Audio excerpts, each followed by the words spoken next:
Chapter 826, The Only Compass.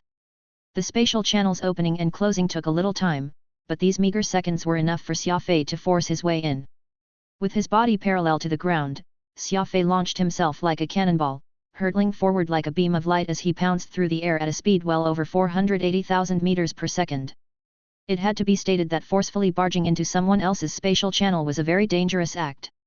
This was because Xia Fei had no clue how many people Wu Yuming's compass could transport at once, nor did he have any idea where this channel would lead to. Of course, there was no need to mention the unavoidable and horrible spatial chaos that could ensue. A kaleidoscope of brilliant lights surrounded him. The mysterious myriad of colorful lights, visible when inside the channel, flew past swiftly as if a sunset had exploded. Boom! The moment Xia Fei entered the spatial channel, it turned unstable. Everything swayed violently and with great intensity. At this very moment, Wu Yuming had already arrived at the exit of the channel, but when he looked past his shoulder, his expression was a sight to behold. He simply could not believe that Xia Fei would actually chase after him with his high-speed movement, even risking his life just to squeeze his way into this spatial channel. Whiz! Wu Yuming darted out and then pushed the rapid shutdown button on his spatial compass. At the same time, he used rending yang fire to surround the exit of the channel with a raging inferno as he quickly hid himself somewhere far away. Bish! Just as Wu Yuming finished doing this, Xia Fei came bursting forth from the entrance like a wild beast uncaged. His law of speed was in full display, allowing him to break the limit of his top speed at that very instant, reaching an unheard-of speed of 550,000 meters per second. Against the infernal conflagration, Xia Fei did not dodge. Instead, he barreled through the sea of flames zealously, enduring the scorching pain that thrummed all over his skin as layers of it got burned. Wu Yuming simply could not believe his eyes. Xia Fei had been 1,000 miles away from him when he created the spatial channel. Unexpectedly, Xia Fei used the formidable inertia of his charge to pursue him with great fervor, even forcing his way through the very unstable channel. This was the potency of the law of speed. No one enjoyed going up against a speed expert, especially a speed warrior who was as reckless with his life as Xia Fei. There was simply no way to guard against their ability to thread a needle's pinhole, so even if there was only the tiniest gap, a speedster would still be able to turn it into a fatal breach. Rumble! Xia Fei pushed his 2 feet off the ground with much force and came to a halt out in the wide plains while breathing laboriously. The immense pain he was feeling from his nearly charred body was so extreme that he could not help but grimace. 480,000 meters per second of speed was not a set limit, but the average speed that Xia Fei presently had. In most situations, Xia Fei would move about at around 400,000 meters per second, as that would be considered an easy pace for him to maintain and would not expend much of his physical strength. However, if the situation called for it, Xia Fei was more than capable of instantly pushing his speed well beyond this 480,000 meter per second threshold. Xia Fei's limits were related to his cultivation of the law of space, given how the law of speed was considered a derivative of it. The higher his cultivation in the law of space, the greater the speed limit Xia Fei could reach. However, it would be foolish to think that reaching 550,000 meters per second from 480,000 meters per second was nothing too exaggerated. If he did not have this over 10% increase in speed, Xia Fei might have been trapped in that spatial channel and found himself lost in chaotic space. The old demon lord's face was pale as he complained, "That was too dangerous. Do you even care about your own life?" Just as he said this, the sound of a crisp explosion blew up right next to Xia Fei. A blue lightning came crashing from the sky at the next moment, splitting the very ground here to create a frightening fissure. The sky was covered in thick black clouds, and the oppressiveness was such that it made it for people to breathe. The blue lightning was like a giant dragon that kept coursing through the clouds. The planet practically looked as frightening as hell. Not only was this scene scary to behold, there was also the danger of being struck by lightning at any time. Just what damned place is this? Oro did not even have the time to complain as he raised his head up to look up in the sky. Xia Fei did not reply. He knew well that no matter how terrifying the natural environment was around him, it would be nothing compared to the threat that the law overlord Wu Yuming posed. The expert in the law of puppetry had promptly disappeared and was now staring right at him sinisterly from a distance. He could feel an intense pain in his eyes. Using ocular cognition to the fullest extent like this gave Xia Fei the ability to see far into the distance, but continued usage had the possibility of severely injuring his eyes, so all he could do now was rely on his instincts to defend himself against the enemy. "Wu Yuming is very powerful, there's no need for you to be so stubborn, just call Xia Zhonghai over for assistance," Oro said gravely. Xia Fei nodded. He was fairly confident of achieving victory if there were two speed experts setting up an encirclement, especially when used against an enemy like Wu Yuming whom he did not have a clear understanding of. Pulling out his spatial compass, Xia Fei's forehead visibly wrinkled after a glance, for he was unable to get a signal. The data that would usually be displayed was just a blank display. Whoosh! Wu Yuming had silently appeared somewhere 500 meters away from Xia Fei. He was holding a rather heavy compass in his hand, which looked very much like a large metal pimple.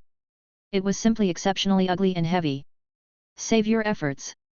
We're on a planet situated right in the middle of an electromagnetic storm, which is also known as the magnetic eye, so unless you have a specialized compass that can resist the electromagnetic pulse produced by the storm, everything else you have will most likely be useless here, Wu Yuming spoke ominously, a hint of a smile edged across his face.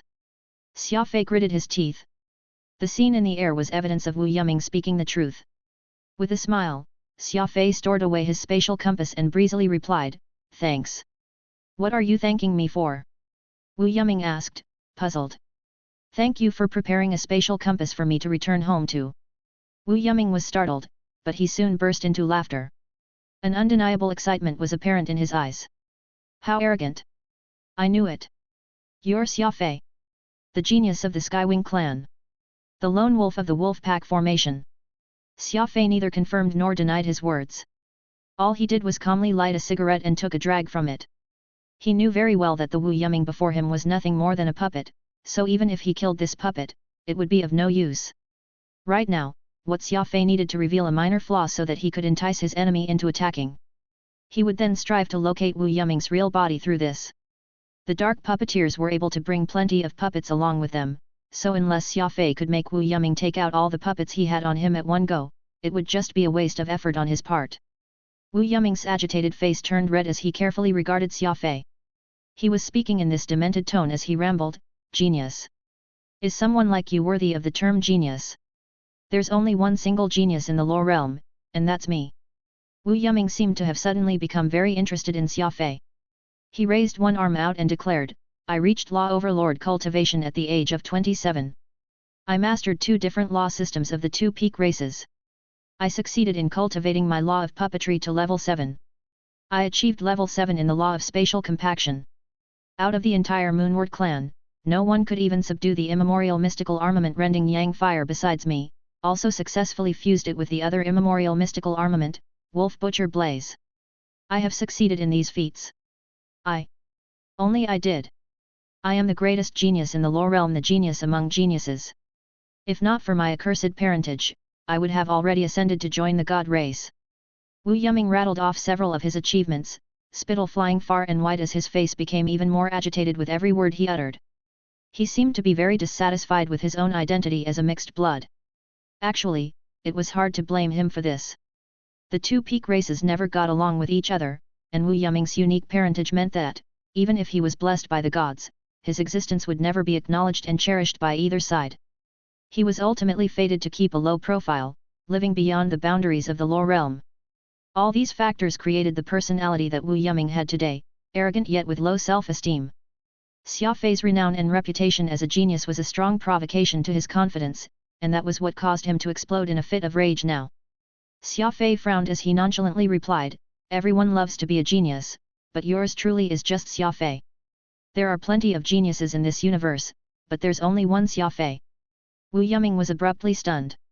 He could not understand why Xia Fei did not seem to care about being recognized as a genius, and he was even more clueless about the maverick mentality attached to Xia Fei's very soul. To Xia Fei, nothing was more important than being himself and to be capable of forging his own path. Xia Fei smiled, or to be precise, he sneered. It was a strange smile that made Wu Yuming feel utterly uncomfortable. "That's right. Since you're a genius, let me ask you, you ascended to be a law overlord at the age of 20, so how old are you now?" Xia Fei asked with that mocking sneer. Wu Yuming's expression instantly turned livid. His attainment of law overlord was 7 years ago, and Wu Yuming had only been promoted by 1 level in these 7 years. Even though he was considered a genius, he was nothing more than a genius of yesteryear. Xia Fei was being very wicked, having viciously poked at the most painful wound of Wu Yuming. Only increasing by a single level in 7 years' time, someone as prideful as him valued it immensely, even more so than his own unlucky parentage. Ha ha ha ha ha. Seeing the twisted expression on Wu Yuming's face, Oro held his stomach in pain from laughing too much. He was still laughing when he said, "You're really quite vicious to jab at where it hurts him the most." Wu Yuming, this rascal, must be going mad in his rage right now. Xia Fei very calmly tossed his cigarette butt to the ground, snuffing it out with a light stomp. "I don't care what he thinks, I simply can't let my enemy be delighted." Not letting his enemy feel pleased was a principle that Xia Fei always abided by. The old demon lord obviously knew this very well, so he was showing his great admiration for Xia Fei's mannerism. This young man was like a hedgehog, having a body full of sharp spines that was hard to hurt. Simply put, Xia Fei was nothing like Wu Yuming, he was largely unconcerned with things most of the time. Xia Fei had once said that he did not care even if everyone in the universe died, he would spend his life only taking care and safeguarding what and who he held dear, and the rest could die for all he cared. It was precisely this impervious attitude of his that allowed him to be as composed as he was today. Words that could agitate Wu Yuming to half-death would at most elicit a chuckle from Xia Fei. Roar! Wu Yuming's two eyes bulged as he practically verged on madness. With his nostrils flaring, he let out a terrifying cry. "I will kill you! You must die today!" Xia Fei adopted a defensive stance soundlessly. He knew that he had already achieved his goal, Wu Yuming would surely fight him to the death now. Only one would walk away from this fight alive. Every single step Xia Fei had taken was carefully calculated. As there was just one compass to get out of this dead planet, the moment Wu Yuming decided not to engage in a death match and leave, instead, Xia Fei would be left stranded on this planet until his eventual demise. This was definitely the worst outcome that Xia Fei wished to face. Hence, Xia Fei decided to provoke him, forcing the man into throwing away his very life at him. This might be very dangerous, but it was ultimately his only thread of life, or else he would be left bereft of any hope to live whatsoever. From the very start, Xia Fei had already set this trap for Wu Yuming and waited for the latter to fall right into it. Wu Yuming insisting on ensuring that Xia Fei would die here was the very outcome that the latter hoped to happen. Wu Yuming may be a real genius, but it was very apparent that he was nowhere as cunning as Xia Fei. Exhaling, Xia Fei steadied his concentration as he calmly pulled out blood crystal and leveled it right before his chest. Furball and Peacock Blue also sensed the power emanating from Wu Yuming and nervously waited for Xia Fei's instructions. A level 2 Law Overlord going up against a level 6 Law Emperor. The fused immemorial mystical armament of the Fire series against the Plant series. A huge battle was about to start. Chapter 827, Triggering Thunder from the Skies. Wu Yuming was practically on the verge of madness. Xia Fei's words had struck a very raw nerve of his, and it was even something that he cared about the most, which ignited a fury in him that could not be quenched no matter what. "You must die today!" Wu Yuming bellowed as rending yang fire flew high in the air. It swept across this strange piece of land like a burgeoning wave of tsunami. Whoosh! Xia Fei's figure suddenly disappeared. He had no intention of clashing head-on with Wu Yuming's attack. Rending yang fire became very powerful after its fusion with Wolf Butcher Blaze. Xia Fei still got singed in a few places despite wearing the elite war armor Monohorn Ogre as protection. After all, this was no normal flames but came from a fused immemorial mystical armament, instead. Worse was the fact that the rending yang fire did not have roots like Peacock Blue. It was able to flare up in mid-air, allowing it to appear anywhere and whenever it wanted. Xia Fei had no way of locating Wu Yuming's real body through the rending yang fire. Kaboom! The flames were unimaginably intense. An area covering several dozen miles was completely drowned in a sea of flames. Endure. I must endure it right now. Xia Fei warned himself. Actually, what he really wanted was to just dash right over to that doppelganger of Wu Yuming and slay it there and then, but Xia Fei was well aware that dashing right through the rending yang fire's encirclement would only injure him. Besides, he knew that the Wu Yuming he saw was no more than a puppet and that another one would just take its place even if he killed it. Whoosh! The speedster Xia Fei circled around Wu Yuming's doppelganger like a bolt of lightning, all the while pondering to himself just how he could slay the puppet without expending too much energy in doing so. Suddenly, Xia Fei discovered a gap in the intense conflagration, and with a burst of strength to his feet, he went dashing right to it. Just as he was less than a mile away from Wu Yuming's doppelganger, the flames in front him surged to cover the sky. He could feel both the chill and the heat emanating forth, which made the rending yang fire seem very strange. Peacock Blue! Whiz! Peacock Blue came bursting out upon being called. It shrugged off the intense flames that could cook it instantly and reached out into the inferno with a long leaf. Peacock Blue directly grabbed Wu Yuming's puppet and, with a forceful constriction, reduced that wooden doppelganger into pieces. Kaboom! Before Xia Fei could feel glad, a blue lightning came streaking down from the heavens. It exploded somewhere not too far from where Xia Fei was standing. Crafty approach. Xia Fei did a very agile turn at high speed, avoiding that lightning strike and also the enveloping flames, and came charging out of the sea of fire. Careful! The lightning on this planet is very powerful. It's another formidable threat aside from the rending yang fire. Oro rumbled. They were in the heart of a universal electromagnetic storm, after all, so this planet was as frightening as the depths of hell, all wrapped up in this strange weather that covered the surface, with occasionally abrupt flashes of lightning. Anyone stuck on this planet would also need to devote 120% of their concentration to this battle. I got it. Xia Fei nodded in acknowledgement. This was when Wu Yuming's new doppelganger appeared once more. The law of puppetry was very magical, in terms of the doppelganger's speed and physical strength, neither was anything different from his actual self. It would even occasionally unleash several law attacks, causing Xia Fei quite a lot of trouble. He's really like an unkillable cockroach. Xia Fei cursed with a grim expression on his face. The battle started to shift toward an unfavorable direction for Xia Fei. Facing off against the fused immemorial mystical armament, not only was it a headache for Xia Fei, even Furball found it daunting. Immemorial mystical armaments were on the same level as holy beasts, after all, so if Furball were to force his way into the sea of flames, he would also be hurt by it. Xia Fei had no wish to let such a thing happen, though, as Furball possessed the powerful singular Shatterstar Strike. It was strong enough to obliterate planets. It was considered the most powerful trump card among the tricks held by Xia Fei up his sleeves. Though Furball would not lose his life when unleashing the singular Shatterstar Strike, the loss of energy was still unavoidable. Furthermore, it had only been barely a handful of months since its last singular Shatterstar Strike. Xia Fei had fed Furball plenty of crystals ever since, but his pet was still quite a distance away from full recovery. Peacock Blue curled in agony. It had recklessly reached into the sea of fire to destroy Wu Yuming's doppelganger just now, and even the most tenacious weed in the entire universe was severely damaged from this act. Everyone knew that plants were most afraid of being cooked by intense flames or cut by the sharpies metal. Either could definitely be considered as natural enemies of plants.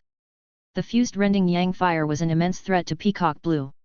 Right now, countless grass blades of Peacock Blue had all but been burned to crisp. It was fortunate that it was a mystical armament fused with two more immemorial mystical armaments. Particularly, it was thanks to the scattered star chrysanthemum that Peacock Blue had been made even tougher than before. Against the unrelenting flames of rending yang fire, though Peacock was having a very rough time, it was not to the point where this bluegrass would be completely powerless. Somewhere far away, Wu Yuming's expression turned dark. From his point of view, he found Xia Fei to be similarly difficult to deal with. Though the rending yang fire was a direct counter to Peacock Blue, it was nevertheless unable to destroy the plant completely. There was also Furball. That holy beast could move at great speeds and was equally as cunning as Xia Fei. Though the beast was not recklessly running rampantly in every direction, Wu Yuming still could not afford for Furball to be given the chance to attack. The moment there was a gap exposed, Furball would immediately dash in and shred Wu Yuming's doppelganger into pieces. Finally, there was Xia Fei's super speed. From the start of the battle until this point, though Wu Yuming held the advantage, he was actually helpless against him. This was far from what Wu Yuming had hoped. After all, what he wanted was for Xia Fei to die. The worse death, the better. Brushing his finger across his spatial ring, Wu Yuming took out an entire row of wooden dolls, numbering over 100. Kill him all at one go. Wu Yuming hissed through gritted teeth. He picked up one of these dolls and muttered some words. Zing! The wooden doll disappeared from his hands, and another doppelganger appeared on the battlefield. Using the law of spatial compaction, he came bearing down on Xia Fei. It had to be said that the law of puppetry Wu Yuming possessed was truly powerful. Not only could he create an identical copy of himself to take his place, these duplicates also demonstrated very decent combat strength. While they were not as powerful as Wu Yuming himself, their advantage lay in their numbers. Wu Yuming rested for a while. Unleashing a puppet expended quite a bit of his energy, and he also needed to use origin crystals to replenish what he had lost while he kept sending more of his puppets out. Zing! Zing! As more and more enemies appeared on the battlefield, the situation reached critical point. At the moment, Xia Fei was not fending off just Wu Yuming alone but also the many doppelgangers he had animated. Furthermore, there was still the rending yang fire and the raging inferno it had conjured. The 5 existing types of immemorial mystical armaments each had their respective traits and attributes. Just like how Xia Fei's peacock blue was plant type, tenacious and persevering, Wu Yuming's flame type rending yang fire was violent and fierce. The intense fire, which was formless, burned all the natural wildlife around them. It lacked the tenacity of peacock blue, but it was practically everywhere. Xia Fei had uncharacteristically chosen not to retaliate, even Furball was suppressing himself despite his eagerness to lend a hand. It seemed as if they were waiting for something, intentionally letting themselves get surrounded by the countless puppets Wu Yuming had sent out. Kaboom! As the number of puppets increased, their attacks became even more concentrated. Xia Fei was like a wily loach, flitting left and right within the joint encirclement of the rending yang fire and the puppets. In addition to this, no matter how terrible the situation looked, Xia Fei had never once left his small area and just persevered to take on the countless enemies around him. What in the world are you doing? Wu Yuming has too many puppets. You should be luring them into different places, splitting them up before taking them all down one by one. Oro yelled. The present state of fighting was extremely disadvantageous to Xia Fei. The attacks of the enemy had been coming one after another, with hardly any room to breathe. There was no way Xia Fei could hold out for long if he solely relied on his superior physical agility and speed. Xia Fei ignored Oro's suggestion. His eyes were cold as he insisted on his own tactic sends a hint of hesitation. Furball, who was feeling nervous, actually began to produce keening sounds. This had been quite an aggravating battle for the holy beast Shatterstar. The rending yang fire was able to harm him, and so Furball was fighting somewhat overcautiously and was hardly having an enjoyable time. Xia Fei had even started to focus on defense instead of offense, and at the same time, he had forbidden Furball from attacking. As such, this made Furball twice as infuriated. He really wanted to fight and even had the intention of unleashing his singular Shatterstar strike. Xia Fei very rudely stopped the beast, getting him to keep moving in the periphery but never allowing him to unleash a powerful counterattack. The situation was dire. Over 100 puppets were all over this small region, bombarding Xia Fei wildly. The immemorial mystical armament rending yang fire was also very aggressive, unwilling to let up in its assault on Xia Fei. Xia Fei seemed to be dancing on a knife's edge. There were even times when he found himself completely surrounded by rending yang fire and barely managed to escape the attacks besieging him from all sides through his speed and agility. In the blink of an eye, the number of puppets on the battlefield had gone past 117. Flames raged everywhere, with enemies all around him. An immensely loud explosion thundered. Forget Xia Fei who was in the thick of it, even Oro could feel the great pressure from this explosion. Let me see how you are going to die today. From a good distance, Wu Yuming's countenance turned savage as he growled. With his 2 hands doing a quick flip, he did some inexplicable and strange motions, which rapidly sent his law force outward. 100,000 ghouls knocking at the gates. Group attack. Following his hoarse command, the 117 puppets all acted simultaneously. They gathered law force and attempted to coordinate with the immemorial mystical armament rending yang fire to blast out an attack, which could sweep everything and directly destroy Xia Fei. What made anyone watching feel clueless about this was that Xia Fei had begun to make his move at this moment as well. Dragon Scale Hecto Slasher. Ode of 100 Spirits. Both psychokinetic weapons flew in the air. Truly, they flew toward the dark and stormy clouds hanging in the sky without missing a beat. What are you doing? Oro was dumbfounded by the scene unfolding before his eyes. He saw as those 2 weapons rose into the dark clouds instantly, getting into contact with the lightning, and just like a murder of crows, they began circling in the sky. Metal conducted electricity. The Ode of 100 Spirits, which was made of darkness metal, was the best friend of this electromagnetic storm. The black clouds gathered very quickly, and the lightning also swiftly congregated. In no time at all, a very frightening scene appeared above Xia Fei. A crack of thunder and a bright flash of lightning. It was as if Armageddon was about to descend on this planet. Oro's eyes widened in disbelief. With how things had happened, he now understood that Xia Fei was attempting to take advantage of this terrain. He wanted to bring the static electricity in the atmosphere, which had accumulated for a very long time, crashing down. It was an absolutely fatal strike. Wu Yuming had a fire-type mystical armament, so Xia Fei decided to trigger the thunder from the skies. He had intricately planned everything that was to happen. By not retaliating despite being surrounded and saving his energy, Xia Fei's method caused Wu Yuming's self-confidence to soar. Therefore, he did not hold back in animating many of his puppets and sent them all out. This had been a scheme. Xia Fei did not wish to use too much energy, so he decided to draw the lightning from the skies and eliminate all of Wu Yuming's doppelgangers in one fell swoop. The moment he was without a single puppet, he would have nothing else to harass Xia Fei with. Kaboom! The electricity got conducted by the metal, forming a bright and erratic mass of electric glow in mid-air. Xia Fei had a devilish sneer on his face, as this was precisely the moment he had been waiting for. With a wave of his arm, as if the lightning had taken Xia Fei as the conductor, all followed the two psychokinetic weapons when they careened through the air and dove right down. There were no words to describe this scene. Even a million bolts of lightning streaking through the sky would not be as majestic a sight as this. The entire planet was lit up in bright lights. Eerie white glows enveloping the land. Following the perfect execution of an intricate plan built upon patient forbearance, everything came to an explosive head at the very last second. Xia Fei did not have any fire-type mystical armament, but he had managed to draw the lightning in the skies down to earth. He was fighting fire with fire. Chapter 828, Consecutive Kills. Wu Yuming's rending yang fire against Xia Fei's lightning bolts. In the distance, Wu Yuming finally realized that Xia Fei was attempting to eradicate all his puppets on the battlefield at one go. If that indeed was the case, then it would be a very fatal blow to him. He needed many years to create each and every puppet, they were definitely not something he could replenish at the drop of a hat. The moment Xia Fei's plan succeeded, Wu Yuming would practically lose an entire arm from this fight. Xia Fei was essentially forcing Wu Yuming to show his true self and fight him to the death with his own two hands.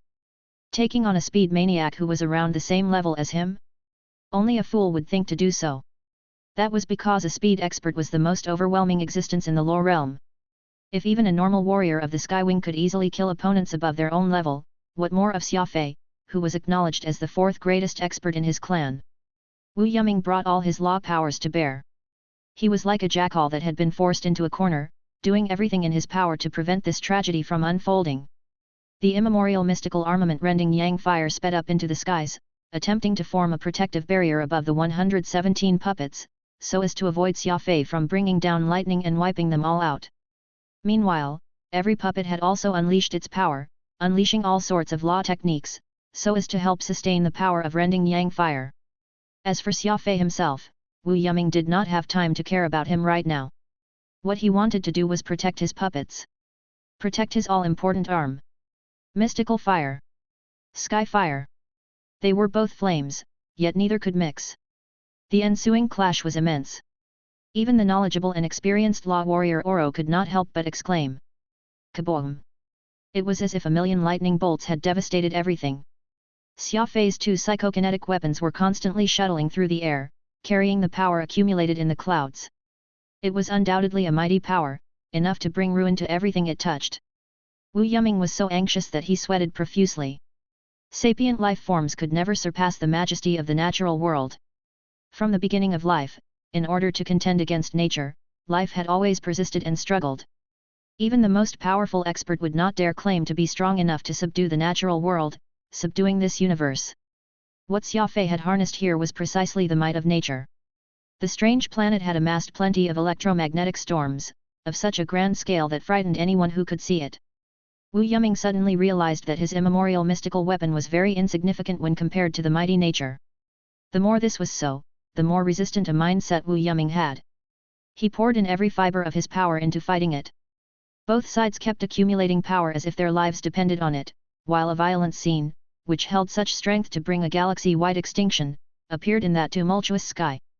This was when the corners of Xia Fei's lips curled into a smirk. Now, a very sneaky and sinister smile could be seen. The Demon Lord was abruptly stunned. He had seen this smirk of Xia Fei many times before, and every time the inner demon of his reared its head, someone would forever find themselves out of luck. Oro had no doubt that the same would happen this time. So using the very power of nature to wipe out all of Wu Yuming's puppets isn't Xia Fei's ultimate goal. Just what exactly did he want to achieve? Oro cried to himself. Even he, the esteemed black-armored war god of the demon race, could not help but feel a fear creeping up in him. Layer upon layers of intricately woven schemes that even a god could not comprehend his vicious mind. Xia Fei gave Oro a strong sense of oppression. This oppression he felt had nothing to do with levels due to Xia Fei possessing a tactical mind that greatly surpassed his own. Peacock Blue. Ocular Cognition. Xia Fei bellowed as he suddenly went charging as if he had gone mad. Haha! Oro's 2 eyes instantly shone. It turned out that the lightning Xia Fei had called down from the sky was nothing more than a ruse. Now that rending yang fire was busy protecting those 117 puppets of Wu Yuming from the thunderstorm above, that pretty much exposed all those puppets to Xia Fei. Those puppets protected by rending yang fire were hard to deal with, but those puppets no longer protected by it had become the real flies caught in his web. He planned to swat them all to death. So that's your true motive? Oro exclaimed. He was completely impressed by Xia Fei's amazing tactics. Just when everyone thought that Xia Fei would launch a total offense, they were surprised to learn that it had actually only been a feint. He planned on using Peacock Blue to take out all the 117 puppets while the rending yang fire was preoccupied. Wait. That's not right. Peacock Blue has already attacked, so why is Furball taking a detour from afar? Wouldn't it be better if they attacked together? Why would Xia Fei activate his ocular cognition? What's the reason he gathered the lightning yet chose not to attack? Oro muttered to himself. He was becoming more and more confused over Xia Fei's plan. However, Oro understood one thing: whenever he could not see through Xia Fei's tactics, it usually meant that what happened next would be a miracle that could turn the tables right on his enemies. Xia Fei's 2 eyes glowed with clarity upon his usage of the ocular cognition technique. His forbearance before was not just part of his scheme, it was also him resting. Xia Fei used the least amount of energy in order to bring the state of this fight closer to what he wished to see. At the same time, he rested enough to use ocular cognition once more, his amazing technique that let him search within 1,000 miles. At the same time that Xia Fei was searching for Wu Yuming's real body on this strange planet, he had steadily been closing in on the puppets. Rumble. Peacock Blue struck at full force. The huge turquoise blue leaves tumbled as it grabbed hold of the doppelgangers, tearing them apart in the process. The magnificent display of death blossomed across the battlefield. At the concerted attack of both Xia Fei and Peacock Blue, several dozens of puppets got eliminated. It's a trap! Wu Yuming bellowed. Never did he expect that this had all been part of Xia Fei's ploy. While he was still fretting over how he should deal with Xia Fei's lightning bolts, the latter had already slain his doppelgangers. His left arm was cut off. It had been severed precisely due to Xia Fei's intricately crafted scheme. Kaboom! Before Wu Yuming could even get vexed over his losses, another shocking scene occurred. He saw as the 2 psychokinetic weapons of Xia Fei's suddenly moved. They guided the concentration of lightning and headed straight for Wu Yuming's hiding spot. It was moving at such speed and momentum that Wu Yuming was left dumbfounded. Yet another trap. Wu Yuming was so vexed that he really wanted to bash his head in. He fell for a back-to-back scheme. Xia Fei had entrapped him to checkmate him. It was a plot of hidden daggers, ferocious fangs, and claws. It was unpredictable. Unstoppable. Countless tricks and ploys, but the ultimate target was still Wu Yuming.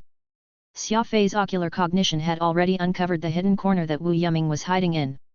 With those 2 psychokinetic weapons taking the lead, they brought forth a devastating attack along with them. Law integration. Seeing that a catastrophic calamity was upon him, Wu Yuming hardly had any time to evade.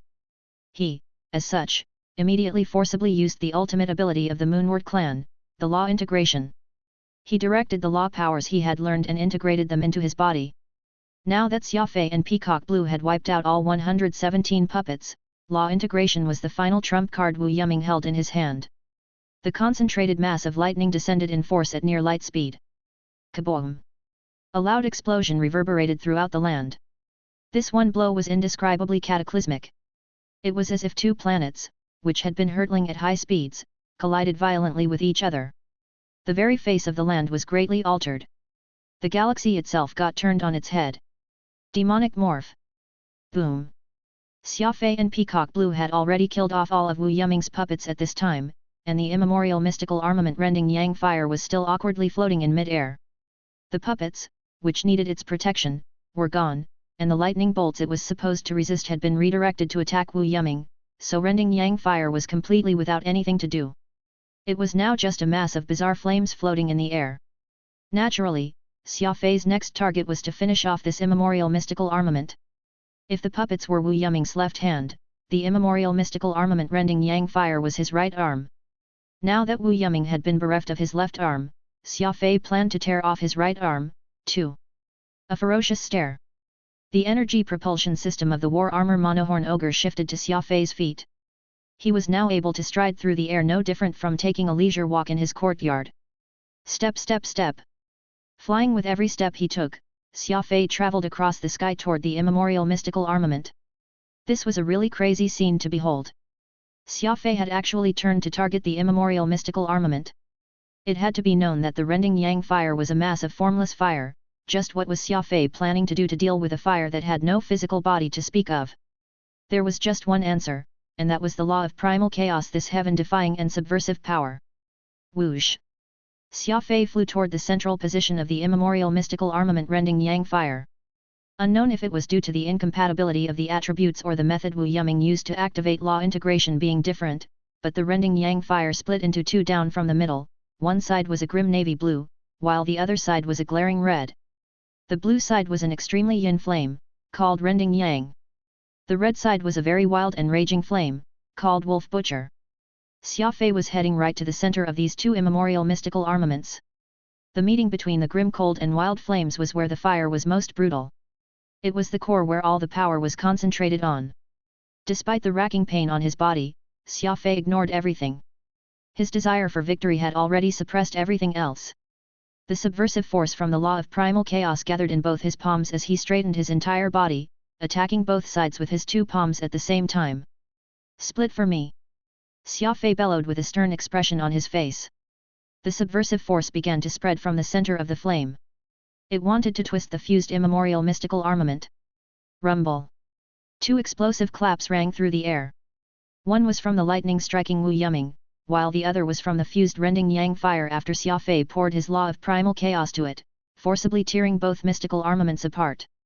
This was the disruptive power of subversion. It was the most unreasonable and wildest power. What if it was an immemorial mystical armament? Anything that deserved death should die. Puff! Rending yang fire, which had been fused after great effort, split into two. Two balls of flame now appeared in the sky, one blue and another red. Despite the difference in color, they were both greatly weakened. All because they had taken an attack at full force from the most unruly law power that ever existed. The puppets were all destroyed. The immemorial mystical armament had been split into two. Wu Yuming's left and right arm had been severed. Far away, the calamitous blow from the lightning dissipated, and everything returned to nature. Black smoke wafted from Wu Yuming's entire body, his body shuddering badly, looking utterly haggardly. He simply could not believe what he had just experienced. He was still holding the upper hand just moments ago, having forced Xia Fei to the point of suffocation. In the end, Xia Fei's retaliation had ended with him losing both his figurative arms and nearly getting killed in the process. The fused immemorial mystical armament had also been forcibly split. Was there anything more peculiar or inexplicable than this? At that moment, fear gripped Law Overlord Wu Yuming. He looked up at Xia Fei, whose eyes were already bloodshot from all the bloodshed, in the sky. There was but one thought on his mind. Escape. Where could he go, though? This was Xia Fei's checkmate. Escape was already too late. Awoo! Having remained hidden in darkness this entire time, Furball came zooming over with bared teeth. Wu Yuming had underestimated Xia Fei. This checkmate would only end with his enemy's death. Chapter 829, The Arrival of the Guardians. Against the charging Furball, Wu Yuming was completely stunned. They were indeed traps, one after another. Xia Fei's checkmate was not yet over, and just as Wu Yuming was beginning to consider retreating, ready to make his getaway, Xia Fei revealed yet another of his cards. Furball, who had received Xia Fei's orders, acted immediately. Kaboom! Furball spat out an energy ball, aimed right at Wu Yuming. Awoo! Furball hurtled himself recklessly forward. With an origin energy shield around him, he was like a bullet capable of turning unerringly to its target. His role was to hold Wu Yuming and not to let him escape. At this time, Xia Fei came dashing through the air with a cold expression on his face. The cold gleam of the blood crystal in his hand would rob the breath from his enemies. No matter how perfectly he had everything set up, the final kill was needed in order to end this series of complex tactical maneuvers, and Xia Fei was the precise man for the job. Wu Yuming was severely injured. His entire body already dyed red from all the blood loss against the relentless assault of Furball. Wu Yuming raised one hand with great difficulty and channeled what law force he could muster in an attempt to block the holy beast. Bam! Furball very audaciously slammed himself straight through, shattering Wu Yuming's arm upon impact. "He's mine!" Xia Fei declared loudly, even as he continued to accelerate. A speed of 400,000 meters per second. Even after taking out the immemorial mystical armament rending Yang fire, Xia Fei actually still had it in him to reach such speeds. He was truly a monstrous being, someone completely beyond reason. Whoosh! It was a simple motion, and he did so with great ease. With Xia Fei's crafty approach, he suddenly changed his trajectory 20 meters away from where Wu Yuming stood. He next appeared behind the man, plunging the blood crystal viciously into the latter's back. "You're indeed a genius, though you're a bit stupid," Xia Fei muttered in a low voice. Energy was being rapidly drained from Wu Yuming. After he had taken that powerful attack from the lightning, he was barely clinging on to dear life. As his vision darkened, he breathed his last. Squelch! Xia Fei pressed the dagger in further a few more inches, piercing through his opponent's chest cavity, such that the blood-red blade appeared from his solar plexus. With all that, Law Overlord Wu Yuming was dead. The war armor, Monohorn Ogre, worked hard to decrease Xia Fei's temperature. It was all thanks to this armor utilizing its morphing capabilities, constantly changing to protect Xia Fei's weakest points, that he managed to withstand it when he was within rending Yang fire's encroachment. Nevertheless, Xia Fei still got somewhat burned from this fight, though it was not serious enough to impede his movements. Given how well versed he was in pharmacology, all he needed was to get back and concoct himself some medicine and he would be able to recover. Lighting a cigarette, Xia Fei sighed and appeared to be very tired. He looked up and saw rending Yang fire and the wolf butcher blaze streaking across the sky like two shooting stars, flying off into the sea of stars. The fire-type mystical armaments were without form. Even if Xia Fei wanted to force them to stay, he would have a hard time doing so. Besides, he had just ended a big fight. Given how far they were to him, Xia Fei might not have the strength to subdue them even if he did manage to catch up to the two immemorial mystical armaments.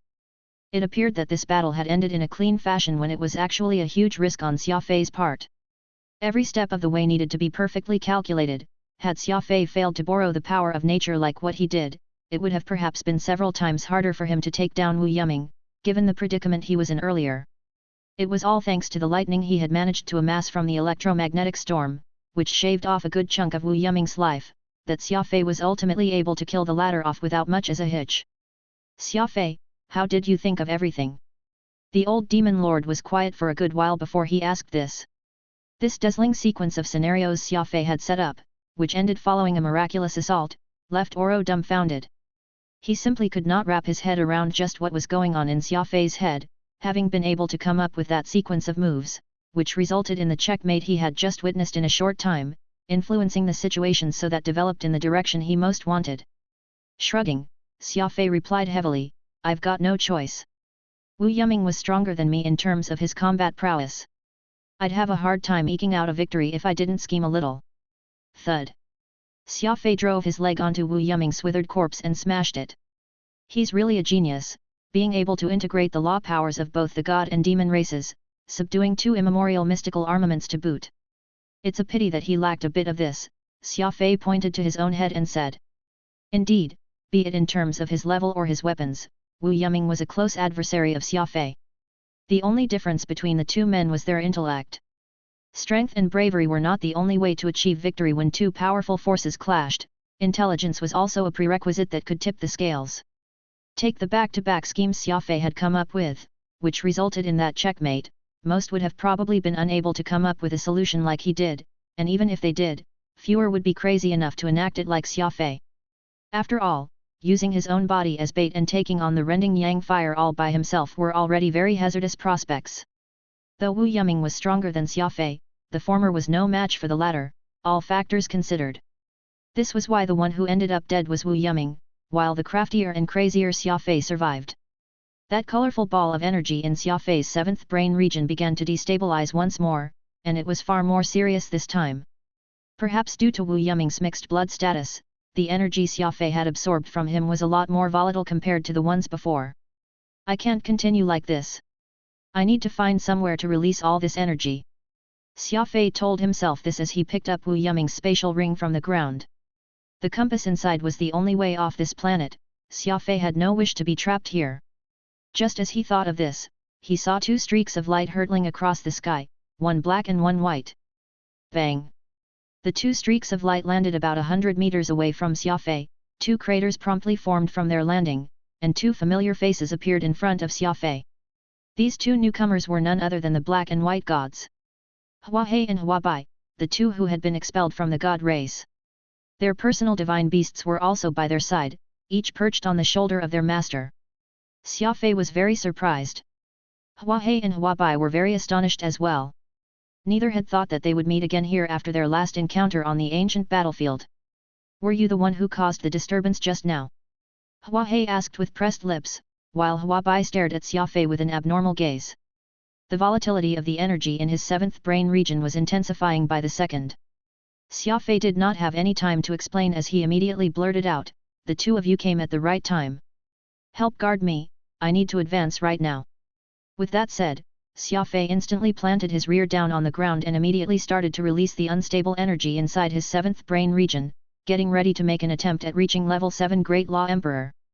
Both Hua He and Hua Bai could not believe their ears. Hua He pointed to himself as he snapped, "You rascal want me, old blackie, to guard you while you get promoted.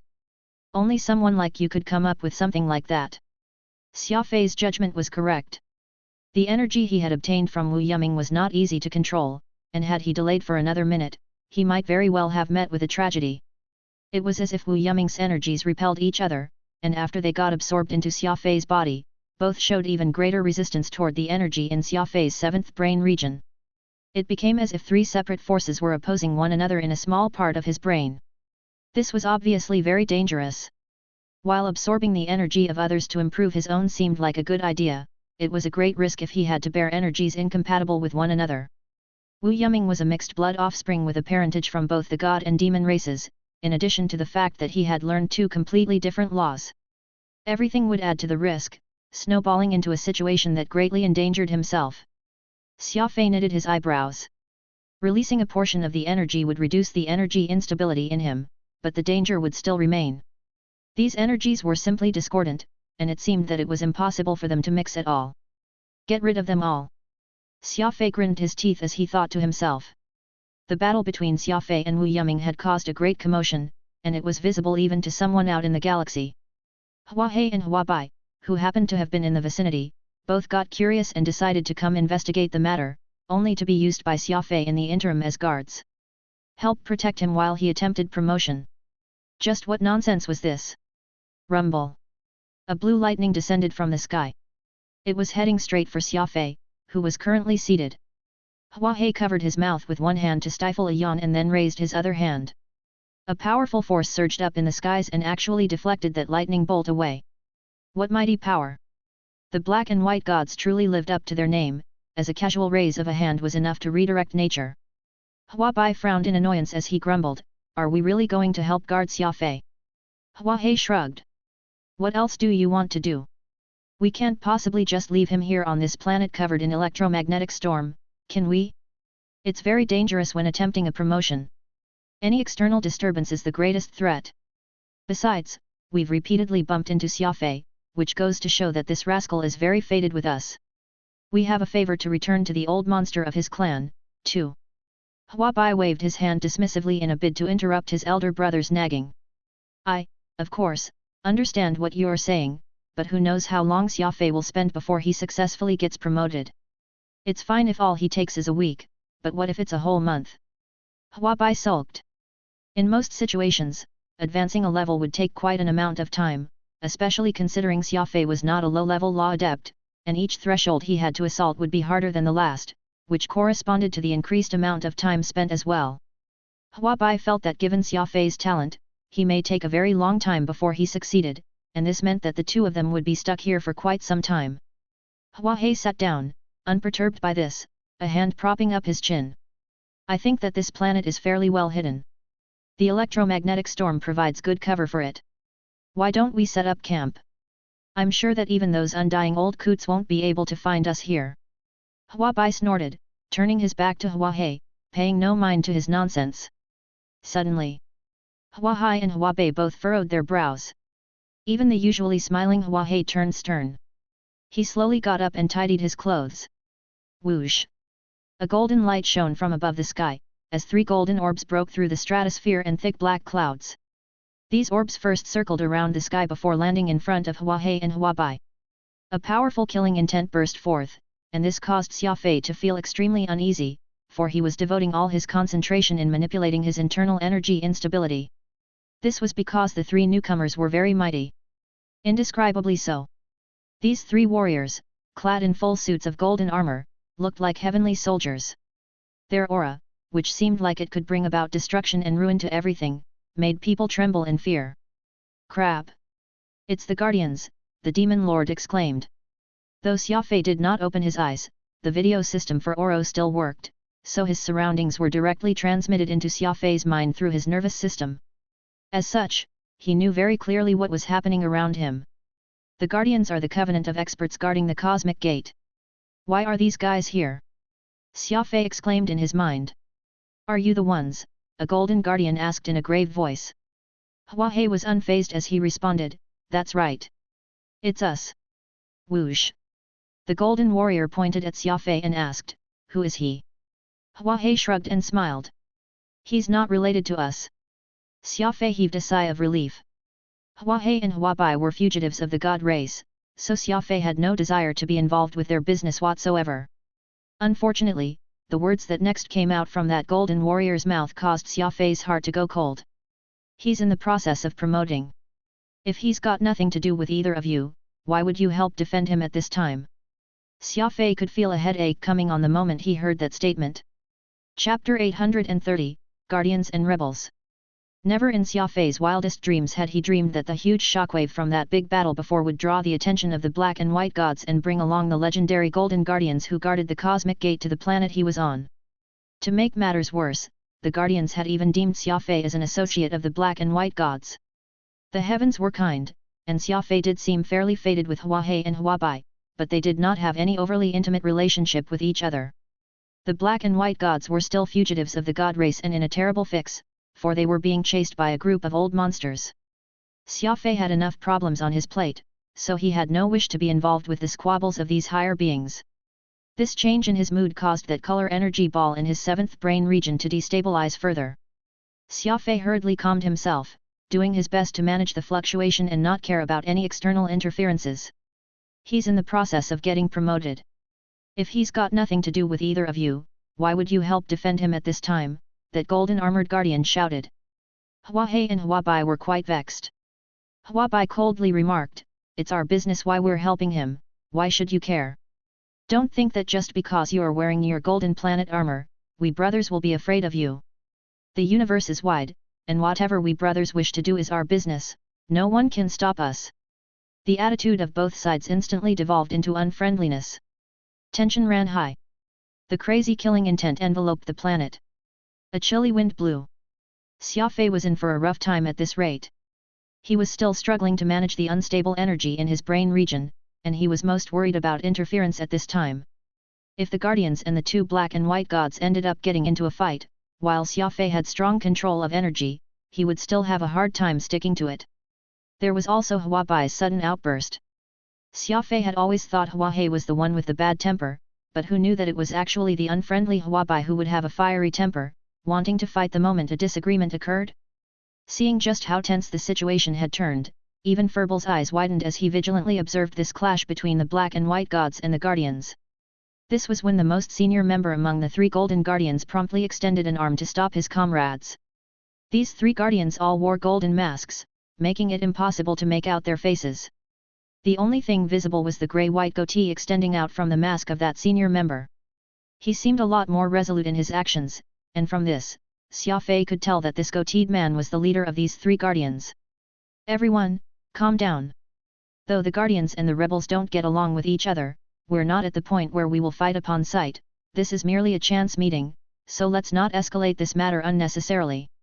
The goateed elder spoke in a low and hoarse voice. Swoosh! When they heard these words, both sides immediately loosened up, though the surge of feelings in Xia Fei's heart were still as high as ever. It turned out that the black and white gods were part of the rebel camp. They were the ones who wholeheartedly wanted to open the cosmic gate. Xia Fei could not help but feel overwhelmed by the complexity of this situation. Aside from the two peak races, the Guardians and the Rebels were yet another pair of existences from the higher realm that could not be underestimated. Furthermore, there was the exiled grounds to be considered. The complex ecosystem of the entire Lore realm was perhaps far from what Xia Fei had initially imagined. Nonetheless, Xia Fei could not be bothered with all these disputes right now. All he wanted to do was properly absorb Law Overlord Wu Yuming's energy. Actually, Xia Fei could totally just forcibly release all this energy, and doing so would stabilize his seventh brain region, but given the predicament he now found himself in, what use would there be if he stood up, anyway? He would be better off just obediently continuing what he was doing while he used this opportunity to hear these higher beings speak. Besides, Xia Fei was particularly unwilling to just toss away so much energy for nothing. Thus he made a decision and used breath control, doing his best to meld into the background and pretend as if he could not hear or see anything happening. Hua Hei coldly harumphed. Since you don't wish to fight, then why did you all track me and my brother down? The goateed elder shook his head slightly and solemnly explained, we didn't follow you too. There was just a strange phenomenon that had occurred nearby, so we came over to investigate. If I wasn't mistaken, you brothers should have unleashed hell upon a warrior possessing immemorial mystical armaments, right? Those two streaks of meteors harbored great sadness, which must mean that their master has passed away. Hua Hei shrugged. Someone did die, but we brothers were not the perpetrators. Then who was it? Hua Hei jerked his head nonchalantly towards Xia Fei. The three guardians were startled as they questioned, him? He's barely a great law emperor, yet he managed to take down an expert with two immemorial mystical armaments. Xia Fei felt his brain go faint. He kept trying to distance himself from trouble, yet this group of major figures just so happened to point their targets at him time and again. Xia Fei could not help but groan at the situation he was now in. Hua Hei laughed out loud. Perhaps others can't, but my little friend here definitely can do it. You two seem to be very confident in him. Could he be one of yours? A young guardian demanded, his tone sounding very unfriendly. However, it was Hua Hei who laughed even more strongly, and he even breezily said, if the Skywing clan is willing to join the rebels, we will gladly welcome them with open arms. It's a pity that one from their clan has too great a temper, unwilling to do anyone any favors. I'm sure you guys know this very well, too. Ah, a Skywing. He's from the Skywing clan. The demon-sealing fiendish blade. These three guardians were all stunned to learn this fact, and they regarded Xia Fei with somewhat strange expressions. They appeared shocked to have heard the title demon-sealing fiendish blade here. Xia Fei was secretly somewhat happy. It turned out that the Skywing's name carried much weight, such that even the renowned guardians had heard of them. It looked like these guardians would at least not bear any ill intent to him because of this. Xia Fei relaxed quite a lot after thinking of this point, and he returned his attention toward suppressing the energy fluctuations inside him. This was when Xia Fei suddenly noticed that the goateed elder was smiling at him, and his eyes were trained on the spatial ring where the old demon lord was hiding in. Xia Fei knew very well that there were plenty of experts that could peer into people's spatial rings. The old man Sai did it before the last time, and now this mysterious guardian could perhaps do the same, too. Upon this thought, Xia Fei could feel his heart rate rising once more. Don't worry. While the god and demon races don't get along with each other, the guardians won't mind my existence. After all, they don't belong to either race and are considered an independent force, Oro suddenly said. Sure enough, the goateed guardian only had his suspicions, and he could not figure just how a warrior of the god race would be with an old demon lord from the demon race. Turning his head away, he scratched his chin and said nothing. Since this has all been a misunderstanding, we shall take our leave then. Till next time. The goateed guardian offered a cupped fist and prepared to leave. Unexpectedly, Hua Hei and Hua Bai both extended their hands to stop them from doing so. What's the meaning of this? Asked the elder solemnly. Hua Hei chuckled sheepishly. Since we've met by chance, why don't you stay for a while? We brothers have some questions that we wanna ask you guardians. The three guardians appeared to be somewhat irritated, glancing up in the sky from time to time, seemingly preoccupied with thoughts of other matters, but they apparently had no desire to get into any altercation with the black and white gods, so they patiently looked at Hua Hei and Hua Bai. I recently heard that there's been some unrest by the Cosmic Gate. Those. Don't say it out loud. You're not allowed to say their names. The three guardians seemed to be very afraid of this question as they all got agitated, refusing to let the black and white gods speak further. The goateed elder puffed out his chest and sternly replied, I dare to guarantee that those who shall not be named haven't appeared anywhere in the lower realm. If you rebels dare to sow discord with this, don't blame us guardians for being merciless. Hua Hei revealed a cheeky smile as he softly answered, we brothers were merely asking, there's no need to turn defensive. We weren't being defensive. The goateed elder's voice was uncompromising. The cosmic gate is ours to guard, so there's no need for you rebels to get in our way. We've had an agreement on this very thing before. Agreement? Hua Bai suddenly spoke in an ambiguously cold tone. Since you dared to mention the agreement between us, I shall speak to you about it. Back when we agreed not to touch the cosmic gate, conditions were made regarding it, and that's for those who shall not be named not to appear ever again. If they were to descend upon the lower realm once more, that would nullify our agreement. Humph. The goateed guardian snorted emotionlessly. Speak after you've got your evidence. With us guardians looking after the cosmic gate, it's been nothing but stable. I sure hope so, the black and white gods casually stated. Xia Fei was very surprised. This exchange of words was enough for him to pick up on the clues on what the conversation was about. While he suppressed the energy instability happening inside his seventh brain region, he quietly asked Oro, are the who shall not be named by the guardians referring to the inverse? Oro frowned. That's right. The guardians have a rule never to mention the names of any inverse. It's a big taboo to them. Xia Fei was even more shocked upon hearing this. From what the black and white gods had just insinuated, they seemed to suspect that an inverse had appeared once more. This would be a catastrophe to the lower realm if proven true. Oro added, the guardians and the rebels have an agreement, if the cosmic gate can be kept stable, the rebels won't intervene, and it'll be left to this group of the most devout believers to guard the cosmic gate.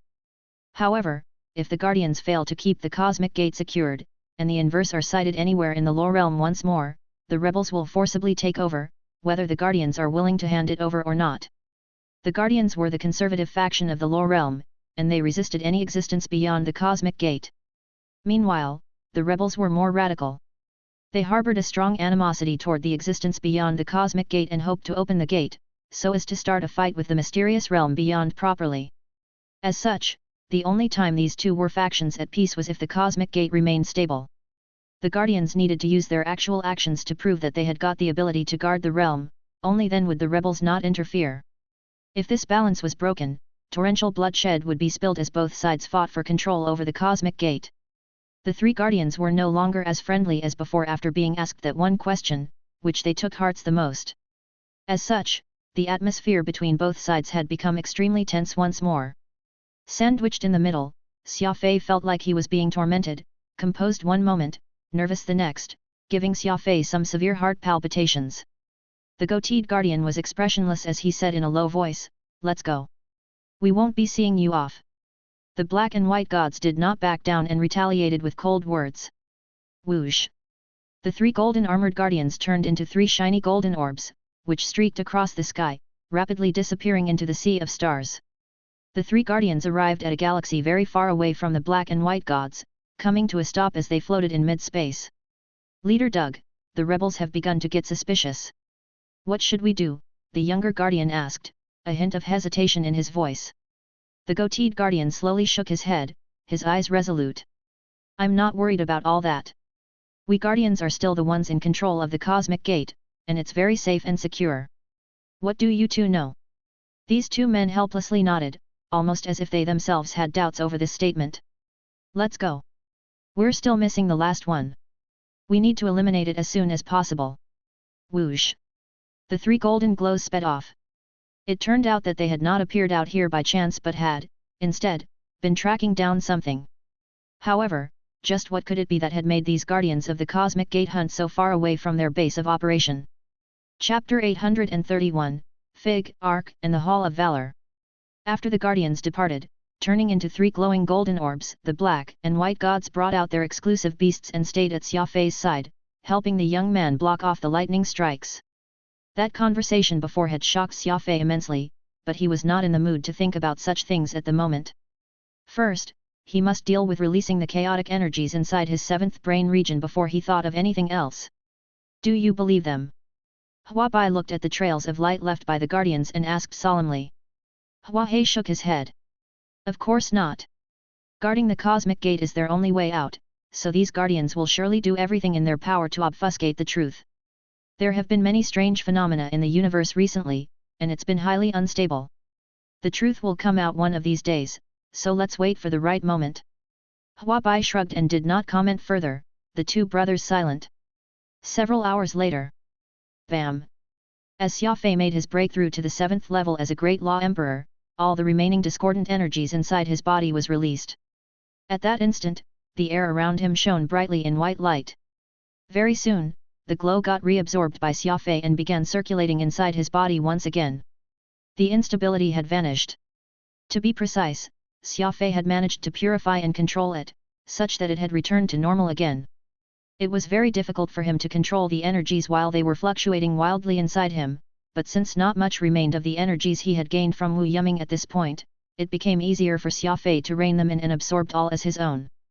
Exhaling, Xia Fei got up from the ground. Congratulations! To think that in the few days since we met on the ancient battlefield, you've already ascended to become a Great Law Emperor, and if I'm not mistaken, that energy discharge just now means that you've reached level 7, Hua Hei congratulated him with a smile. Yes, I am now at level 7, Xia Fei casually replied. The black and white gods were evidently excited and surprised to learn this. To get promoted consecutively in such a short time span, Xia Fei's potential could truly bewilder plenty of veterans. Lighting a cigarette, Xia Fei asked, were those people from before Guardians? Hua Hei was about to answer when Hua Bei suddenly made a gesture to get Xia Fei to shut off his spatial ring, essentially getting Xia Fei to sever the connection with Oro temporarily. Xia Fei had no choice but to do as was instructed, though he was puzzled. I've been wondering. If even you people discovered what's inside my spatial ring, could this really just be the gap in levels? Hua Hei chuckled. Nothing that exaggerated. In most cases, spatial rings are very safe from prying eyes, but yours is an exception. Because you want to speak with that person in your ring, you've built a secret communication line linked directly to your nervous system. So you're basically having an active connection with the spatial ring. Given how very powerful that person in your ring is and that he's a living body to boot, warriors with exceptional perceptivity can pick up on the signs and uncover your secret. Next time, you need to sever that connection immediately, and that will do. Xia Fei nodded, having been enlightened to this matter. It turned out that the communication line was how the old demon lord got discovered time and again. Still, Xia Fei was very impressed with this superb perception. Given his current cultivation, there was no way for him to take a peek at others' spatial rings. So can you answer my question now? Xia Fei asked with a smile. Hua Hei solemnly said, that's right. Those people you saw are guardians of the cosmic gate, a bunch of stubborn chaps. That goateed one's armor has 2 stars carved on it, indicating he's a 2-star guardian, making him the leader of that 3-man team. Meanwhile, the other 2 are just normal warriors. Aside from the 2 stars, there are still 3, 4, and even 5-star guardians. What we had bumped into earlier was just a small team of guardians, a very common group size in their faction. However, you can't get careless with them just because they don't have many stars. The guardians solely consist of the elites from the 2 races, and that armor of theirs is planet gold. Trust me. With your current cultivation, there's no way you can afford to be enemies with the guardians. Xia Fei pursed his lips and grumbled, it's not as if I'm a fool. Why would I provoke those guys for no rhyme or reason? They're very powerful, just their killing intent alone, I could tell that I was no match. Hua Bai quipped, that may not be the case. I heard how you love getting into trouble. Xia Fei got speechless. This was indeed a problem. Even if Xia Fei did not go looking for trouble, trouble would always come and find him.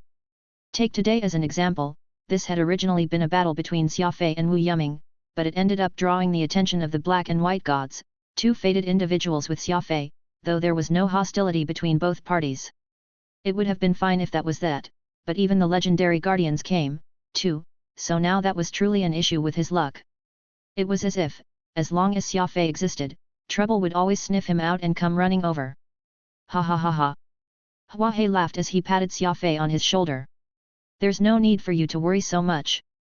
Meeting you here is actually quite a happy occasion. I heard that your clan's battle with the Moonwards had resulted in an all-out victory. That's worthy of celebration. The sharpness of the demon-sealing fiendish blade seems as lethal as before.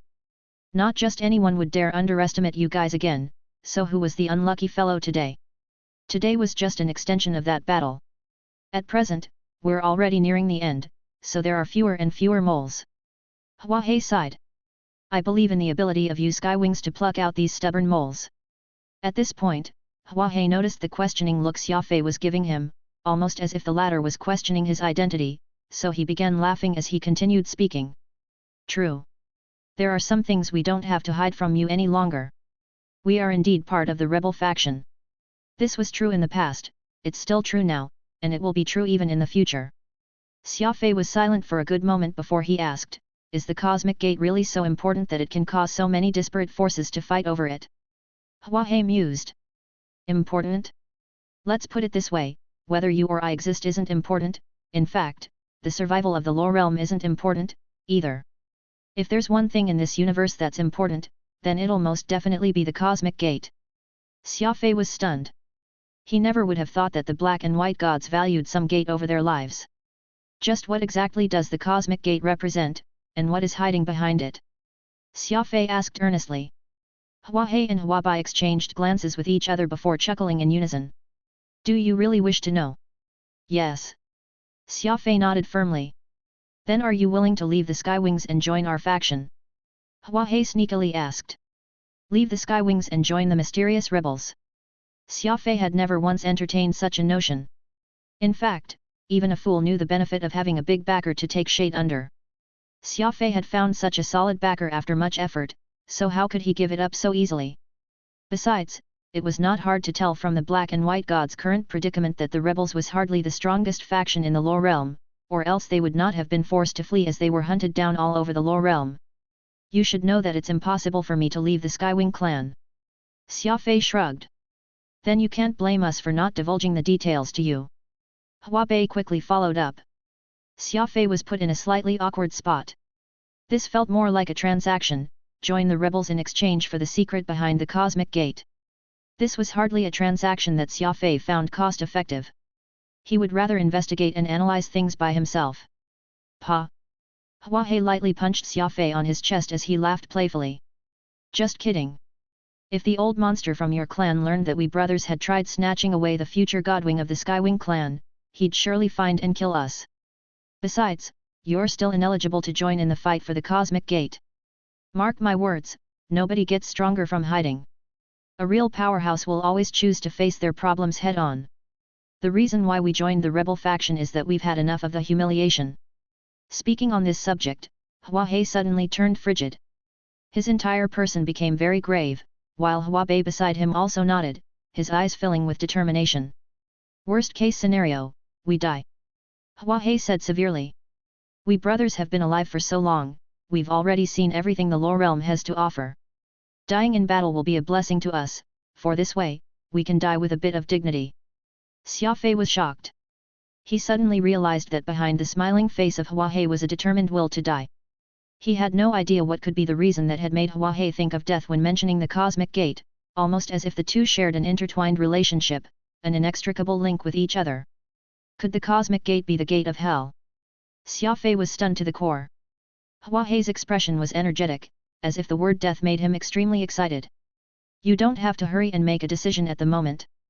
Find a way to get to the god race first. Given your analytical skills, I doubt that you'll have trouble seeing the crisis besetting the lore realm. When the time comes, decide if you want to stay with the two races, become a guardian of the cosmic gate, or join the rebel camp. But Hua Hei's two eyes shone as he placed greater emphasis on his words. You must first see the real truth of the lore realm. Xia Fei casually answered, I may not choose a faction. Perhaps I won't be joining any side at all. Hua Hei and Hua Bai burst into raucous laughter at the same time, almost as if Xia Fei had just told them a great joke. If you don't join any faction, you'll become everybody's enemy, said Hua Hei as he continued laughing. The unexpected encounter with the black and white gods, as well as the guardians, did not remove Xia Fei's doubts, instead, it heightened the mystery surrounding the cosmic gate to Xia Fei. Since the black and white gods refused to reveal anything deep about the cosmic gate and wanted Xia Fei to judge it for himself, Xia Fei decided to bid the two brothers farewell. At the end of the day, the two were troublesome individuals, and Xia Fei had no wish to be dragged into some inexplicable conflict after having finally gotten a semblance of a peaceful life. There are 3 things that you must remember: Fig, Ark, and the Hall of Valor. When Hua Hei said this, Hua Bai, who had been standing behind him, tugged his brother forcefully with knitted eyebrows, seemingly not wanting Hua Hei to say anything more. However, Hua Hei ignored his brother's attempt to dissuade him and merely continued speaking. We're predestined, after all, so treat these parting words as my gift to you. Xia Fei was startled, but he secretly noted these 3 things in his mind. After leaving that planet covered in electromagnetic storms, Xia Fei re-established connection with the old demon lord. What did the Hua brothers speak to you about?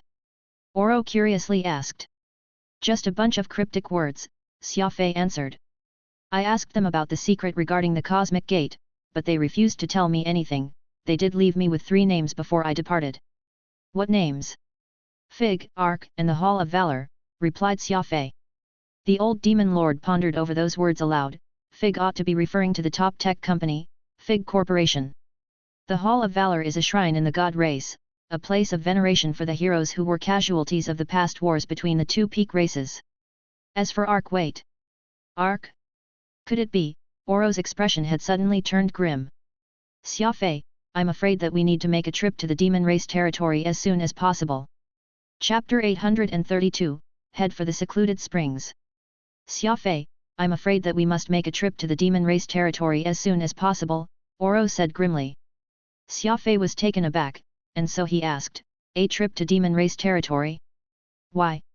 Oro very mysteriously replied, it's easy to understand what Fig and the Hall of Valor mean, as they are just obviously there, but the name Ark got me thinking about a legend I heard a very long time ago. Because of how long it's been, I already forgot the general details about it. That's why I want us to head to a place and investigate the matter personally. Xia Fei lit a cigarette and took a drag. Given how mysterious the existence of the cosmic gate was, as if it were shrouded in a thick fog, Xia Fei felt that it was hardly just a simple gate. It was even highly probable that the symbolic meaning behind it was presently undecipherable. Otherwise, the black and white gods would not have wasted their breath in asking Xia Fei to take a good look at the true face of the Lore realm. Okay, let's head to the place you want to go right away, Xia Fei said. The demon lord nodded. I want to try and recall some details first. I'll inform you once I've sorted things out clearly. Xia Fei returned to the Wind Garden. He did not mention the matter regarding Wu Yuming to Xia Wuye. The Skywing clan not having enough manpower was just one of its downsides.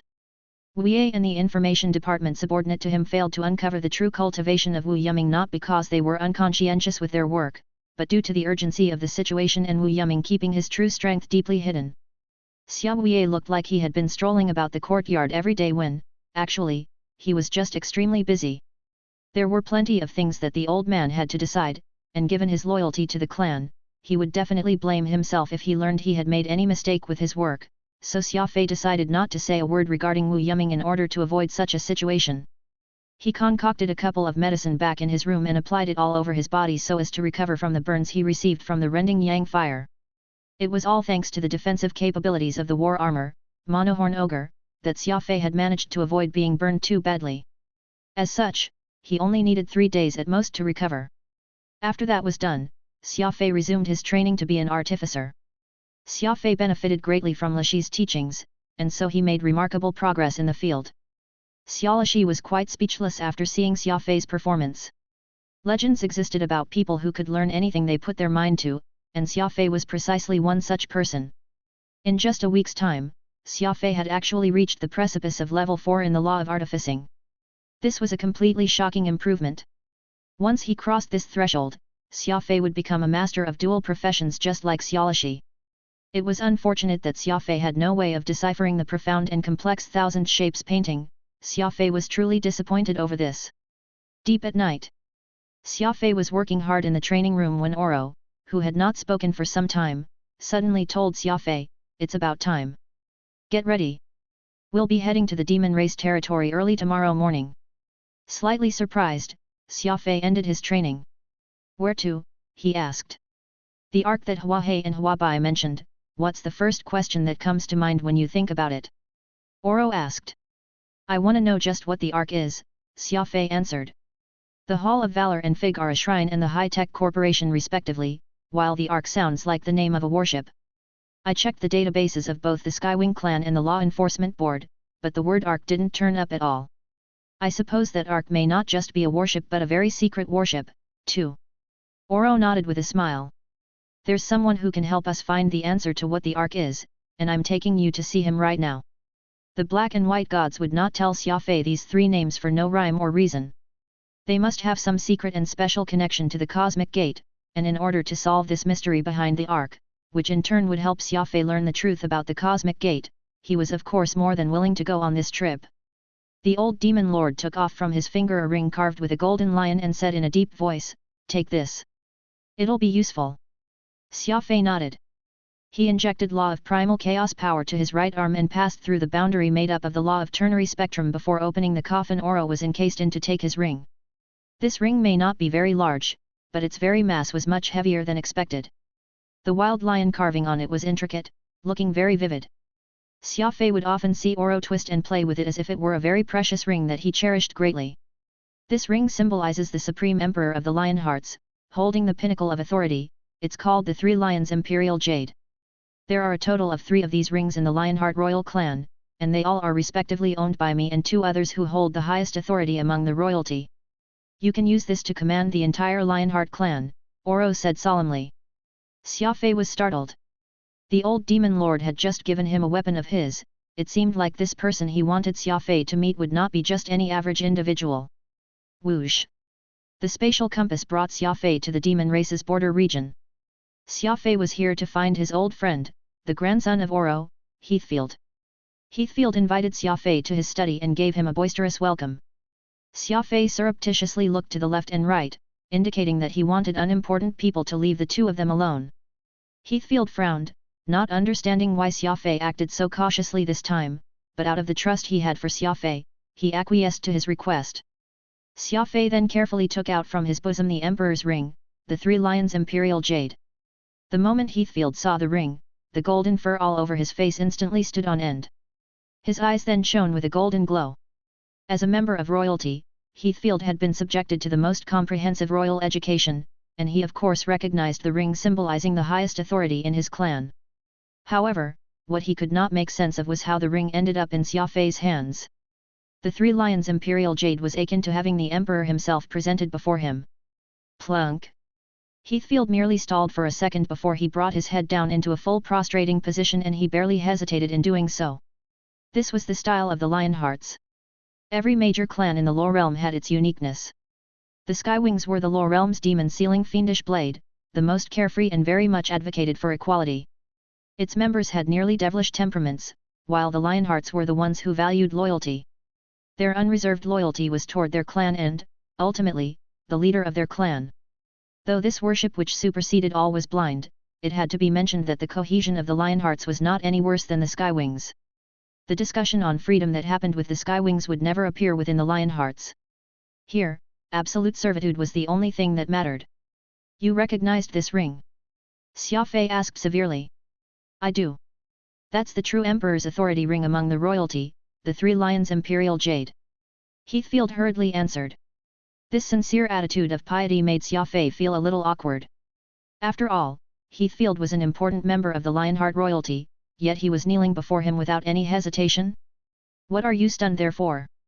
There's no need to explain anything to him. You can now represent me and give him orders, Oro instructed. Xia Fei pursed his lips and gravely stated, from now on, every word I say will be on behalf of this ring's owner. Shat! Golden fur swayed. Heathfield trembled involuntarily after hearing this statement. He was well aware that Xia Fei had some mysterious relationship with Oro, and now that Xia Fei had stated that he would be the ring owner's herald, there was no doubt in Heathfield's mind that the old demon lord was still alive. How could Heathfield not be invigorated hearing this? It had been many tens of thousands of years. The Lionhearts had not heard any news regarding their clan's emperor, and though they knew that Oro had an immortal body, an immortal emperor who had not appeared was practically no different from one who had died. However, now, Xia Fei had just invoked Oro's name to give a secret order. He had even taken out a token that could not be any more real. Were it not for being in the presence of the Three Lions Imperial Jade, which shut up Heathfield, he would very much let loose a heart-rending roar. They had been constrained for so long, the distinguished Lionhearts had actually lost their emperor. This was a huge shame to the clan. Bang bang bang bang. Heathfield kept kowtowing repeatedly, so agitated that he could not even utter a single word. The majesty of the Three Lions' imperial jade is something only those of royal lineage can comprehend. Now, my grandson is in your hands. Do as I say and act freely, the old demon lord said in a low voice. It was as if he had found a measure of his heroism of yesteryear, appearing to be a lot more energetic than before. He was no longer how he was in the past, listless as he hid in Xia Fei's spatial ring, the only thought in mind being how to persuade Xia Fei into killing him soon. Xia Fei had already expected that this emperor's ring would hold plenty of secrets that others would not understand, otherwise, there was no way Heathfield would immediately identify it as the real ring without even needing to authenticate it, even going as far as to humble himself before it. However, these were Oro's family affairs, and Xia Fei had no desire to ask in detail. After a brief pause, he spoke again. Okay, get up. Actually, the ring's owner only have just one request, bring me to the secluded springs. Secluded springs. Heathfield appeared to be very shaken upon hearing the name, but with the Lionheart's tradition of obedience, he could only grit his teeth and respond with great excitement. I understand. Almost as if wanting to ease Xia Fei's mind, Heathfield stood up, turned on a screen in front of Xia Fei, and contacted the other royals there and then. From where Xia Fei was sitting, it afforded him a clear view of everything while he did not need to worry about those people on the screen discovering him. It's me, Heathfield. Facing his fellow clansmen over the screen, Heathfield exuded his toughness as he returned to his status as a royal. Lord Heathfield, what are your orders? I want 10 squads from the Black Lions Regiment. Now. Heathfield firmly ordered. 10 squads? Are you sure? That will cost you all your contribution points, the person on the screen asked, appearing somewhat shocked. Heathfield laughed out loud. I've never been more certain of a decision my entire life. Xia Fei was a little puzzled, so he asked Oro, just what is the Black Lions Regiment? Oro replied, somewhat pleased, the Black Lions organization is the elite combat regiment of the Lionhearts. Every member is an expert at the law emperor cultivation or higher. Every 10 of these warriors form one squad, and 100 can be considered a platoon. There are a total of 300 warriors in the regiment. Xia Fei was completely astounded. The total population of Lionhearts was greater than humans, and they did not fraction into smaller clans the way humans did. Instead, they kept close contact, so the number of experts that they had was naturally many times more. However, Heathfield actually asked to mobilize 100 law emperors for his request. Was it not just a tad bit exaggerated? For it to require so many high-level warriors, just where exactly is that secluded springs we're heading off to? Xia Fei exclaimed. The old demon lord answered with a strange laugh, well, it's not any place good. Chapter 833, Breaking into Dark Space. For it to require so many high-level warriors, just where exactly is that secluded springs we're heading off to? Xia Fei exclaimed. The old demon lord answered with a strange laugh, well, it's not any place good. Also, what of that secluded well who lives in the secluded springs? Xia Fei asked again. He's no good, either, Oro replied with a shrug. Xia Fei was left speechless. Oro had only told him to search for someone called Secluded Well in Secluded Springs, but he had never mentioned just what kind of place the Secluded Springs was.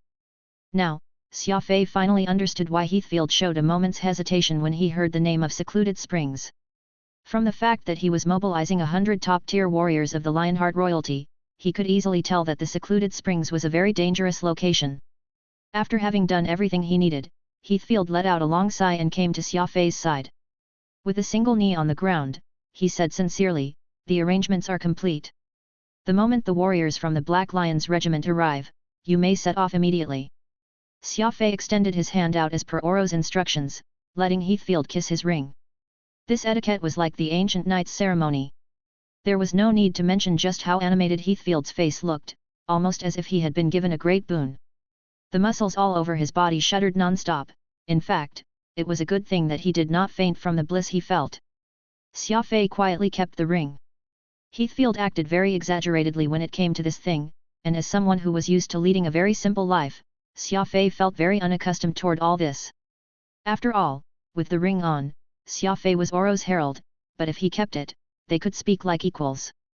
Quickly helping Heathfield up to his feet, Xia Fei sheepishly said, "Thank you for that.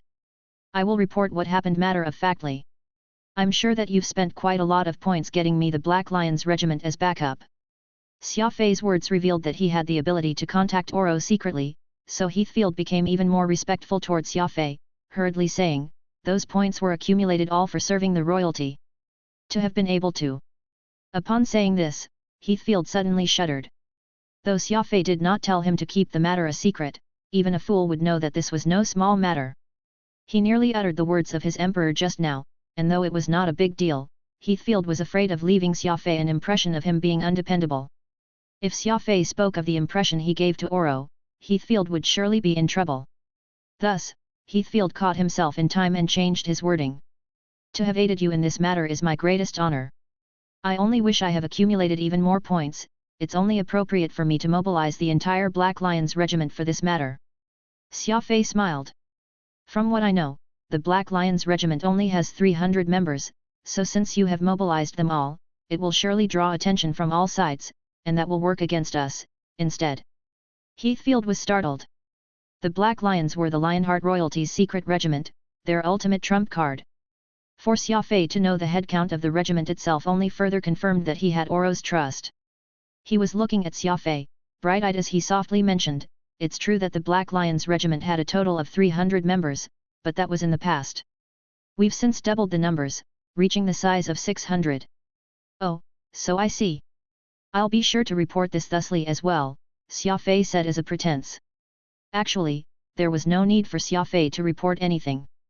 The Emperor of the Lionhearts, who had been sitting in Xia Fei's spatial ring this entire time, could clearly hear every word exchanged. Furthermore, the relationship that the Emperor shared with Xia Fei was nothing like what Heathfield imagined. The current situation was more like Oro calling Xia Fei his fellow brother, wanting the latter to kill him, but Xia Fei always refusing to do so. If any of the Lionhearts learned the sort of relationship Oro and Xia Fei shared, they would surely die from vomiting blood. Xia Fei was probably the only person who would dare do something like taking a major clan's emperor, tossing him in a spatial ring, and getting him to be an aide, even throwing some insults his way from time to time. The way to secluded springs is dangerous. Shall I leave you with two great law emperors that I have by my side for protection? They're my most trusted confidants, and there'll surely be no problems with that arrangement. Heathfield continued to curry favor with Xia Fei ardently. Xia Fei waved his hand. Sorry, I'm the skeptical type, I also don't much enjoy relying on others. Aside from Chen Dong, there's no one on your side whom I will trust. Heathfield quickly replied, Chen Dong's currently cultivating hard with the royalty. I'll invite him over right away. This was truly a case of when someone got elevated, even their acquaintance would rise to prominence. Logically speaking, Chen Dong was Heathfield's subordinate, so there was no need for any invitation, and a single order would be enough. However, it was not Chen Dong's status that had changed but Xia Fei's, instead. Heathfield now treated Xia Fei as his clan emperor's herald, and so a friend of Xia Fei's would of course rise in status by association. It was very likely that Chen Dong would receive Heathfield's fullest support and care from here on out, with a bright future ahead as he rose through the ranks. Xia Fei was very pleased with Heathfield's series of actions. When he was at his most troubled time, Chen Dong had not hesitated to lend him a hand, and this was a friendship that Xia Fei would forever remember.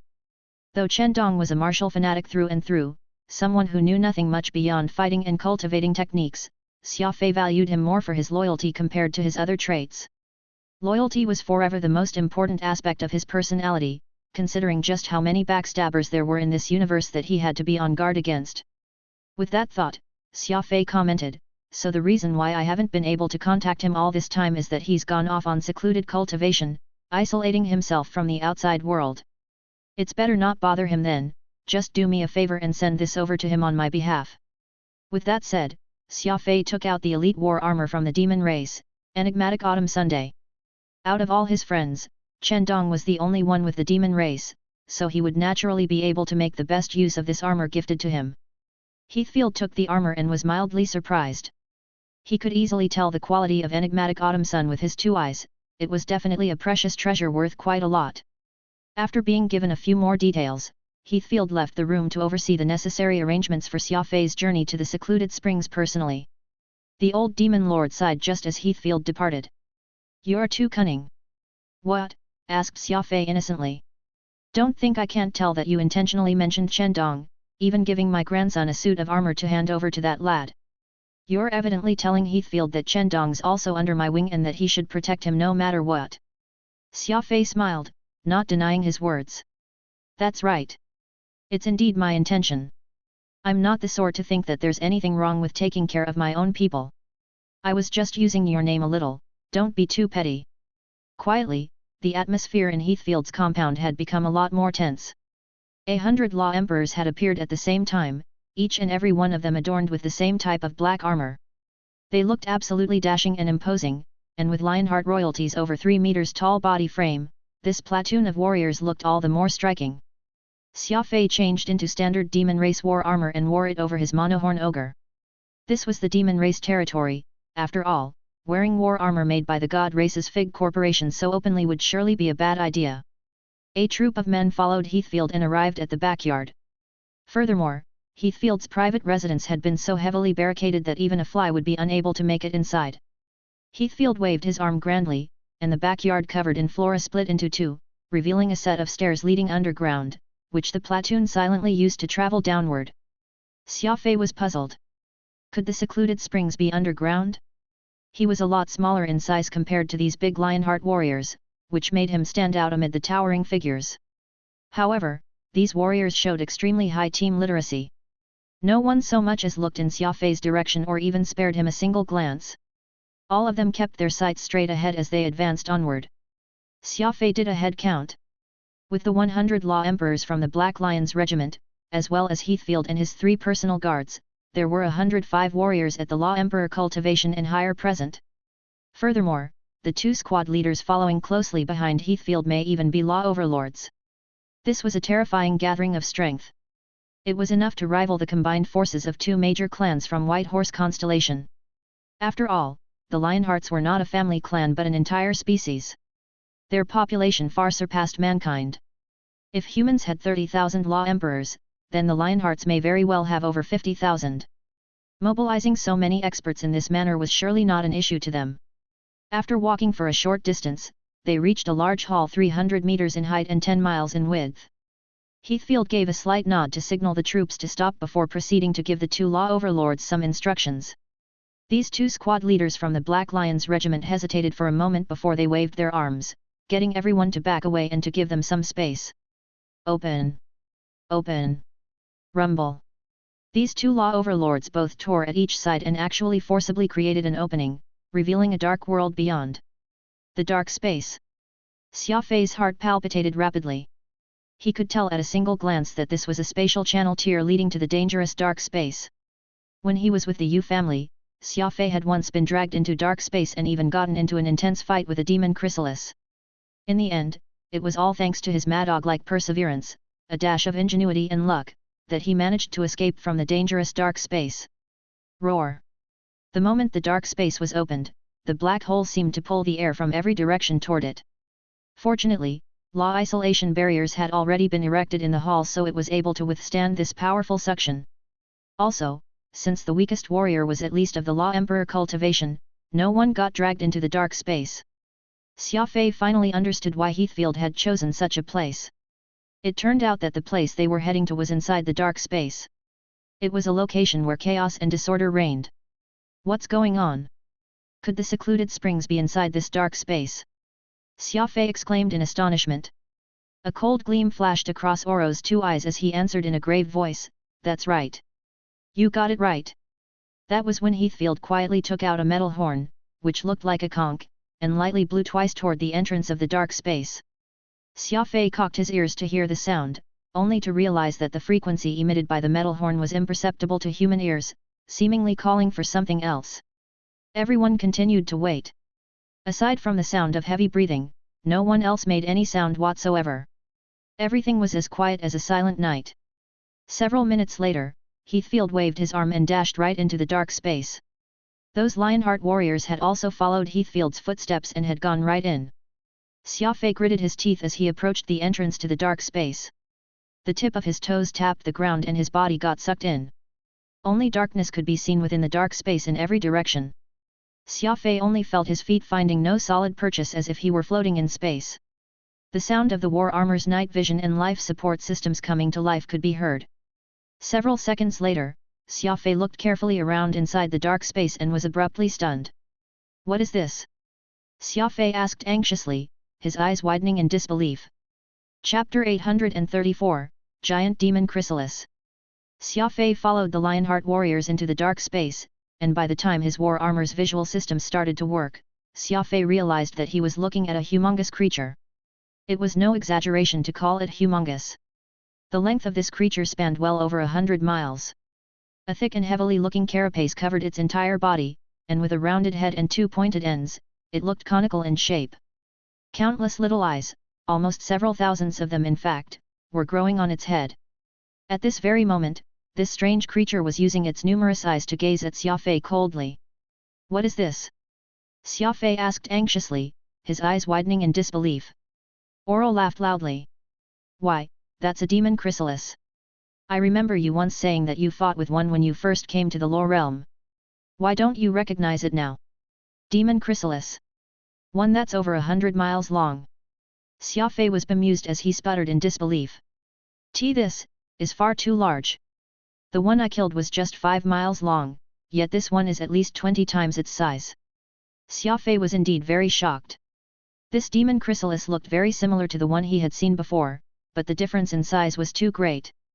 Its size was no different from that of a super warship. Oro continued to laugh.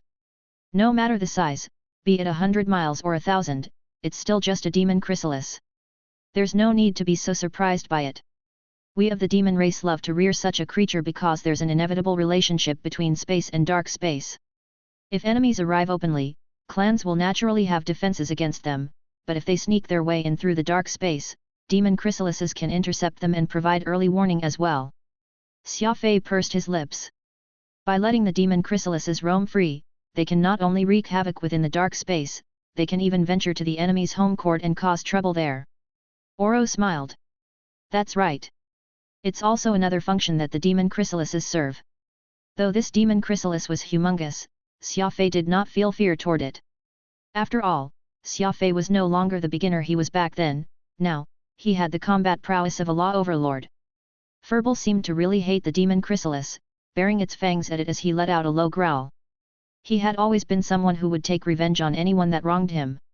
He still remembered that tough battle with the demon chrysalis back then as if it were just yesterday, and now that he had seen someone of the same species before him, he instantly turned hostile.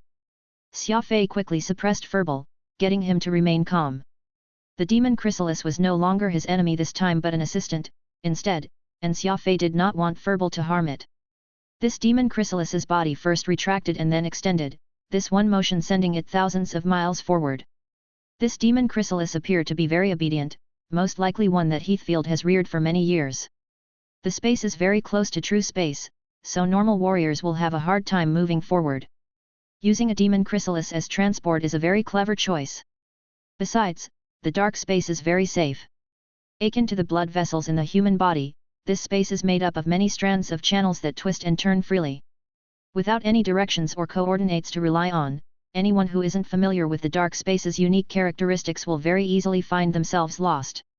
Meanwhile, the demon chrysalises are biological creatures native to the dark space, so they know their way around and also can travel at the right pace. With them acting as guides, we can traverse through the place with half the effort, Oro explained to Xia Fei. Xia Fei accepted this explanation. Upon entering the dark space, both the compass and radar systems no longer worked, so they would have to rely solely on their instincts for directions. Having a demon chrysalis lead the way would therefore be the logical choice when in this place. Actually, Xia Fei was not particularly sensitive toward things like the different races or species.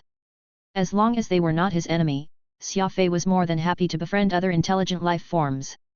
This was unlike Furball, who deemed the demon chrysalis as a hated enemy after having fought against one once. However, there was a benefit to Furball's personality. Ever since he accepted Xia Fei as his master, he had always believed that everything Xia Fei did was right and would never rebel against him for any reason. Furball was unnaturally crafty, but compared to Xia Fei, he was a little less flexible, and that was most probably a weakness of exotic beasts. In fact, even the most cunning exotic beast would remain stubborn until the very end. Boom! The demon chrysalis was like a huge warship, carrying this powerful platoon of elites as it advanced at great speeds deeper into the dark space. There was trash floating all around them, and plenty were things the demon chrysalis had dragged inside from the outside.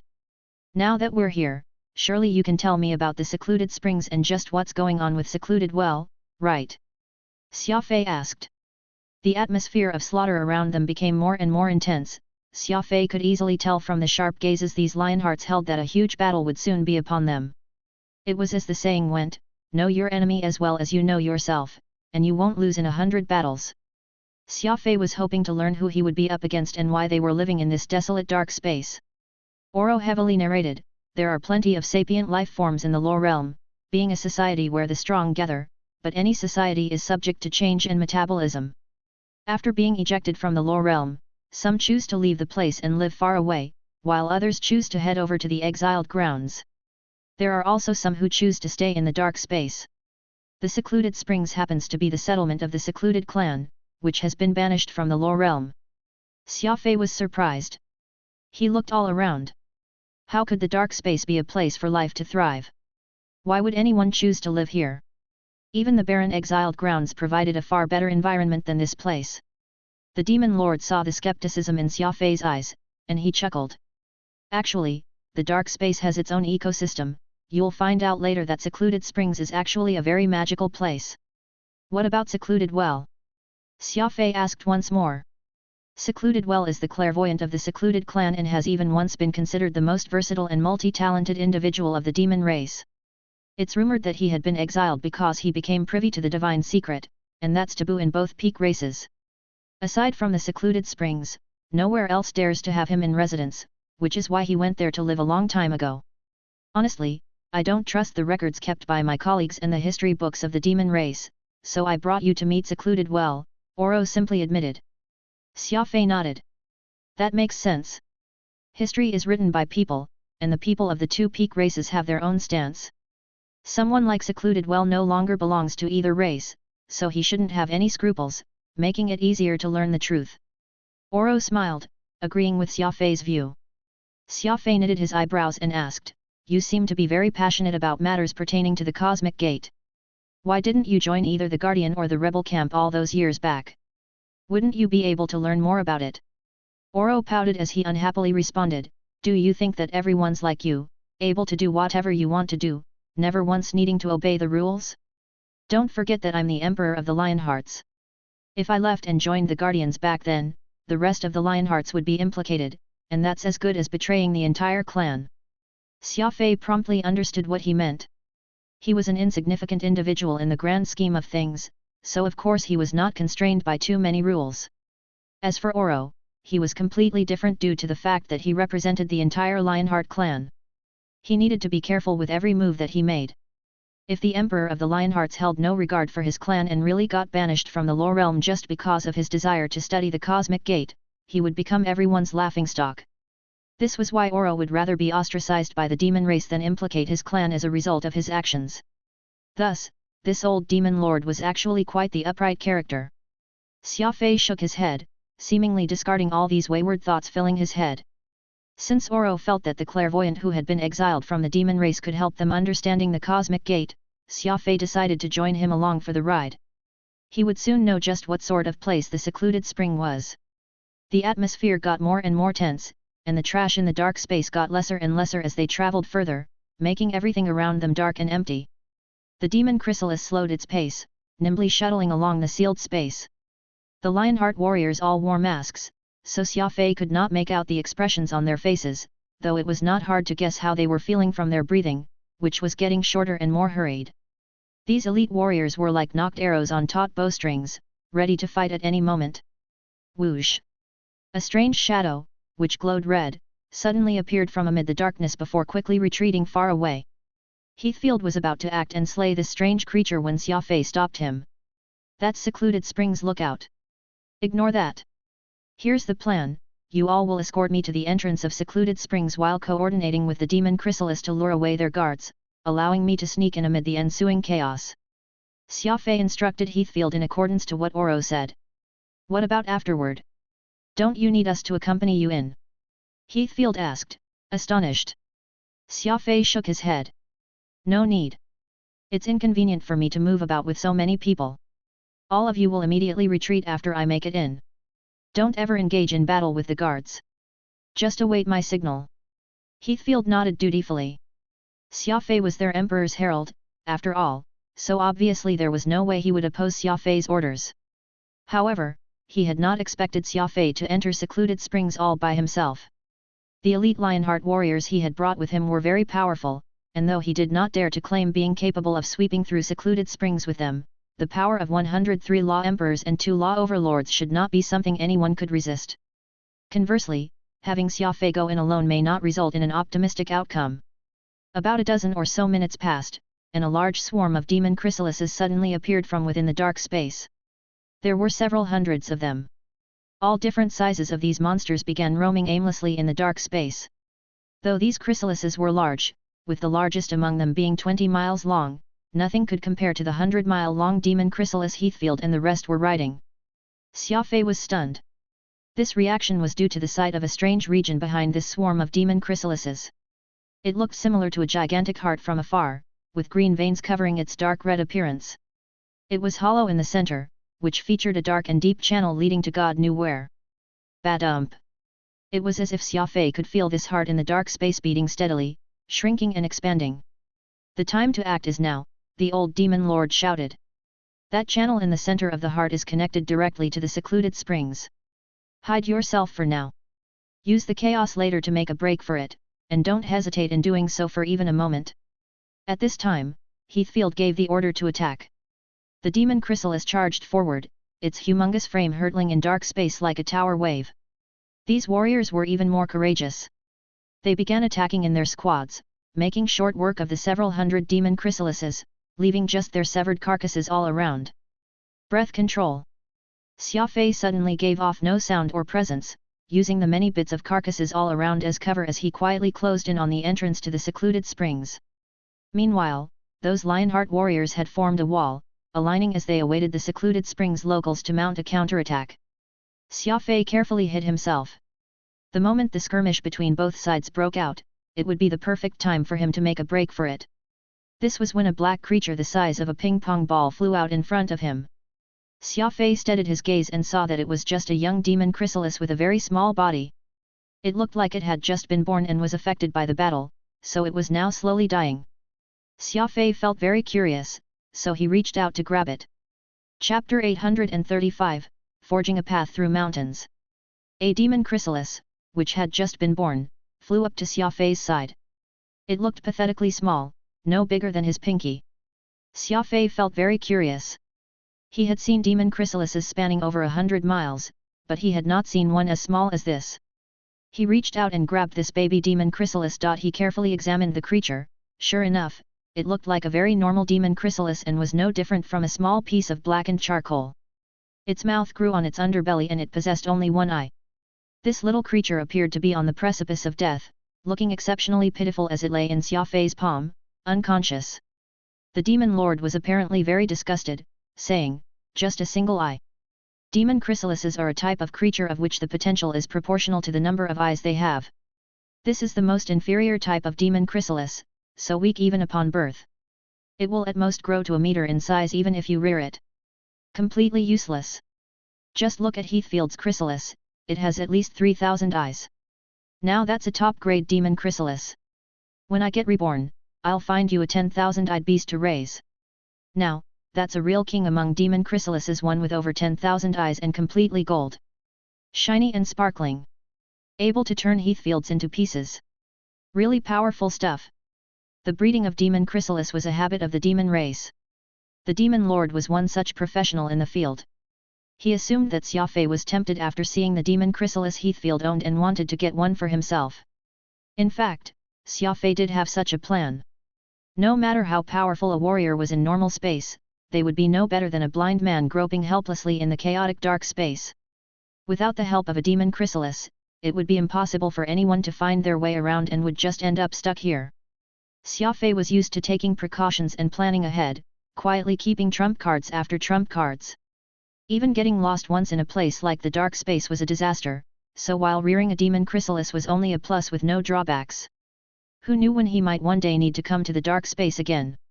However, the old demon lord despised this barely alive, single-eyed demon chrysalis, calling it trash, even Furball looked down on it, regarding the creature with a cold gaze.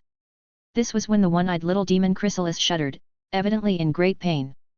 Its single eye was shut tightly, and so was its mouth. It kept trying to make a sound yet was ultimately unable to do it. Xia Fei frowned. This baby demon chrysalis, which had clearly not given up on hope to live, was evidently tethering on the edge of life and death, yet it was still doing its utmost to survive. Such a situation suddenly reminded Xia Fei of when he first opened his seventh brain region, and how the assault to his brain region caused Xia Fei to fall into his bathtub. Had it not been for Phantom's assistance, Xia Fei could very well have died back on Earth and would not have been alive today.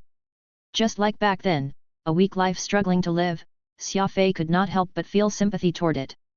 With a brush of his finger, Xia Fei took out a bottle of blue medicinal solution and dripped a few drops on the little demon chrysalis's body. "What are you doing?" the old demon lord asked. "Saving it," Xia Fei answered directly. "I already told you that this demon chrysalis is the weakest something that no one will want even if it's abandoned on the streets. Why even waste the effort in saving it?" Oro could not understand why Xia Fei would do this. He kept grumbling over it, and while Furball also felt unhappy seeing this, he feared Xia Fei more, and this was why he did not voice his dissent. Xia Fei ignored his complaints. Instead, he took out another bottle of golden solution and applied it on the little demon chrysalis as well. These two medicines, mixed together, created an intense reaction, and the little demon chrysalis shuddered even more violently, making it seem even more painful. "Save him? You're harming it," Oro muttered to himself. Xia Fei replied, "This fellow has suffered a powerful blow, so it's already a miracle for him to even still be alive. Common medicine won't have the effect of revitalizing him, so I decided to use a more potent drug. As for whether this little guy can crawl his way out of hell, that will be all up to him."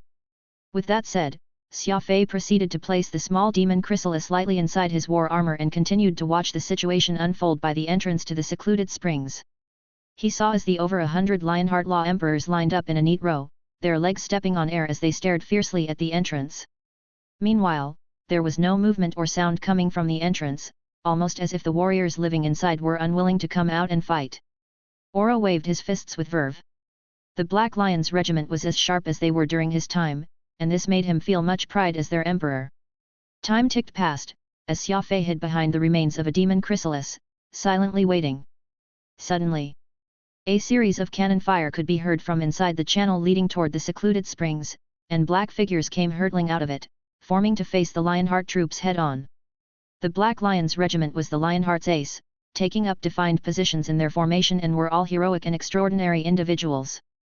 Adding to the fact that these Lionhearts possessed extra-large builds was their majestic killing aura. Meanwhile, the secluded springs warriors did not seem to match them in terms of combat quality, and since fewer than 3,000 of them had gathered, without any order whatsoever, these troops looked no different from the hooligans off the streets that lacked any discipline. Xia Fei carefully observed these warriors and noticed that they were of different species. A majority was sapient species from the demon race, while the minority was from the god race, and there was barely a handful at best. Heathfield took a step forward the moment he saw these people come out and yelled, "2 days ago, people from secluded springs assaulted the Lionhearts, causing severe injuries to 2 of my fellow comrades, so I'm here to seek justice. Hand over the culprit in 3 minutes, and no one will owe anyone anything more, or else." Humph! Zing! The moment these words were uttered, the killing intent emanating from the Black Lions surged. These elite warriors completely believed the words he said and were convinced that their fellow brethren had been injured by the people from secluded springs, so all of them became furious. None of them knew that this was really just an excuse Heathfield made up, to sow some chaos. On the other hand, the warriors from secluded springs were evidently very puzzled, a look of confusion on their faces, not knowing what to do. This was when a powerful voice echoed out from within the secluded springs. "No one from the secluded springs has touched even a strand of hair of any Lionheart. I believe that you people have other matters here. Am I right?" This voice was very vigorous. The secluded springs warriors all started rubbing their fists eagerly as they clamored visibly. "Let's fight already! Why waste breath? Don't think we're afraid of you just because you're Lionhearts." A pair of tall and short elders stepped out from the channel. This was within the dark space. Everyone here was wearing war armor, making it impossible to make out their faces, yet these two clearly looked like the leaders of this group of warriors. Oro said, the entrance to secluded springs is usually under the care of 2 law overlords. Now that they have been lured out, when the fighting starts, you can just dash right in and everything will be fine. Xia Fei nodded. It turned out that he needed to get past this checkpoint with the guards first. No wonder Oro had gotten him to seek Heathfield's help, it was all for the sake of matching these 3,000 guards and 2 law overlords, which Xia Fei would otherwise have trouble getting past. Heathfield had steeled his heart to demonstrate his prowess in front of Xia Fei. This way, Xia Fei would praise him in front of their emperor. As such, this Lionheart royalty very arrogantly pointed to the 2 law overlords. You still have 1 minute left. You can't blame us for being discourteous if you don't hand over the perpetrators by then. These 2 law overlords from secluded springs frowned. The secluded and the Lionhearts hardly ever bothered with one another, yet the latter had brought over a powerful army and made unreasonable demands. Their leader even looked like he had eaten a barrel of gunpowder, spewing incendiary words that showed his desire to cause a ruckus, not even giving the 2 elders a chance to explain themselves. As the saying went, there is nothing someone innocent can do when wrongly accused. Just as these 2 law overlords were ruminating on their next move, Heathfield abruptly yelled, "Your 3 minutes is up. Men, kill them all." All the warriors from secluded springs were dumbfounded. 3 minutes had hardly passed since Heathfield started speaking. In fact, it had at most been a minute since. The Lionhearts were fighting practically at the drop of a hat. Heathfield cared not for the grievance they were feeling, however. With a wave of his arm, the platoon of black lions moved in unison. The sounds of battle broke out instantly. Kaboom! In the blink of an eye, the entrance to secluded springs turned into a battlefield. Lionhearts engaged against the secluded, with neither holding anything back. Chance! Xia Fei made a break for the entrance, hurtling himself out from the darkness. Zip! The energy propulsion system of Monohorn Ogre enabled Xia Fei to move at high speeds even in the emptiness of dark space. He was like a spectre, an extremely fast spectre. With a flicker of his figure, he darted into that pulsating and fleshy dark channel. The sounds of battles grew further and further away. Xia Fei speedily flew in what appeared to be a strange channel made of flesh and meat. Xia Fei felt like he had shrunk and was actually diving into someone's heart. He encountered many guards along the way. Too bad that these guards of secluded springs had low cultivation, so they were too weak to stop Xia Fei and his speed of 480,000 meters per second. Blood crystal danced wildly, leaving behind hundreds of corpses in his wake, all killed with a single slash. Suddenly, Xia Fei felt that the walls around him had begun to move and that the channel was retracting. It turned out that this entrance to secluded springs was constructed within a huge heart vessel, and the blood and flesh all around would pulse once every few seconds. Right now, the rate of beating was already thrice every second. Badump badump badump. It was like an accelerating engine. You've been discovered. Get ready to experience the famed trigger trap of secluded springs. Oro solemnly stated. Trigger. Xia Fei was stunned. Before he could even react, he saw beam after beam of white light waves flying from the opposite side, crisscrossing with one another to form a huge net made of light waves. Crafty approach. Xia Fei grunted. His body then made inexplicable contortions, appearing as if he was heading to the right when he, in fact, was going to the left. His range of motions increased so greatly and so quickly that anyone seeing him would have a hard time believing that he was still human. Xia Fei evaded the concentrated light beams, but all these actions unfortunately meant that his speed of advancement had slowed down tremendously. The flesh walls all around him were rapidly shrinking to enclose him, almost as if the entire channel was working to squeeze him to death. Furthermore, Xia Fei realized that these beams completely disregarded friend or foe. Even those guards who had been stationed along the channel were killed by it. Accelerate! Pump it up! Oro kept yelling. You're but one man. You'll be in great trouble if you get trapped. Xia Fei gritted his teeth as he achieved his top speed. Peacock Blue. The immemorial mystical armament burst forth, forming a circle before Xia Fei's body. The body of Peacock Blue had acquired sharp little white flowers after merging with the scattered star chrysanthemum, and these white flowers were all made of indestructible energy. Xia Fei sent Peacock Blue forward and advanced with it, clearing the way ahead. Like a chainsaw in the hands of a lumberjack, everything that got in its way would be hacked into pieces by it. Since there was no road ahead, Xia Fei would just have to make one for himself. Chapter 836, The Cold-Blooded Banes. Very strangely, while this huge heart seemed to be made of flesh and blood, when Xia Fei truly began his attack, he discovered that it was actually a plant. It was hard to imagine that a plant would have a similar appearance to a human organ, and it could even grow to such a size in this barren dark space. Plant versus plant. The entrance to secluded springs was a plant, and so was Xia Fei's peacock blue. The difference was that peacock blue was an immemorial mystical armament, a powerful killing weapon of the plant type. Rumble. Peacock blue grew over 1,000 meters long with its 5 bluegrass blades all covered in white flowers of death. These flowers, made of pure energy, were of such sharpness that, when peacock blue moved with all its might, they became like countless knives, sharper than even the most powerful drill. Bam! A loud blast, and Xia Fei had opened a path for himself. He drilled past the heart of this enormous plant, entering the strange yet mystical world of the secluded springs. Looking around, he saw channels everywhere, with strange plants growing in them.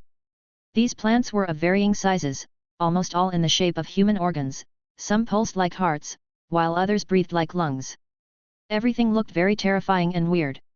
The moment Xia Fei arrived at the hidden secluded springs, something strange happened on a planet by the name of Dunami, inside the territory of the dark puppets. On the other end of a mountain was a temple, where countless people living on the planet were heading over to pay their respects. It rained last night, so the mountainside was completely muddy. However, these devotees still approached the temple in a very bizarre way. They were crawling toward it. Be it male or female, young or old, everyone was crawling in the mud toward it. Their attitude was very pious. A woman of the dark puppet species was even carrying a newborn child on her back as she made this pilgrimage. Aside from the mud, plenty of pointy rocks littered this mountain path, and they could easily cut these devotees' bodies if they were not careful. However, these hardships did not deter them at all. It almost seemed like overcoming as many adversities as they could on the way to the temple only demonstrated their utmost devotion. Whoosh! A spatial door suddenly opened by the foot of the mountain, and 2 well-dressed men in the prime of their lives stepped out.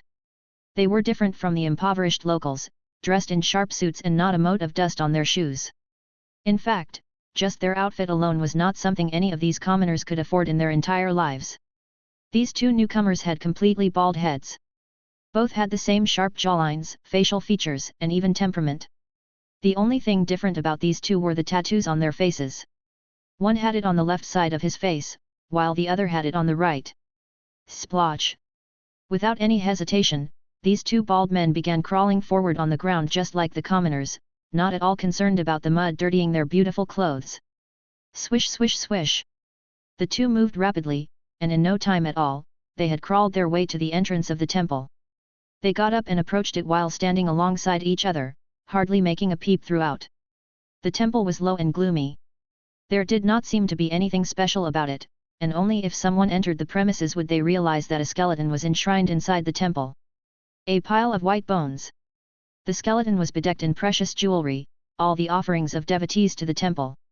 Day and night, the people in the temple would quietly retrieve all the jewelry to maintain their daily consumption, but the next day, even more offerings could be found hanging over the skeleton.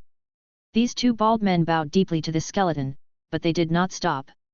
Instead, they darted into a small door behind and entered the backyard. Here, the gloomy atmosphere was gone, and the garden had all sorts of pretty flowers and plants growing everywhere. An old woman was sitting cross-legged on the grass. Wrinkles filled her face, there was even a layer of lime-like substance all over her skin. Her head of white hair fluttered wildly in the breeze, making her look like a priest from a barbaric nation. These 2 bald men made their way over and knelt on one knee, speaking in a low tone. "Aunt." The eyelids of this old woman lightly fluttered open. She tossed out a wooden doll figurine from her cuff with one hand. This small puppet splintered into pieces the moment it landed on the grass, turning into just a pile of scrap wood. The 2 bald men were startled, curiously asking, "Is this person already dead? Who is he?"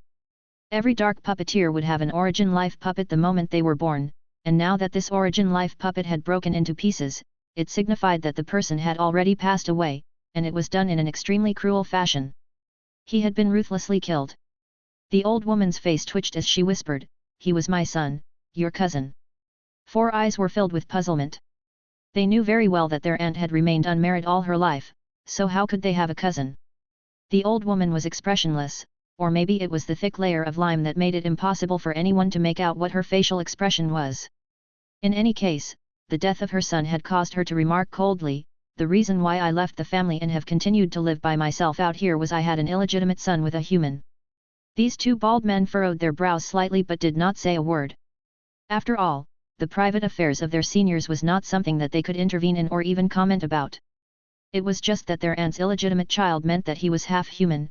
This point shocked the two greatly. Everyone knew that the two peak races were at loggerheads with each other. As such, it was no wonder their aunt had gotten exiled. An illegitimate child with a parentage from both the god and demon races would be an unacceptable existence by any family out there. Their own aunt had essentially committed the greatest taboo.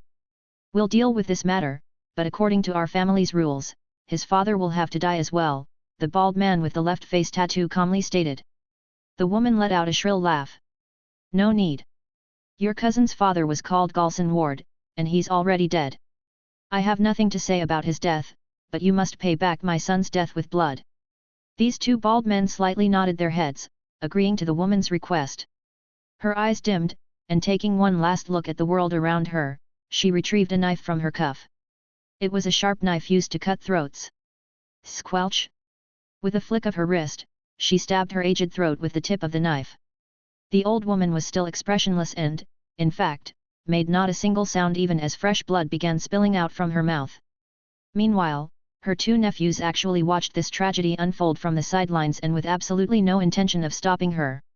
The old woman exerted force on the blade and cut off her own head. Splat! Fresh blood spurted out from her corpse.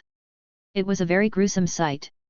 The bald man with the tattoo on his left face did not wait until the head of the old woman landed on the ground and caught it mid-air. Her thick blood splashed all over the two brothers, but they did move or show any reaction toward this. The two bald men exchanged glances. The man with the tattoo on his left face raised that severed head and solemnly rumbled, "Our aunt has made sacrificial death. This is the reward." With that said, he carefully stored her aunt's head into his spatial ring, and the two brothers turned to leave, allowing the few vultures to tear at what remained of their aunt's corpse. This entire process was cruel and callous. Just what sort of cold-blooded creature would actually watch their own kin remove their own head? The dark puppeteers were just an ordinary species of the demon race, but these two bald men and the old woman belonged to a family that was anything but ordinary.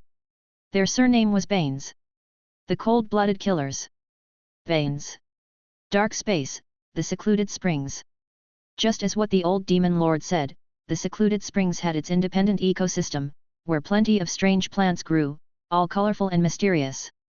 These abnormal trees bore kidney-like fruits. Sour yet sweet juices would fill the mouth of anyone taking a bite off them. The taste was truly not bad. People who were not aware would think that they had visited hell in the mortal plane when, actually, these strange yet scary plants were not in the least bit dangerous. Instead, they contained plenty of energy, and the secluded springs residents depended on them for survival. There was soil, breathable air, lakes, and any normal living conditions necessary for survival. The only difference was their odd shapes and colors. However, Xia Fei was not in the mood to admire this fantastical scene before him. He had come rushing over for the clairvoyant secluded well, an old monster who had been living here in the secluded springs. The mission now was to locate him as soon as possible while avoiding any direct confrontation with the warriors here. Whoosh! Xia Fei moved quickly, flying past the channel filled with all sorts of plants. The channel was circular in shape, with plants evenly distributed on both sides. Above his head, under his feet, Xia Fei could see them everywhere, growing wildly without any order to speak of. The dark space was supposed to be just darkness, but there was light in the secluded springs. This light came from plants that looked very much like soft rushes. Their fruits, which made Xia Fei think of a dish called 9 turns fat intestines, released lights even brighter than the sun rays. Xia Fei could completely do without his night vision or life support systems as he moved about in the secluded springs. Breath control provided Xia Fei with great protection amid the dense fauna. Aside from the entrance to the secluded springs being heavily defended, Xia Fei hardly came across anyone upon entering the place, and no one could even dream of discovering and stopping him. Another fork in the road. Which way should I go? Xia Fei came to a halt and asked while squatting under a big tree. It had been over 2 hours since he entered the secluded springs.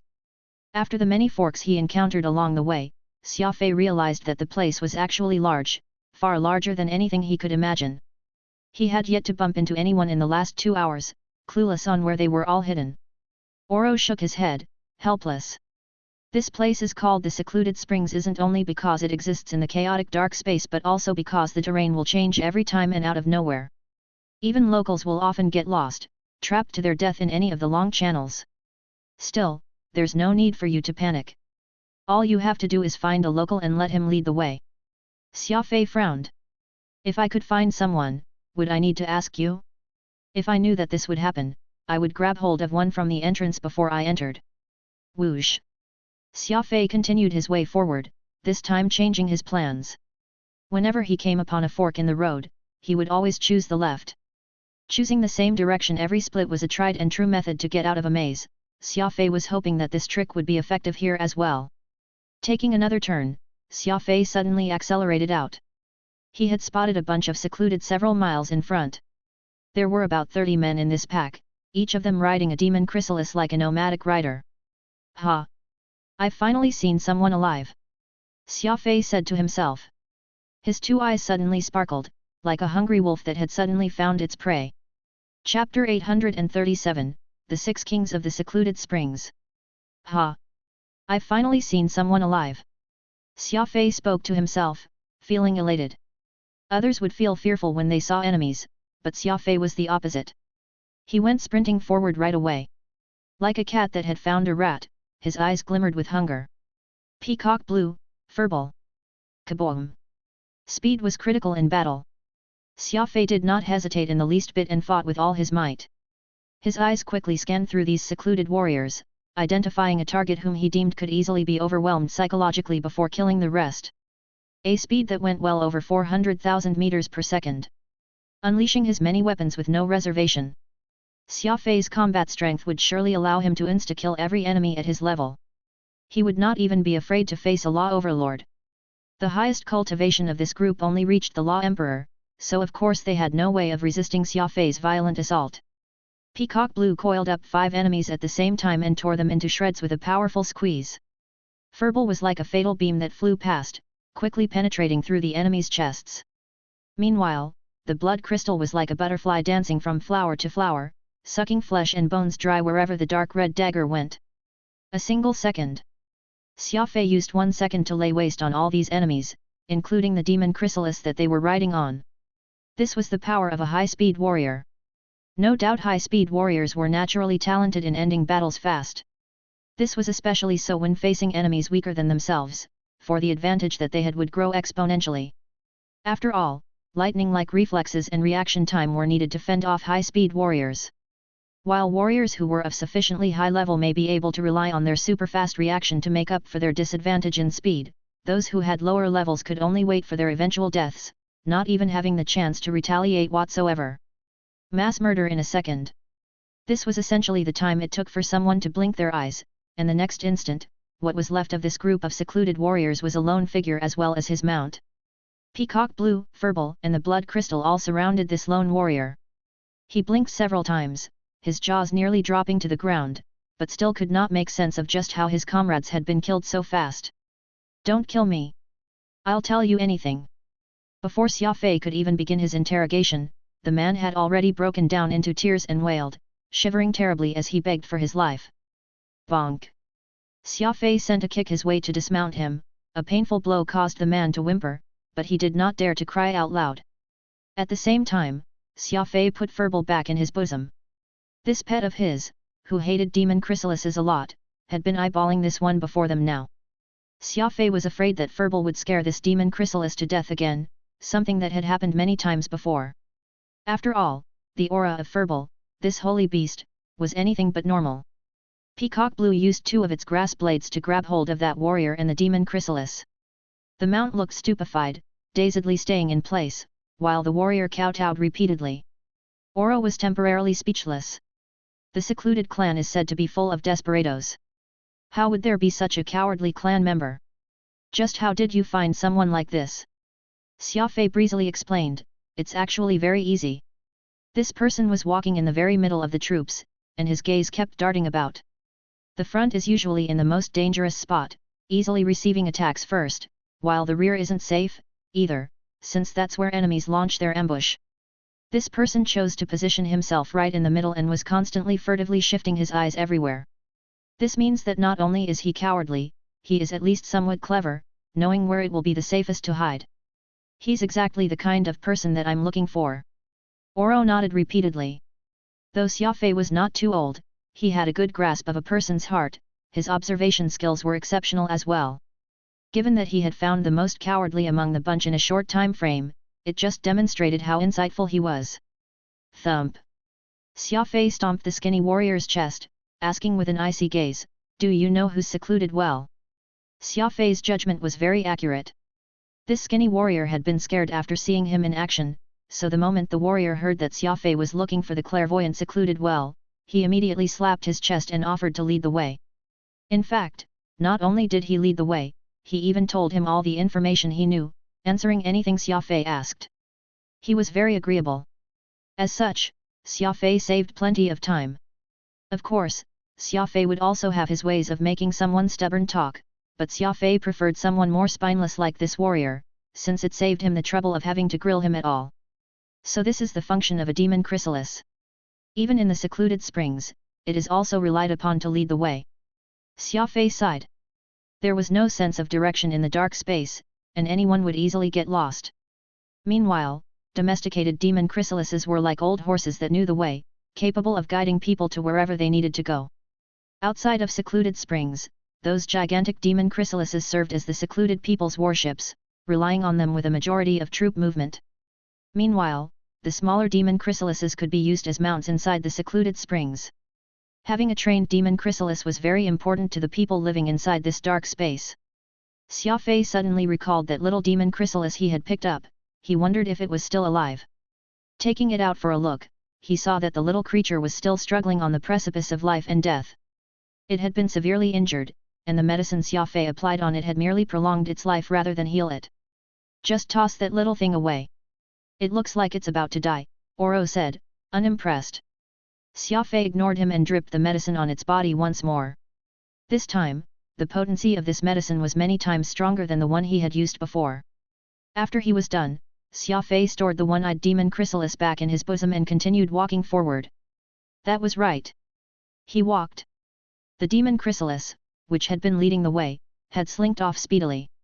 However, because Xia Fei was a speedster, the rapid pace of the creature was no more than a strolling pace to Xia Fei. Here in the secluded springs, where a demon chrysalis was necessary to lead the way, Xia Fei had no choice but to match the pace of the creature. In front of him was a fork, with 3 separate roads heading in 3 different directions. The demon chrysalis suddenly came to a halt upon reaching this point, no longer advancing. "What's the matter with it?" Xia Fei asked with knitted eyebrows. That skinny secluded warrior honestly answered in fear, "It can't go any further. These 3 roads are all wrong, so it's waiting for a new road to appear." "A new road?" asked Xia Fei menacingly, arching his eyebrow. The warrior sweated profusely in his anxiety, explaining hurriedly with animated hand gestures. Apparently, these roads would shift after some time. It was not a pathway anyone could pass through whenever they wanted. The secluded relied on this maze-like characteristic, which allowed them to survive in the low realm where danger lurked everywhere. Xia Fei lit a cigarette. Although he was in a rush to meet the clairvoyant secluded well, the secluded spring's unique terrain made it so that Xia Fei had no way of continuing forward, so all he could do was be patient even though he was reluctant. "Then let me ask you, how many experts are there in the secluded springs right now?" Xia Fei asked as he blew out a smoke ring. "There are a total of 6 kings in the secluded springs. They're the so-called 4 overlords, 1 saint and 1 clairvoyant. Lord Secluded Well, whom you're looking for, is one of the 6 kings. 4 overlords and 1 saint." Xia Fei was somewhat taken aback upon hearing this. Secluded Springs has a law sage. That's right. Secluded Sephora and Secluded Tune are both law overlords guarding the entrance. There's also Law Overlord Secluded Mess and Super Law Overlord Secluded Hunt. Law Sage Secludeless and Clairvoyant Secluded Well make up the 6 kings of the Secluded Springs. The demon lord in the ring could not help but arch an eyebrow as he muttered to himself, "All these years, and a law sage has actually appeared in the Secluded Springs? This may be quite troublesome. You can still deal with a law overlord, but if it's a law sage, well, we'll have to be more careful in going about our business now. Even if you can't beat them with your speed, you should at least be able to keep yourself alive." Xia Fei nodded gravely. To most, anyone who reached Super Law Overlord would be absorbed into the 2 peak races, but because secluded springs belonged to neither race, none of their experts qualified to join either of the two peak races, and so they could only remain here. Cultivation was not just a matter of talent and hard work but also energy. It was very hard to imagine that the impoverished secluded springs would have someone that had managed to cross the law sage's heavenly threshold. Xia Fei asked a few more questions. It turned out that the 6 kings were already aware of Xia Fei's intrusion, but none considered him to be a threat and had merely sent out small teams to search for him. This was an advantage to Xia Fei, as though he was not a law overlord, his actual combat strength was not any worse than a law overlord. As long as Xia Fei could end fights quickly, he would be able to approach secluded well without much of a fuss and leave without kicking up much of a stir, either.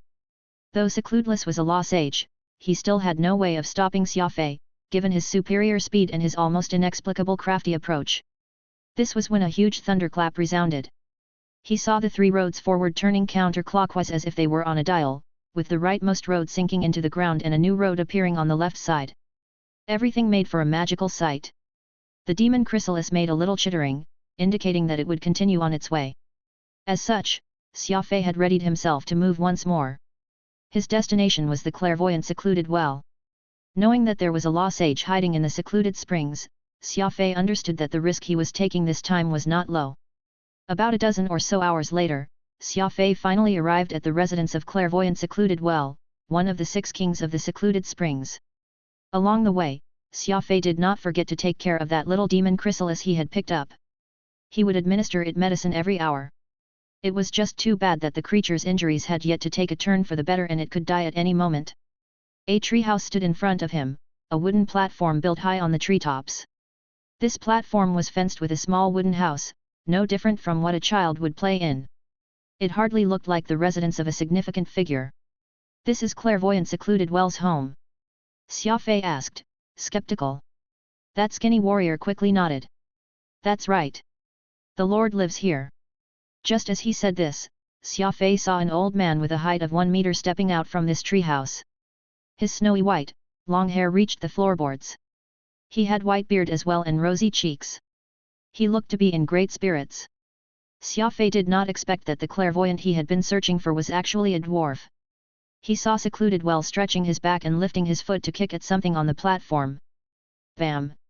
A rattan ladder made from green vines tumbled down, allowing anyone to climb up to the treehouse. After doing this, secluded well suddenly let out a self-deprecating laugh as he raised a hand to pat his head. "I forgot. You're an expert, so there's no need for a ladder." Xia Fei was stunned. It sounded as if secluded well had spoken those words to him. He watched secluded well turn around and wave a hand over to the bush that Xia Fei was hiding behind. "Evildoer, since you've made your way here, why don't you come up and meet me in my house?" This was when the old demon lord suddenly burst into laughter and excitedly said, "That's right. This old coot is no doubt secluded well. Let's go.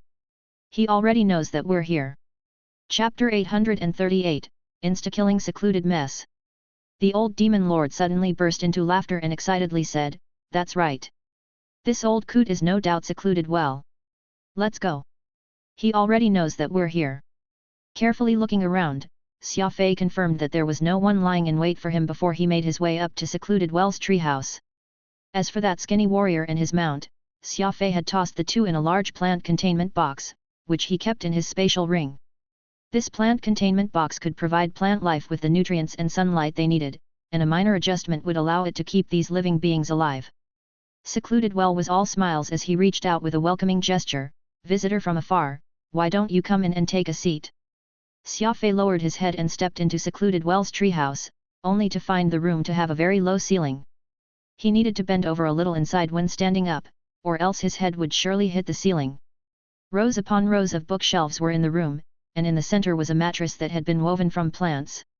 Aside from that, simple snacks and drinks were also displayed but nothing else. The two sat across from each other on that mattress, with secluded well smiling at Xia Fei and the latter carefully examining this clairvoyant he had heard of. Xia Fei could not tell secluded well's age from his face alone.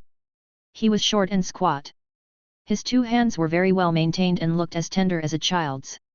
He also had two sharp eyes and flowing white hair. Were he a little skinnier and taller, secluded well would completely fit the description of an immortal, wise man. Secluded well did not seem to harbor any animosity towards Xia Fei. "You're a human. I believe that you came from the faraway White Horse constellation. Xia Fei smiled. You're a clairvoyant, so you must know of my past already. Why bother asking? Secluded Well was at first surprised to hear Xia Fei's retort, but he soon burst into laughter. A clairvoyant is no more than someone who makes slightly accurate predictions based on the situation at the time. If I could truly see into the future, then that would make me a god. After living for so many years in the secluded springs, I have become familiar with every tree and grass blade in this place. Spirits inhabit these plants.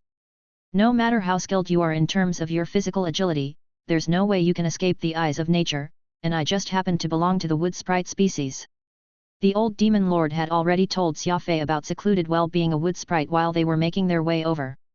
The wood sprites were a special species with a small population and long lives. They developed very slowly. Other species would consider an adolescent if they reached their teens. As for the wood sprites, they would be considered that after hundreds of years, their lives spanning for tens of thousands of years. This was why Oro could recognize Secluded Well despite it having been over 10,000 years since their last meeting, and this was also why the clairvoyant was still alive even now.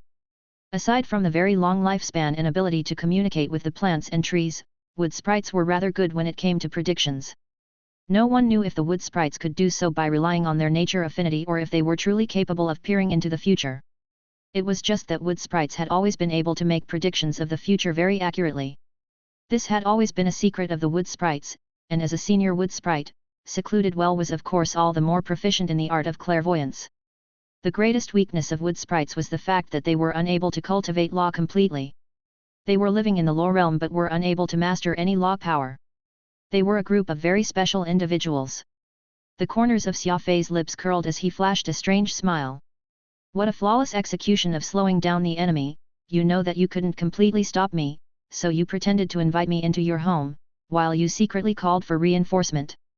I believe that with the current speed of the reinforcement, they should arrive in a handful of minutes.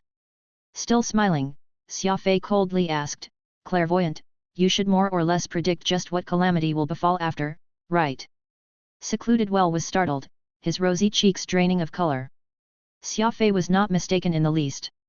At this very moment, Law Overlord Secluded Chaos and Super Law Overlord Secluded Hunt, along with their men, were still several minutes away. The wood sprites could indeed communicate with nature, but it was not without its limitations. By the time Secluded Well picked up on Xia Fei's tracks, it had already been too late. Even if he got on a demon chrysalis, there would be no way for him to hide from Xia Fei. This was why Secluded Well had appeared completely unperturbed by his arrival, luring Xia Fei into his treehouse while seeking assistance from his comrades.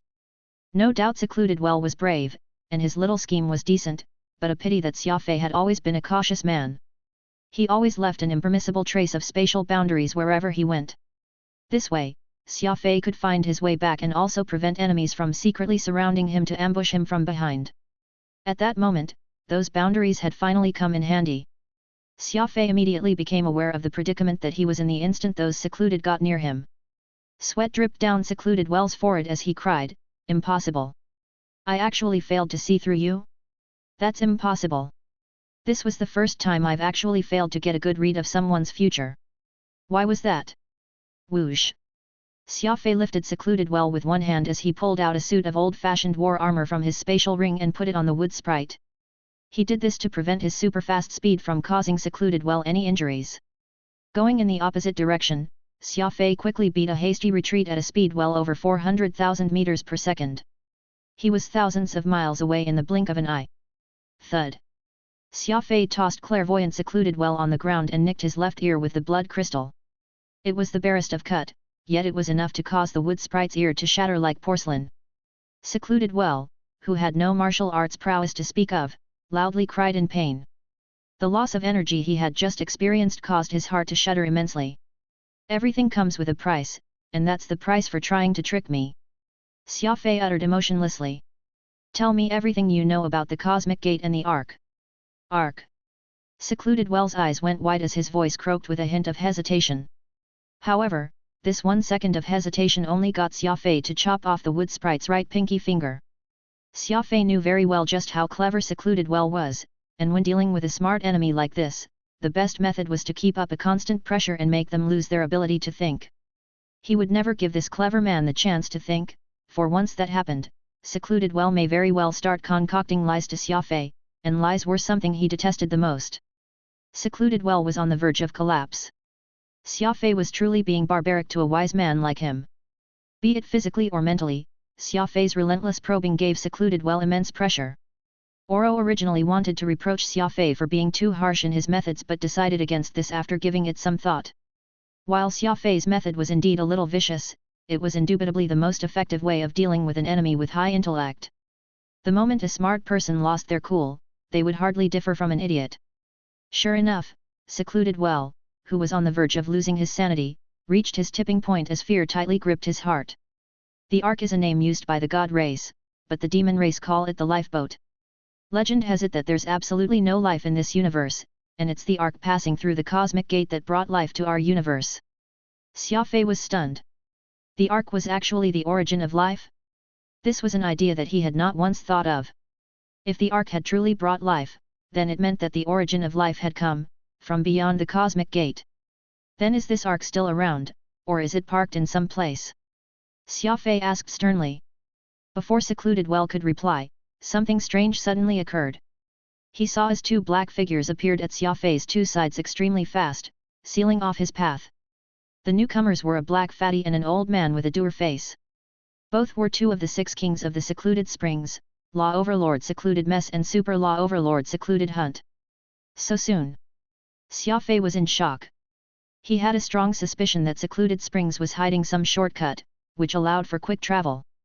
Otherwise, there would be no way for the two to have appeared so soon, catching up to him in less than a minute. The appearance of these two law overlords immediately turned the situation on its head. Xia Fei was in trouble now. Here I was wondering just who had abducted our Lord Clairvoyant. To think it's some insignificant grunt of the god race. The black and fat Secluded Mess snorted in disdain after seeing Xia Fei. I thought that it's an accomplice of those damn lions, which would at least give me some pause, but all we have here is some weak human. Before Xia Fei could react to the words, Oro's eyes lit up in rage. The Lionhearts hated hearing others call them DMN lions, and Secluded Mess had unwittingly committed a huge taboo. Secluded Mess was a carry, which enjoyed a very prestigious position in the demon race. They were more or less on par with Oro's Lionhearts, so of course he had no love for the humans from the god race. Super Law Overlord Secluded Hunt wrinkled his brows slightly. Secluded Mess's words sounded as if he was looking down on the god race, and he happened to be from the god race. Secluded Mess's two eyes widened to the size of bronze bells as he pointed at Xia Fei with one hand, bellowing, "You've already been surrounded, twerp. If you don't want to die, you'd better hand over Lord Clairvoyant. Crawl under me next, and then perhaps if my good improves, this old granddad can let you off." Secluded Mess pointed down at his pants as he widened his stance, laughing boisterously. "Lord Clairvoyant, you got careless. I told you not to live separate from the group, but you simply refused to listen. See how you've been held hostage by someone." It was evident that Secluded Mess was an arrogant knucklehead, goading Xia Fei with his words while also insulting one of the Secluded Springs 6 kings. Secluded Well merely huffed and did not say a word. He had no choice. He had to depend on them to save his life in the current situation, so all he could do was begrudgingly endure this. Unexpectedly, Secluded Well did not only settle for insulting but was also rather naggy. He prattled on and off, not holding anything back with his flippant words. Even the Super Law Overlord's expression turned slightly ghastly, sighing in resignation. "Chance!" Xia Fei promptly accelerated sense a warning and charged right at Secluded Mess. Secluded Hunt was in the middle of using his two hands to rub his temples in annoyance at the moment, for he was truly feeling rather resentful of Secluded Mess's tirade. It was this brief second of distraction that Xia Fei had grasped. Xia Fei held Secluded Well with one hand, and one swing of his arm turned the latter into a human cannonball as he was flung out. "You want him? Take him!" Xia Fei shouted as he lowered his form and went hurtling right behind Secluded Well. Secluded Mess was a blockhead with martial arts prowess but no brains to speak of. At that moment, his brain short-circuited. He had no idea whether he should catch Secluded Well or take care of Xia Fei first. Speed was king on the battlefield. How could the slightest of hesitation exist during battle? This was especially true when facing a high-speed warrior like Xia Fei. Kaboom! Peacock Blue and Xia Fei coordinated with each other flawlessly. That slight hesitation of Secluded Mess was not just a chance for Xia Fei but was also an opportunity for Peacock Blue. 5 large grass blades suddenly sprouted from the ground and tightly coiled around secluded Hunt. Plush! A blood-red dagger flashed, plunging directly into the chest of Law Overlord Secluded Mess. Level 3 Law Overlord Secluded Mess was, thus, insta-killed. A true warrior would never underestimate their opponent. Secluded Mess happened to have made this fatal mistake. He had no idea that he was facing a Skywing, the sharpest and most fiendish blade of the god race. A true lethal weapon. Chapter 839, Law of Illumination. In the isolated secluded springs, no one had any clue about Xia Fei. This was what he could use to his advantage. Insta-killing without any hesitation. Plush! The blood crystal's dark red blade flashed as Xia Fei used his speed of over 400,000 meters per second to close in on Secluded Mess and drive the blood crystal into the latter's chest. From throwing Secluded Well out as bait to that fatal blow, Xia Fei had executed everything in a breath's time. In fact, not even 0.5 seconds had passed. It was done at a lightning-fast speed. From the sidelines, even Super Law Overlord Secluded Hunt and all his cultivation was helpless to stop this from happening. His figure whizzed by and he thrust a single palm right at Xia Fei's waist. A layer of thin white luster, which was extremely sharp, covered Secluded Hunt's palm. It was a derivation of the law of space. Spatial fracture. The law of spatial fracture was different from spatial tears.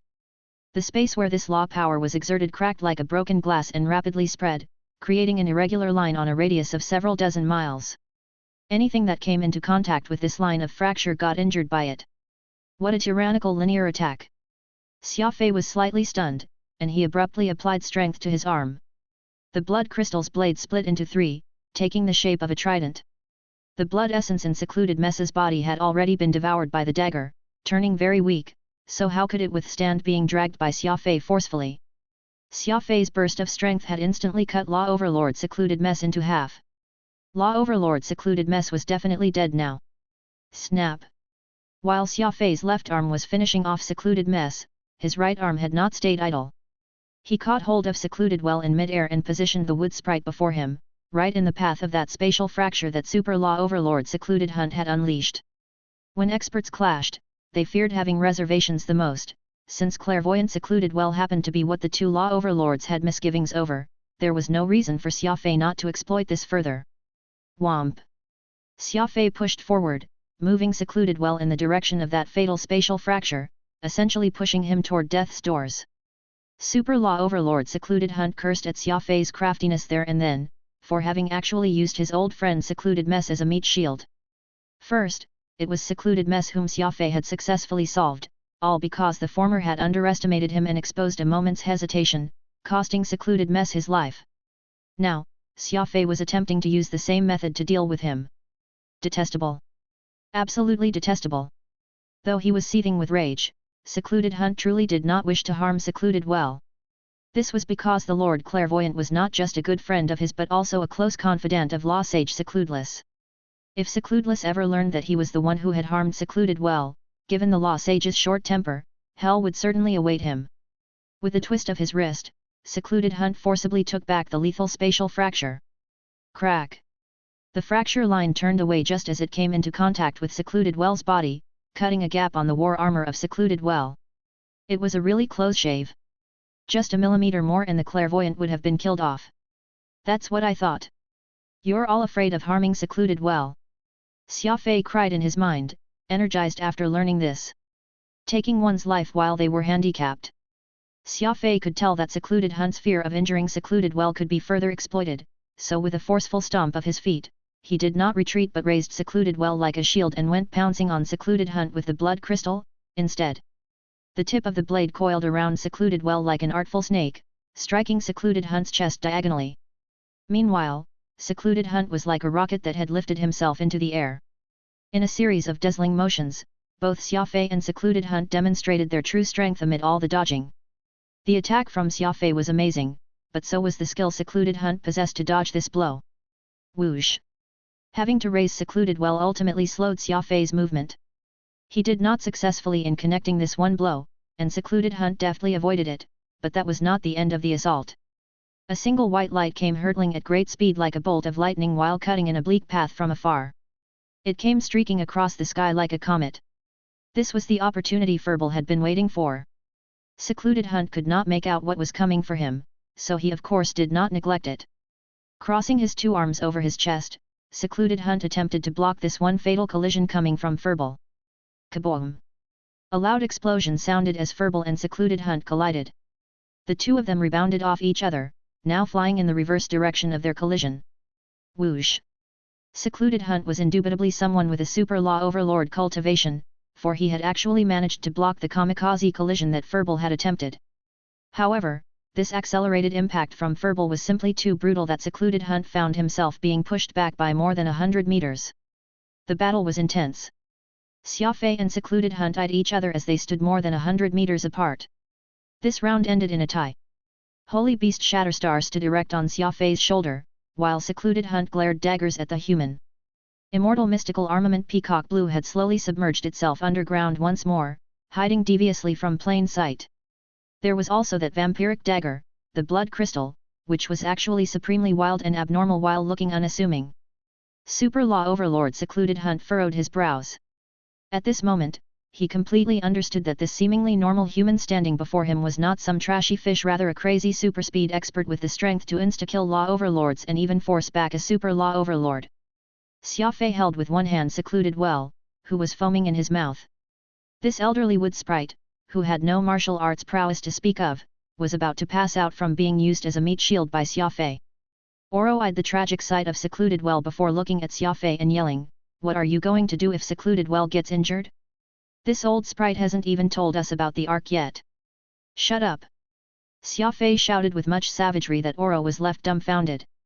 Xia Fei hated being backseated while in a fight, and he made no exception to this even for Oro, the Emperor of the Lionhearts. He should have considered the fact that Xia Fei had been surrounded by two Law Overlords moments ago. How could he bother concerning himself with Secluded Well's well-being? At the moment, he had no choice but to be unscrupulous in order to ensure his survival. "What speed? Are you a Skywing?" Secluded Hunt wagged his finger as he furiously asked Xia Fei. Xia Fei smiled. "It's none of your business whether I am one or not. I'm looking for your clairvoyant merely to ask him a few words, so you'd better not make any reckless move if you don't want him dead, or else." Humph! Secluded Hunt froze. It was apparent that Xia Fei was not boasting. Given his actions and methods, he could most definitely make Secluded Well experience a fate worse than death, and this was not a situation Secluded Hunt wanted to see. "Skywings are troublesome. Secluded Well remains and I'll let you leave," Secluded Hunt said with a frown. Everyone would have a headache when mentioning the demon-sealing fiendish blade of the god race, and Super Law Overlord Secluded Hunt was no exception. However, Xia Fei was surprised, for a flash of delight had appeared in his eyes when Secluded Hunt said these words. Something was not right at all. Zib. Sense hesitating in the least bit, Xia Fei grabbed hold of Secluded Well and sprinted off with him. However, just as his feet left the ground, a white flash, bright enough to light up an entire planet, suddenly shone. At the same time, Secluded Hunt had used an instantaneous movement technique to leave the battlefield. As if someone had turned on a flash, and the intense light swiftly passed through. Those strange plants in its path were all burned to crisp, the ground charred, and the river dried up. It was a flash of blinding light that destroyed everything. That's the law of illumination.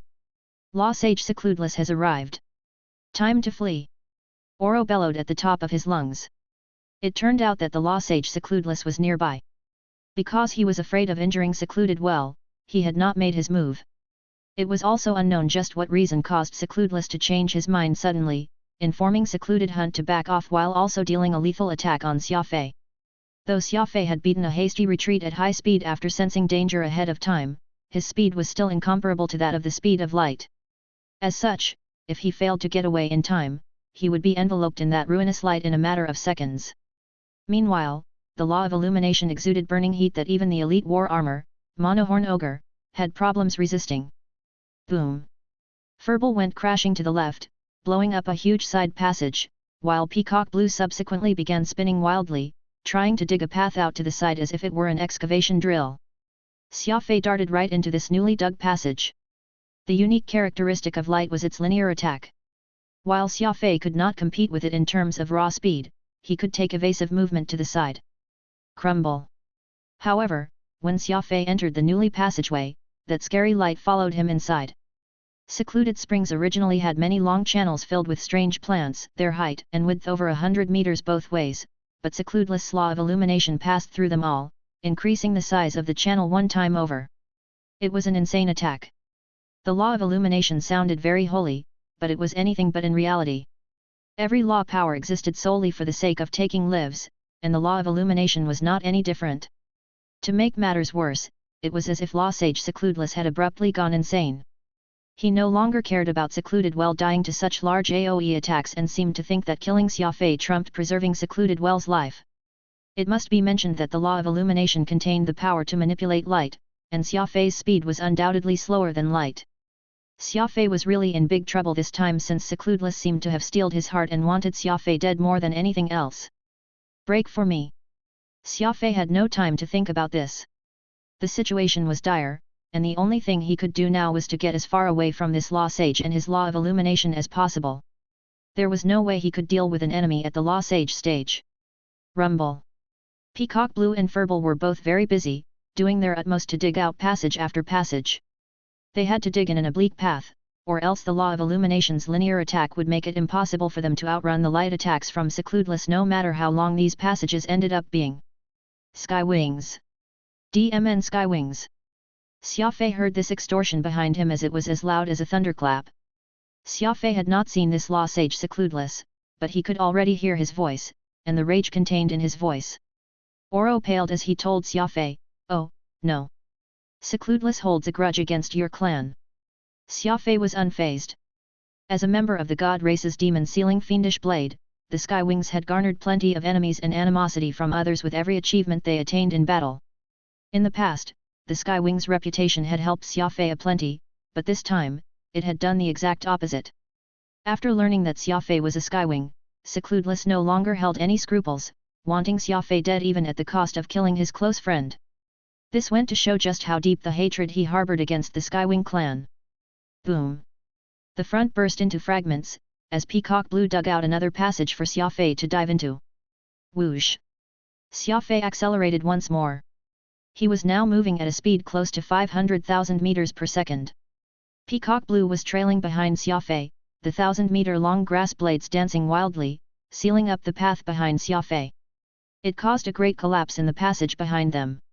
Xia Fei knew very well that sealing the passageway was only enough to stall for time a little. He needed to find a solution to get out of danger completely. After all, this was a Law Sage he was going up against. The difference in their levels was simply too great. This was when a puzzled voice belonging to the old demon lord echoed in his ears. That's strange. Why is this a one-way passage? Chapter 840, The Arc Fragment. That's strange. Why is this a one-way passage? The old demon lord asked, feeling puzzled. Xia Fei had also noticed this problem. Secluded Springs was well known for its varied and revolving paths, forking out after a short distance, changing in a myriad of ways.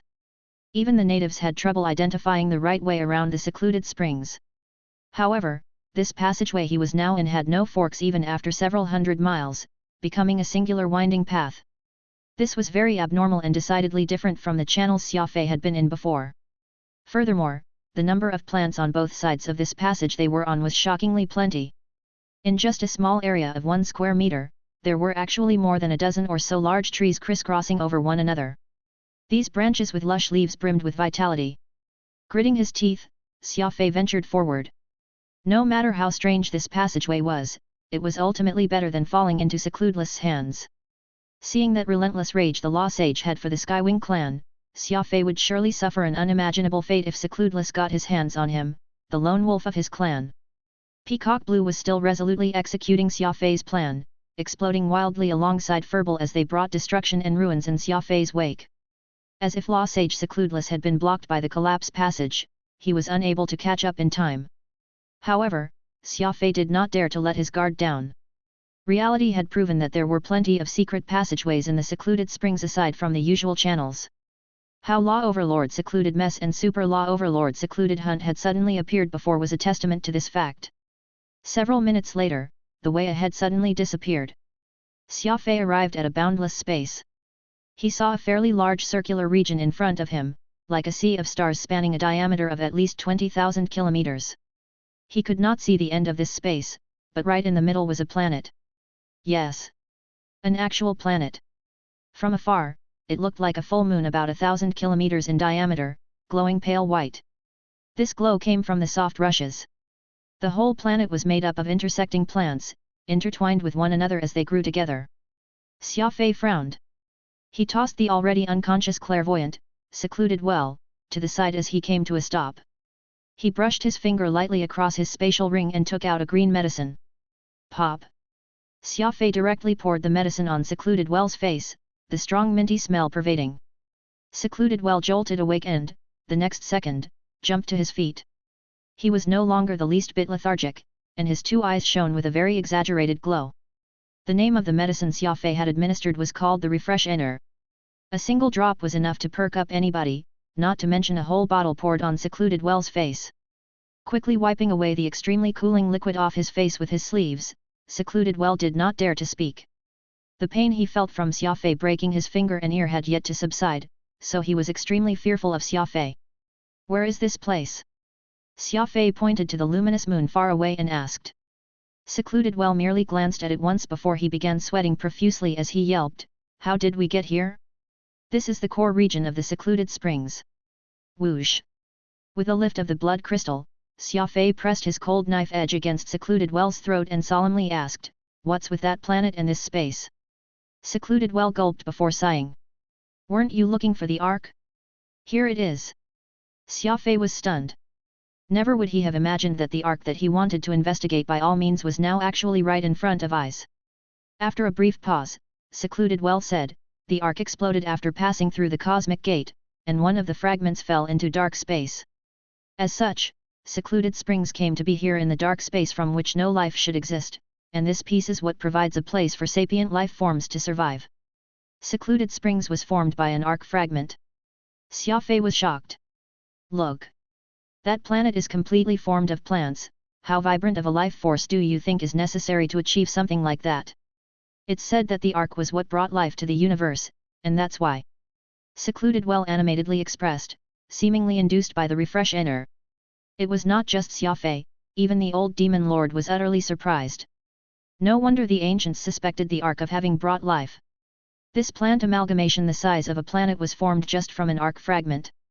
This was completely incomprehensible. A pity that the Ark had already exploded into pieces, spreading throughout the universe. Otherwise, this miraculous ship would have become quite the astonishment to all sapient life forms. Xia Fei gritted his teeth. If the Ark was what ushered life to the universe, then it brought along a very complex problem. Did all life, including humans, originate from beyond the cosmic gate? Meanwhile, according to what people understood, there was just the inverse, a sort of evil being that destroyed all, beyond the cosmic gate. Xia Fei could feel his head throbbing. The cosmic gate, the Ark, and the inverse. These strange yet profound existences were like unsolvable riddles, existing in the dark, shrouded in unknowable mystery. What about the cosmic gate then? Xia Fei asked further. Secluded Well shrugged. "I know as little as you do when it comes to the cosmic gate. Since you know my name, you surely know that I was expelled from the demon race precisely because I tried uncovering the secret behind the cosmic gate and the Ark." Xia Fei was baffled.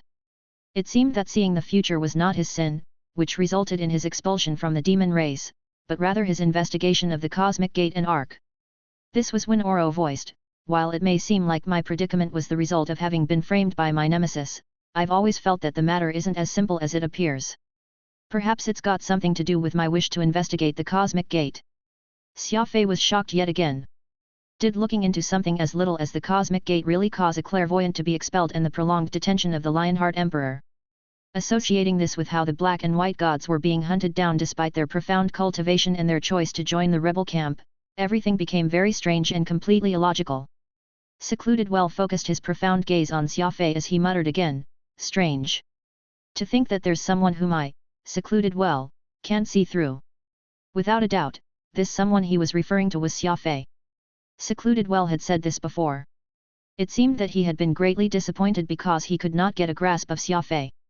Oro, who had been with Xia Fei for a long time, could not get a firm grasp of Xia Fei's character, either. After all, the young man was someone who most enjoyed keeping things to himself, an existence that refused to abide by the rules. However, secluded well was a clairvoyant. The fact that even he could not read Xia Fei meant that this was a big deal, something that troubled secluded well greatly. While they were standing there, staring at the planet, a huge change occurred. A beam of light, fatal and bright, suddenly exploded through the collapsed passageway and shot forth. It was an inexplicably fast attack. Crafty approach. Xia Fei's superb neural response came into action, and without pause, Xia Fei darted to the side. He had evaded the attack in the time it took for a flint to spark. The beam brushed past Xia Fei's body. It was so close he could feel his hair singing following its passing. Xia Fei may have evaded his attack, but clairvoyant secluded well did not. All that was left of him was the half-severed arm Xia Fei was still holding, while the rest of his body had been reduced to dust after the law of illumination shot past. Xia Fei tossed the arm away and accelerated with all his might. He sprinted right for the planet that had the arc fragment hidden in it, a flash of excitement in his eyes. "You're insane. Secludeless is a law sage with the law of illumination. The law of illumination is the best at ranged and AoE attacks. Running into emptiness like this is no more than suicide." Oro yelled desperately. It was apparent that no cover or anything stood between the entrance of the passage and the distant planet with its moon-like glow, which was the ideal environment for Law Sage Secludeless to use his law of illumination. Xia Fei had now become an open target for Secludeless attacks. "You're wrong!" Xia Fei shouted. "Secludeless won't attack me because behind me is the arc fragment, ruining it will destroy the entire secluded springs. It's very obvious that he's significantly reduced his attack before, and the angle of attack was even very carefully calculated, clearly showing his reluctance to attack." Oro was shocked. Secludeless had unleashed the full destructive force during his first attack, but the second one was just a beam, completely different from what he had sent forth the first time around. Due to Secludeless' grudge against the Skywing clan, he had not even spared a thought for the life of his confidant, Secluded well. Why, then, did he go easy on his second attack? There was just one explanation: Secludeless did have the desire to kill Xia Fei, but he was even more afraid of harming that faraway planet made of plants. Xia Fei had always lived by the principle of using all possibilities to attack the enemy without holding anything back. Since Secludeless was afraid of Xia Fei touching the arc fragment, Xia Fei would do just that today. Besides, the question over just what exactly was the arc had troubled Xia Fei for a long time, and he wanted an answer right now. He wanted to look at that arc fragment with his very own eyes. Of course, Secludeless appeared in that empty space, hot on his heels, though Xia Fei had left him in the dust already. There were indeed shortcuts inside the secluded springs, but there was none in this empty space. The only thing they could rely on was speed. There were approximately 100,000 miles from the passage to that strange planet of vegetation, but Xia Fei merely needed 3 seconds to reach it. Secludeless might wish to catch up to Xia Fei, but that was easier said than done. Law Sage Secludeless panicked. After all, the arc fragment was the foundation of the entire secluded springs, and the moment this got disturbed, no one could imagine just what sort of catastrophe might transpire. Whoosh! Most likely answering to Secludeless' call, the form of Super Law Overlord Secluded Hunt instantly appeared. Only he could stop Xia Fei with his instantaneous spatial movement, being the sole practitioner of the law of space among the secluded springs' 6 kings. "Quickly stop him!" Secludeless pointed at Xia Fei as he shouted, already just a black dot in the distance. Secluded Hunt was startled. He hurriedly used his instantaneous movement technique and attempted to get near Xia Fei, blocking him from in front. Secluded Hunt had a much higher in level than Xia Fei, being a super law overlord. If the former ran in front of the latter, Xia Fei would end up in a dangerous predicament, where he needed to fight from 2 fronts. However, all Xia Fei did was flash that smirk of his and raised one hand. 5 spatial tears appeared, his target none other than that planet formed through the arc fragment. Secluded Hunt froze, cold sweat dripping from his forehead. His figure promptly disappeared, appearing right before Xia Fei's spatial tears. With one spatial wall, he blocked Xia Fei's attack forcibly. Too bad that Xia Fei's attack did not show any signs of stopping. Kaboom! Kaboom! One after another, these ranged spatial attacks exploded upon contact. Secluded Hunt was absolutely flustered by this, doing his utmost to block the attacks from every angle, giving it his all to prevent anyone from landing on the planet. Xia Fei, who had clutched onto this weakness, dealt a severe blow toward it. Secluded Hunt had exploded with indignant rage. Originally, he intended to block Xia Fei but was made a fool of by Xia Fei when he was forced to run around, trying to salvage the situation. Chapter 841, The Consequences of Giving Up. Super Law Overlord Secluded Hunt was on the verge of vomiting blood. This was truly a case of poking where it hurt the most. Xia Fei clearly knew that the people of Secluded Springs would be most mindful of the arc fragment's safety, yet that was precisely where Xia Fei had directed his attack to. The arc fragment was the very root of the Secluded Springs, and any harm it may sustain could affect every single inhabitant of the place. There was no way Secluded Hunt could just watch Xia Fei attack the planet of vegetation and do nothing about it. Helpless, he could only give up his original plan of catching Xia Fei in a pincer maneuver and defend against the latter's attacks. Instead, rumble! Another fearsome spatial fissure had appeared. Xia Fei was not just playing with his prey right now, he was enjoying himself while doing it, too. One moment it was from above, the next it was from below. Occasionally, it would be on the left or on the right. Xia Fei's completely irregular attacks ended up testing Secluded Hunt's ability to catch all. Crafty fellow! You're far too treacherous! Secluded Hunt cursed away at Xia Fei as he sweated profusely. Too bad that Xia Fei had turned deaf to his words, and though he could hear them, he simply took everything as a form of compliment. Indeed, a true warrior needed not only to be resolute when fighting enemies but also able to utilize their enemies' weaknesses and deal a fatal blow accordingly. Crafty? Xia Fei would have long been dead if he had not been crafty enough. How could he even still be alive to this day? Secluded Hunt was not just facing the most insane madman of the Skywing clan but also the most ferocious lone wolf, Xia Fei. This young man was not one to let his enemy have a moment of reprieve, and this was an unchanging principle of Xia Fei wherever he went. Xia Fei enjoyed slaying his opponents in close combat. After all, the devouring capabilities of the blood crystal was heaven-defying, allowing Xia Fei to absorb a warrior's energy after killing them. He was never in the habit of wasting a chance.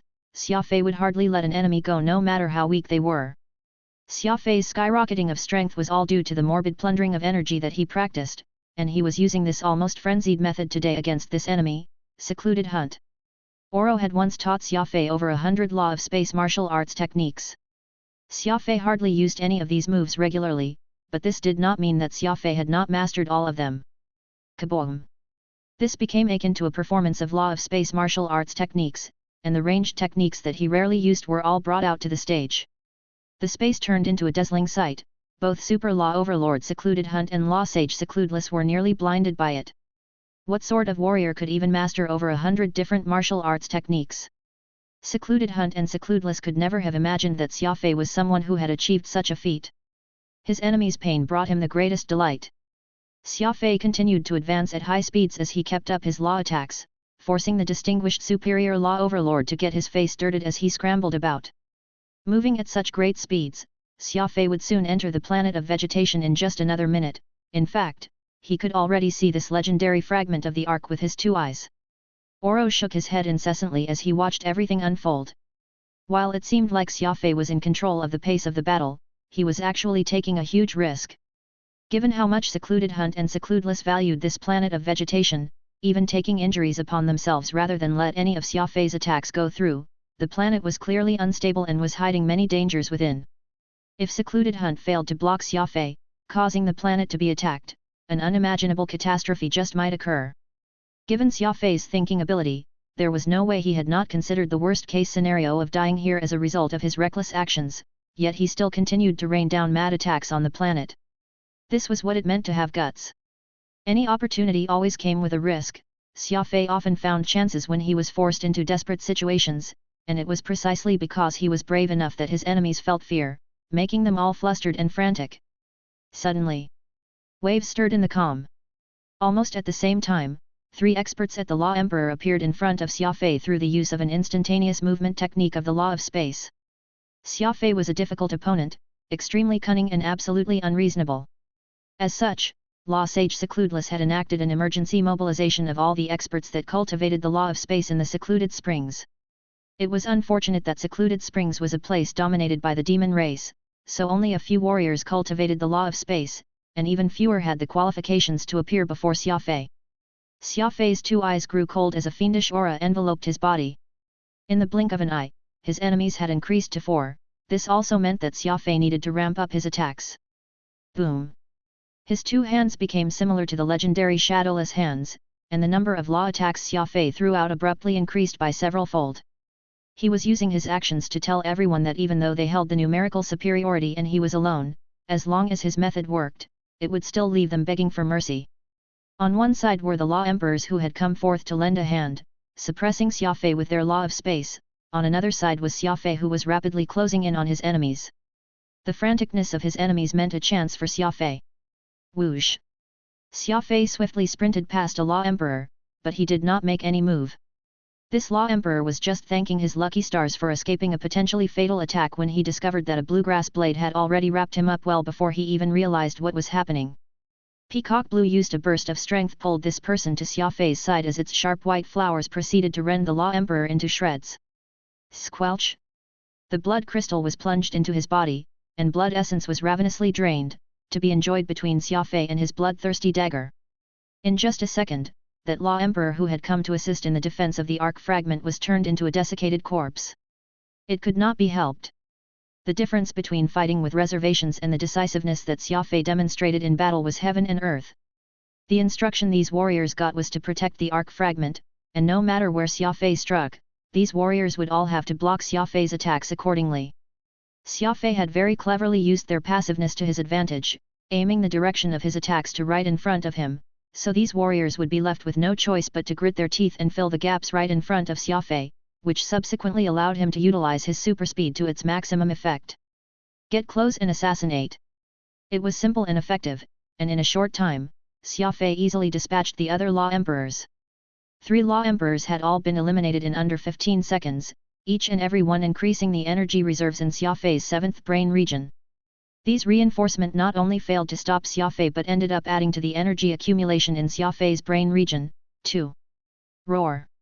Law Sage Secludeless let out an enraged bellow, even Superior Law Overlord Secluded Hunt turned pale. This was because Xia Fei had handily dealt with the reinforcement he called over and had now turned his attention toward him. Be careful! Secluded Hunt uses spatial fracture. Aura warned. With Xia Fei's speed, he looked like he would be charging at the planet where the arc fragment was hidden over the next few seconds. Oro felt that Xia Fei should not take the risk at this crucial juncture, since he would be safe once he made it inside. Given their cautiousness, Oro doubted that they would fight when they reached that planet of vegetation. However, Xia Fei had thought about this matter in greater detail than the old demon lord. He knew he could not stay inside forever, since he would still have to leave. Taking out Secluded Hunt and his spatial instantaneous movement technique became an imperative. Even if he had to stake his life on the line, he would take out Secluded Hunt. Kaboom! His crazed attacks were relentless. Each wave was even denser and more intense than the last. Xia Fei was determined to eliminate Secluded Hunt. He did not care even if he ended up blasting the very foundation of Secluded Springs. You're insane! Oro and Secluded Hunt shouted at the same time. Such reckless and desperate law attacks had already surpassed the limit that Secluded Hunt could bear. The moment he could not withstand the severe attacks and let one of the spatial tiers get past him, it would end up becoming an attack that made its way right into the planet of plants. A radical approach was needed when dealing with extreme enemies. Xia Fei's gaze, of course, did not have half an iota of hesitation. He actually ignored Oro's dissuasions and continued unleashing attacks. Boom! Finally, a tornado of law attack whipped past Secluded Hunt. Oro could clearly tell that it was the Golden Sand Dance, one of Xia Fei's most powerful martial arts techniques and an attack with a large AoE. If that planet of plants was stricken by the Golden Sand Dance, he had no doubt of the great tragedy that would unfold. Given the mastery Xia Fei had of the technique, this small planet, which had a diameter of 10,000 miles, would surely be subjected to a heavy assault. That was because a trace of the law of primal chaos had been mixed in it. Oro had no clue what the law of primal chaos was, but he knew that it was a strange law, which had the power to subvert everything. It's over. Everything is over. Oro wailed loudly, his face paling. It was not hard to imagine from how hard Secluded Hunt and Secludeless had tried to protect this planet that it was both a very important and also unstable existence. Otherwise, they would not have so desperately done their best to stop all of Xia Fei's attacks like that. A drop of cold sweat trickled down Secluded Hunt's face. He was looking extremely pale, turning stiff all over at that moment. Chance. Xia Fei had been waiting for such a moment. The more an enemy wanted to protect something, the more Xia Fei wanted to destroy it. Secluded Hunt was indubitably powerful, so had he not lost focus that one moment, Xia Fei would probably never have gotten a chance to deal with him. A strange smirk curled as Xia Fei suddenly accelerated. Far away, Secludeless tore at his hair with his two hands. He was on the verge of mental collapse as he stared as that distressing law attack made its way to the planet. Everyone's going to die. Secluded Hunt moaned with sorrow, an extremely shell-shocked expression on his face. At this point, the man no longer cared whether he would be attacked or even killed. That was because he was well aware that the entire secluded springs would be devastated the moment Xia Fei's attack struck that planet of plants. No one would be left alive. Boom boom boom. Secluded Hunt gave up any intention of blocking Xia Fei's attack and allowed the latter's spatial tears to wreak havoc across his body. Peacock Blue was right after this attack, its slender yet powerful grass blades enveloping Secluded Hunt. Xia Fei dashed over immediately, driving the blood crystal right into his opponent's throat. Xia Fei's smile widened. Too bad that Secluded Hunt could no longer see the scene after, or else he would crawl out from the depths of hell just to throw everything he got at Xia Fei. Just as Xia Fei's golden sand dance arrived at the boundary of the planet of plants, the attack suddenly did an abnormal curve, like a hurricane spinning at high speed, and barely missed the periphery of that planet. Secludeless was stunned. Even Oro was stunned. It turned out that this had all been part of Xia Fei's calculations. His goal had been to obliterate Secluded Hunt's faith, causing him to lose all hope to live. Oro had told Xia Fei countless times that the ultimate goal of law warriors was not to unleash the most powerful attack but to control it fully. It was the use of their bodies to control law, such that they could be part of it. Xia Fei had never forgotten about this teaching. When Xia Fei unleashed his golden sand dance, he factored his control of it. He knew very well that this attack would turn from traveling in a straight path to an oblique path at the last second. All his attacks before were real, but this one attack had been false.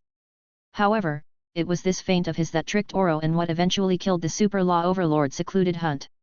A true warrior would never give up their hope of survival until the very last second. Xia Fei understood this logic very well, but the same could not be said for Secluded Hunt. He had chosen to give up at that moment, which was why he ended up dead. Chapter 842, Resonance. Deception was important to warriors as well. Xia Fei's attacks were both real and fake, and that completely disrupted Secludeless' arrangements, only to drag Super Law Overlord Secluded Hunt down into Death's abyss. Squelch!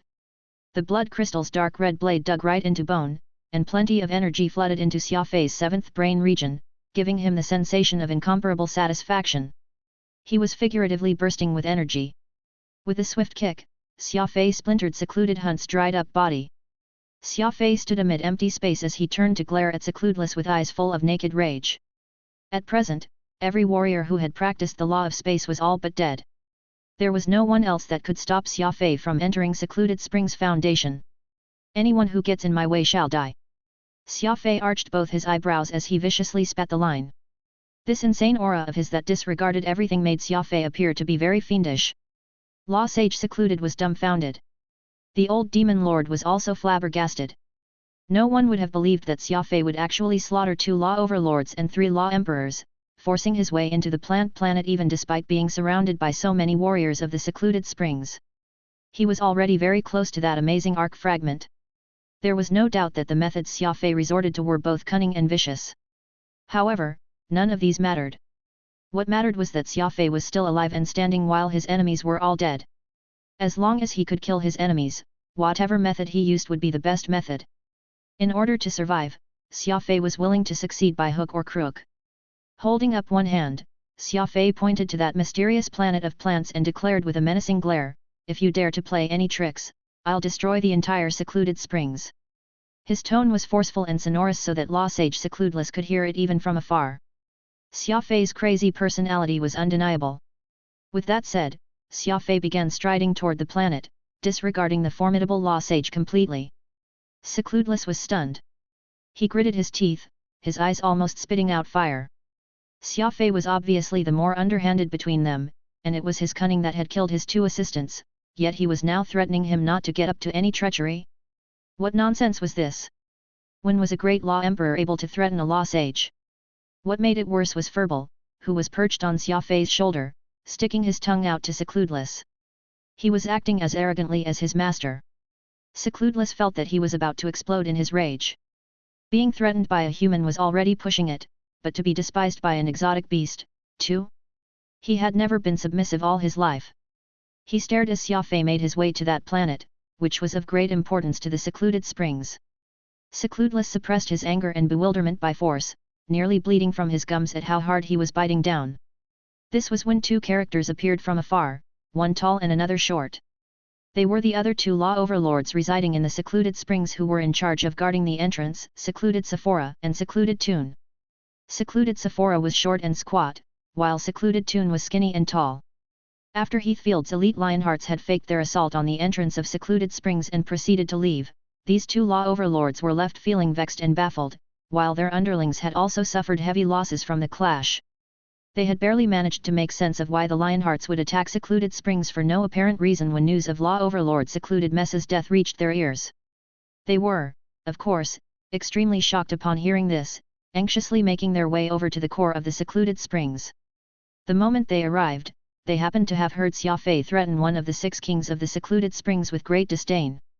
Furthermore, aside from Law Sage Secludeless, Great Law Overlord Secluded Hunt was nowhere to be seen. Secluded Sephora and Secluded Toon frowned slightly as they exchanged glances with each other. They simply could not understand how Xia Fei had managed to get away after getting surrounded by both Secludeless and Secluded Hunt. Could the two of them had gone stupid, allowing a human to enter the most important core of the Secluded Springs? If Xia Fei were to mess things up in there, it could very easily bring the downfall of the Secluded Springs. What should we do? How could we let a human enter the source spring? Shall I get in and kill him? At most, I'll do it quietly. Secluded Sephora and Secluded Toon kept asking, intent on following Xia Fei into the planet and killing him.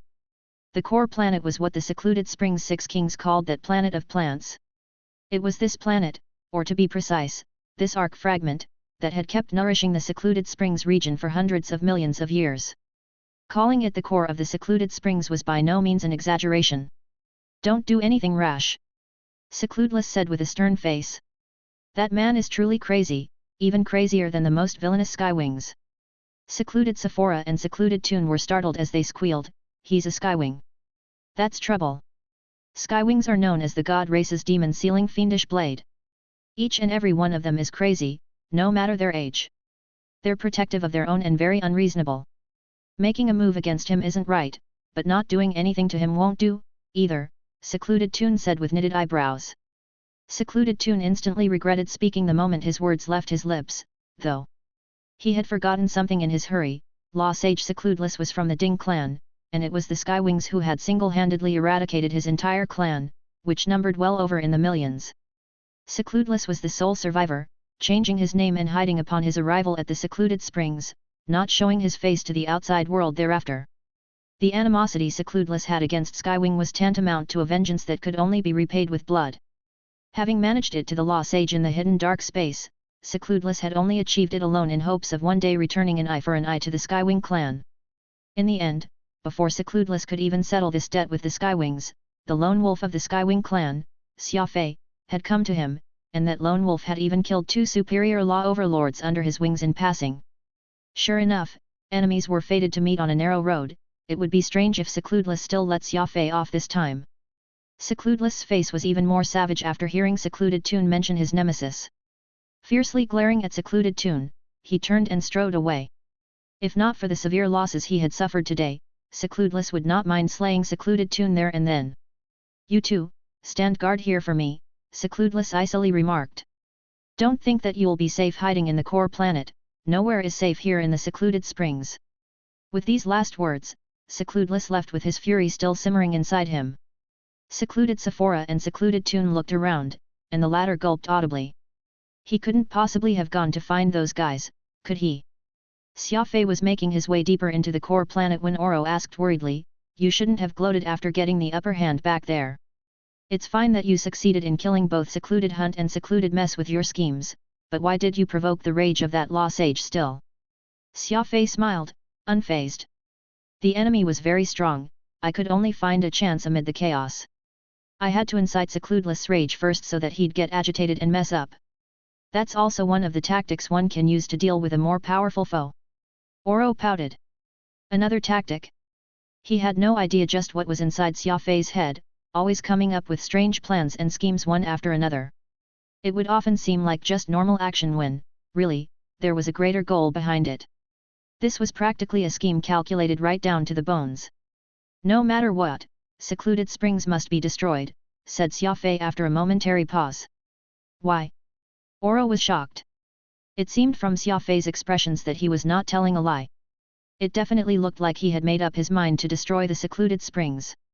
It's very apparent that Secludeless has some deep-seated animosity toward the Skywing clan, and such an enemy needs to be eliminated, roots and all. Otherwise, given his law sage cultivation, he'll surely cause trouble to the clan when he finally makes his play, Xia Fei calmly explained. Every enemy must be eliminated, roots and all. Oro was surprised once more. What Xia Fei had said was true. Given how Secludeless was willing to abandon the life of clairvoyant secluded while also he could kill Xia Fei, it was evident just how strong a hatred he harbored against the Skywing clan. Secludeless had been hiding in the secluded springs this entire time, watching the Skywings from a distance. Xia Fei's sudden appearance had revealed his true motive. As such, he would surely launch an attack in advance compared to his original plan, and his target was none other than the Skywing clan. Given Xia Fei's resoluteness toward slaughtering any enemy, there was of course no way he would let such this one live. It was just that Oro felt a little despondent over clairvoyant secluded Well's death and also a little troubled with how Xia Fei planned to get rid of Secludeless. The core planet was thriving with plants, innumerous and strange. It was practically a plant heaven. Plants were intertwined, twisted, and entangled with each other, leaving just a small gap between. Good thing Xia Fei was versed in crafty approach. His superhuman finesse also meant that he could pass through these seemingly impassable paths. Having a background in apothecary, Xia Fei could not help but feel very curious about all these strange plants. He had collected quite a lot of samples for future use along the way, though he would have to study what these plants did and what their characteristics were in a laboratory before he could do anything with them. Right now, the most important task was to find that arc fragment. If the mysterious arc came from beyond the cosmic gate, then this arc fragment could very well contain some message from beyond, as well as the secret to the origin of life. Xia Fei followed along the complex path as he headed downward, attempting to get into the very center of the core planet. The closer he got to the center, the more variety of plants he saw. The road ahead had become more arduous to pass through as well. It seemed that someone had once carved a path out before in order to venture deeply. Though due to the passage of time, that path had become barely conspicuous, the plants, which were all overgrown, had since blocked it off on top of shielding it from sight, too. Several minutes later, Xia Fei finally made it to the centermost part of the planet. This place seemed like where the entire secluded springs had come forth. The huge roots, gnarled and twisted, wrapped around a piece of black metal. This black metal's inside was hollow and looked like a crib. The arc fragment lay peacefully inside it. Look! That's the arc fragment! Oro exclaimed with gleeful excitement. Xia Fei felt very excited as well, but he did not approach it right away. First, he used his eyes to examine the object carefully. Soon, he discovered that this metal did not belong to any known type in this part of the universe. Even from a distance, he could feel the very powerful waves of energy coming from it. These fluctuations seemed similar to the origin energy inside Xia Fei's brain region, except that it was far more powerful. No wonder Secludeless is so afraid of others getting near this planet. Turns out that the arc fragment is so unstable, Xia Fei muttered with a frown. With a light sweep of his finger, Xia Fei pulled out an origin energy detector. He carefully activated it, but before the screen could light up, that detector sizzled and emitted black smoke. It was destroyed. What powerful energy fluctuations! Xia Fei gasped in shock. Oro's brows furrowed and he said in a low voice, "Is your seventh brain region resonating with that fragment?" Xia Fei nodded. "I've already felt it, too. To be precise, it's that colorful energy sphere inside my brain region that's strongly sharing frequency with these arc fragments' energy fluctuations." If it could be said that the law of primal chaos had been grasped by both Xia Fei and the black and white gods, even if the law was not exclusive to Xia Fei, that strange energy ball in Xia Fei's brain region could be considered unique to Xia Fei. Aside from him, no one else could absorb energy and form a crystal in their brain like he did. For that strange crystal to resonate with the mysterious arc fragment, just what could it mean? Contemplating over this, Xia Fei strolled in and very slowly approached that arc fragment, which represented the unknown. Chapter 843, Level 8 Great Law Emperor. Xia Fei approached that arc fragment with a measure of surprise. He simply could not understand how a piece of metal that came from beyond the cosmic gate would actually share similar characteristics with energy in his brain region. The arc fragment was pitch black and was no bigger than 2 palms put together, its shape slightly curved. Despite the millions of years, this fragment still looked new. It was very hard to imagine how such a small piece of metal could sustain much life in the expansive secluded springs. Xia Fei circled around the fragment several times, not once attempting to touch it. All he did was use his eyes to study the fragment and feel it with his body. Furball, who was standing on Xia Fei's shoulder, greedily eyed that piece of metal. His diet was energy, and this arc fragment contained a crazy amount of energy, so it piqued Furball's interest. However, Furball knew very well that this grade of energy fluctuation was not something he could subdue. If he forcibly absorbed this fragment's violent energy, he would highly likely injure himself in the process. After all, Furball had yet to reach his adulthood, there was a limit to the amount of energy he could control. Strange. I can feel the gushing force of the origin energy through your spatial ring, so how are you able to control yourself so well despite your proximity with it?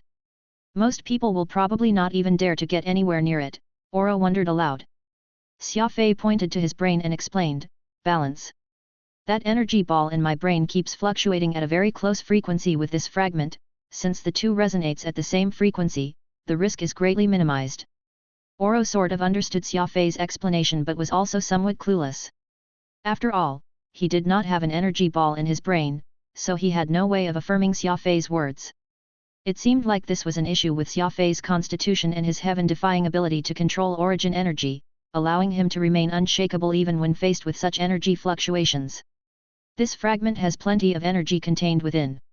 If I can get this, I believe that it'll be able to take a step further. Xia Fei excitedly said. Oro pursed his lips and rumbled, a step further? I think that absorbing all this energy won't just take you a step further, you'll soar. You'd better be careful, though. This fragment is anything but stable. Xia Fei gave a slight nod. He stroked his chin with one hand as he pondered on how he could take in this fragment's energy. It was akin to a very tempting piece of cake that Xia Fei would not give up until he could pounce on it and ravenously take several bites off it. Furball stared at Xia Fei longingly, seemingly waiting for Xia Fei to decide. Xia Fei's energy control capability was even stronger than the energy-type beast, Shatterstar. If his master could benefit from it, perhaps there would be a chance that Furball could enjoy some. Furball's eyes lit up as he attempted to unleash his major art of cuteness. He fawned on Xia Fei ardently, using his furry body to rub against his master's cheek, as if to say, Master, find a way to split it. It looks very delicious. Xia Fei patted Furball on his head and smiled. No risk, no rewards. There's no reason for us to just look upon such wealth and not make any attempt to acquire it. We'll of course give it a try no matter what. Furball nodded his head ecstatically as if he fully agreed with Xia Fei's view. Oro was unamused. This was truly a case of the beast following its master. The two were equally greedy, gazing at this resplendent energy the arc fragment was diffusing that their eyes had practically turned green. Gritting his teeth, Xia Fei extended his hand and very slowly began to reach for that arc fragment. As if his palm was being enveloped by very warm sun rays, the closer he got to it, the higher the temperature became. Xia Fei wrinkled his forehead, for the energy fluctuation was becoming stronger the closer he got to it. Suddenly, something unexpected occurred. That colorful energy crystal in Xia Fei's 7th brain region began to absorb the energy from the arc fragment. Xia Fei, Oro, and Furball were all extremely stunned at this development. Instead of saying that Xia Fei had attempted to send the energy right into his 7th brain region, it would be more accurate to say that the energy ball inside his head had taken the initiative to do so, pouncing on that fragment and taking a very vicious bite. Currently, that energy sphere in Xia Fei's 7th brain region was already more powerful than before, allowing him to store even more energy. Though Xia Fei had just slain 2 law overlords and 3 law emperors, absorbing all their energy into him, all that only filled about 60% of the mysterious little ball. However, this time was different. In only 1/1000th of a second, the energy ball had already become filled even though he had just started absorbing the arc fragment's energy. It was simply too fast. Far too miraculous. Without Xia Fei even doing anything, the energy ball became filled. It was as if it had automatically recharged itself. As the saying went, water will overflow when overfilled. This energy let Xia Fei's advancement skyrocket, but at the same time, it exposed him to so much danger. His seventh brain region grew unstable, and right now, Xia Fei needed to expend all that energy quickly. Zing! Xia Fei's figure blurred as he hid somewhere several hundred meters away from the ark and sat cross-legged. He forcibly controlled the fluctuations in his brain. Alas, the overall energy was simply too much that controlling it had become a tall task. Xia Fei made the decision there and then. Since he could not waste the energy, he might as well use it to get promoted. This was a gamble, for a warrior when cultivating was most afraid of external interference. If Secludless infiltrated the planet at this time, Xia Fei would be dealt a grievous blow. There was risk to everything, and against an ocean worth of energy abundance, there was no reason for Xia Fei not to use it for himself. The arc fragment was very unstable, Secludless was very clear about this point. Xia Fei decided to gamble on this trepidation of the enemy. It would be over if Secludless dared to get near him. Xia Fei still did it. He stayed where he was and began making an attempt to reach level 8 Great Law Emperor. Slowly, Xia Fei calmed himself down from the elation of gaining the energy. The energy he had gained from the arc fragment did not seem different from origin energy, but in actuality, there was a very minute difference. The energy from the arc, which was added after that, appeared to be cleansing Xia Fei's body, circulating all over tirelessly. This circulation made Xia Fei feel extremely comfortable.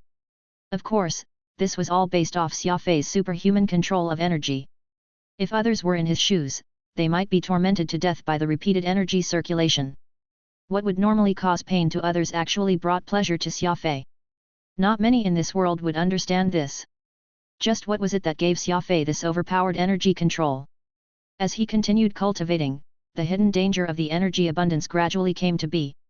Dense beads of sweat appeared on Xia Fei's forehead. He had to give his 100% concentration to control all this energy.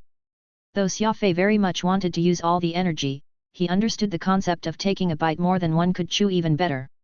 Anyway, there was an abundant ocean of energy coming from that arc fragment.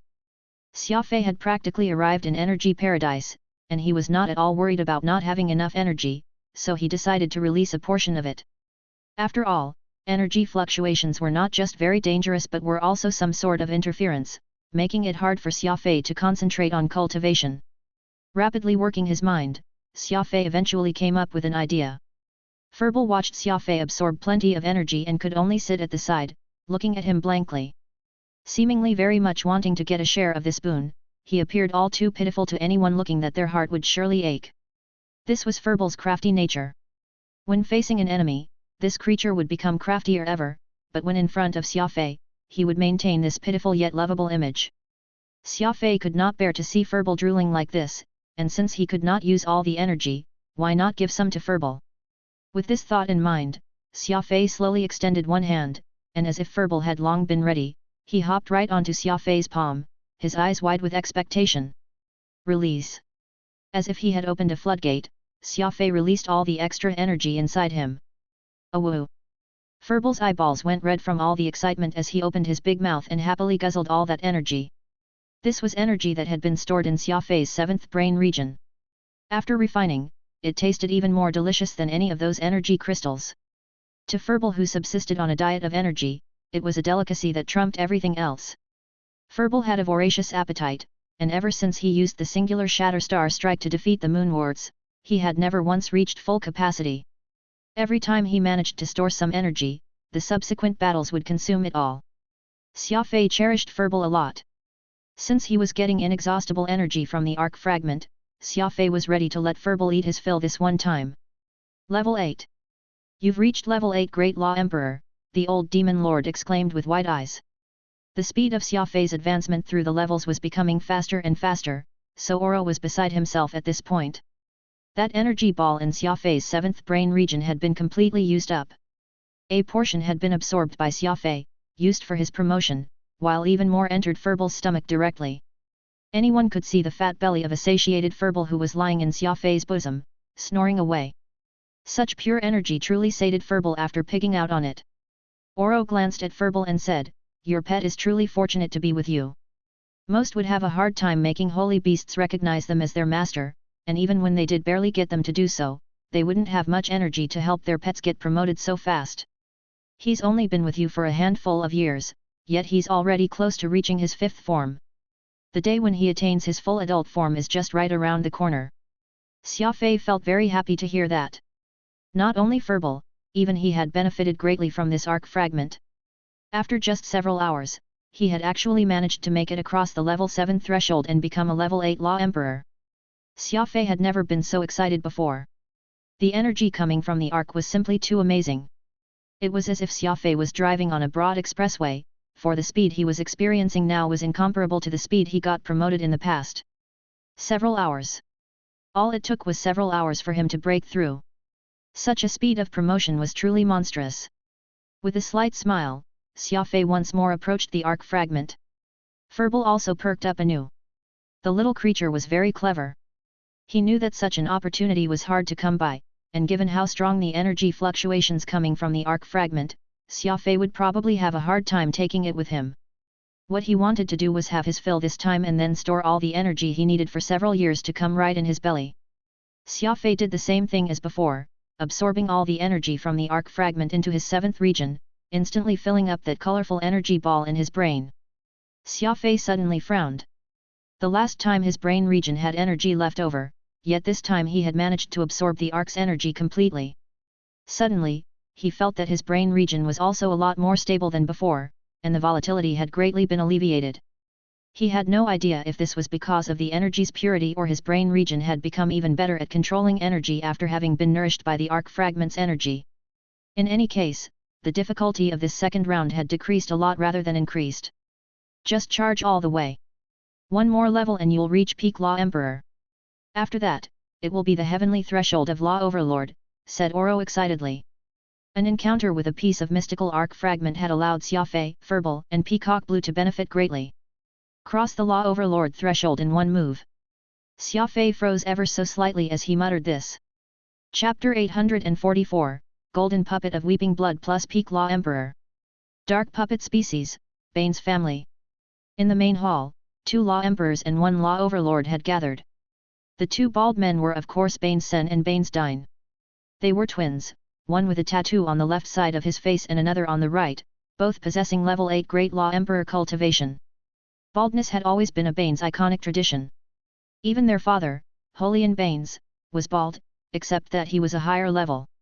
He was a level 3 Law Overlord and looked a little older. Sen and Dine lifted their aunt's head and recounted the request to take revenge that she had made in exchange for her life. Holian nodded his head after he was done listening. He remained indifferent after hearing his own sister's tragic tale, and there was not even a trace of sadness on his face. He even seemed to have only received a very common business request from a stranger. The Banes were all dark puppeteers and were even notorious in the demon race for their assassination skills. They were emotionless and cold-blooded. As long as they were given the corresponding tribute for revenge, they would have no qualms killing even their own blood. "Do you know who did it?" asked Holian in a grave tone.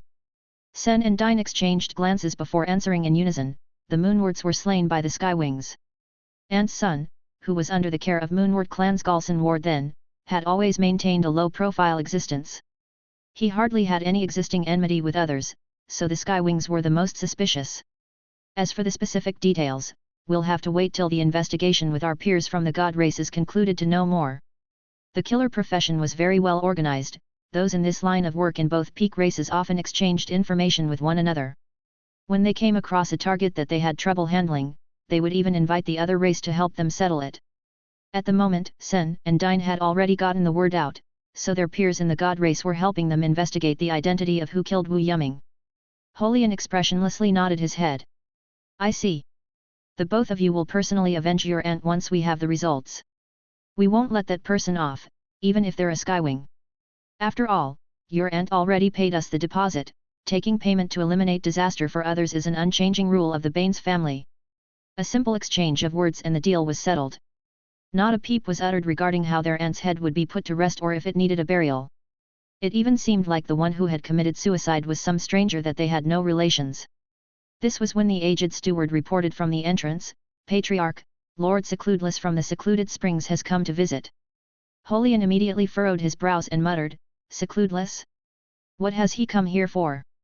Invite him in." Very soon, Secludeless stalked into the hall with a grim expression on his face. After a brief exchange of pleasantries with Holian, Secludeless said, I came this time to get your help in killing someone. Holian, who had seen such a situation many times before, asked as always, who? A great law emperor from the Skywing clan. At the moment, he's trapped in the core planet in the secluded springs, but that place is extremely unstable. There's no way I can unleash any of my major attacks, so I must rely on your family's art of assassination. I'm here precisely to ask the Bane's patriarch to make a trip over personally, Secludeless said through gnashed teeth. Just the mention of Xia Fei made this law sage feel furious, wishing that he could just eat Xia Fei whole. Skywing. Holian was startled. Beside him, Sen and Dine were also surprised. They had just been looking to settle their score with the Skywing clan, and Secludeless had come out from nowhere with another business related to the Skywing clan. Truly, enemies were bound to meet on a narrow road. All the people who had enmity with the clan had come together this time. Holian mirthlessly laughed with a trace of playfulness as he told Secludeless, I agree, but his body belongs to us. The reason why the Banes was outstanding in the killing profession was that they practiced an extremely evil technique, blood puppetry. Unlike how the normal dark puppeteers controlled wooden puppets, the Banes could control other sapient life forms by animating their corpses via a secret family technique. Xia Fei was from the Skywing clan, and so he possessed an exceptional speed that outstripped the rest. If they could make him into a blood puppet, it would be equivalent to them gaining this lightning-fast speed. He would be the perfect material to be a blood puppet, which was why Holian had requested Xia Fei's corpse. Secludeless had already expected Holian to make such a request.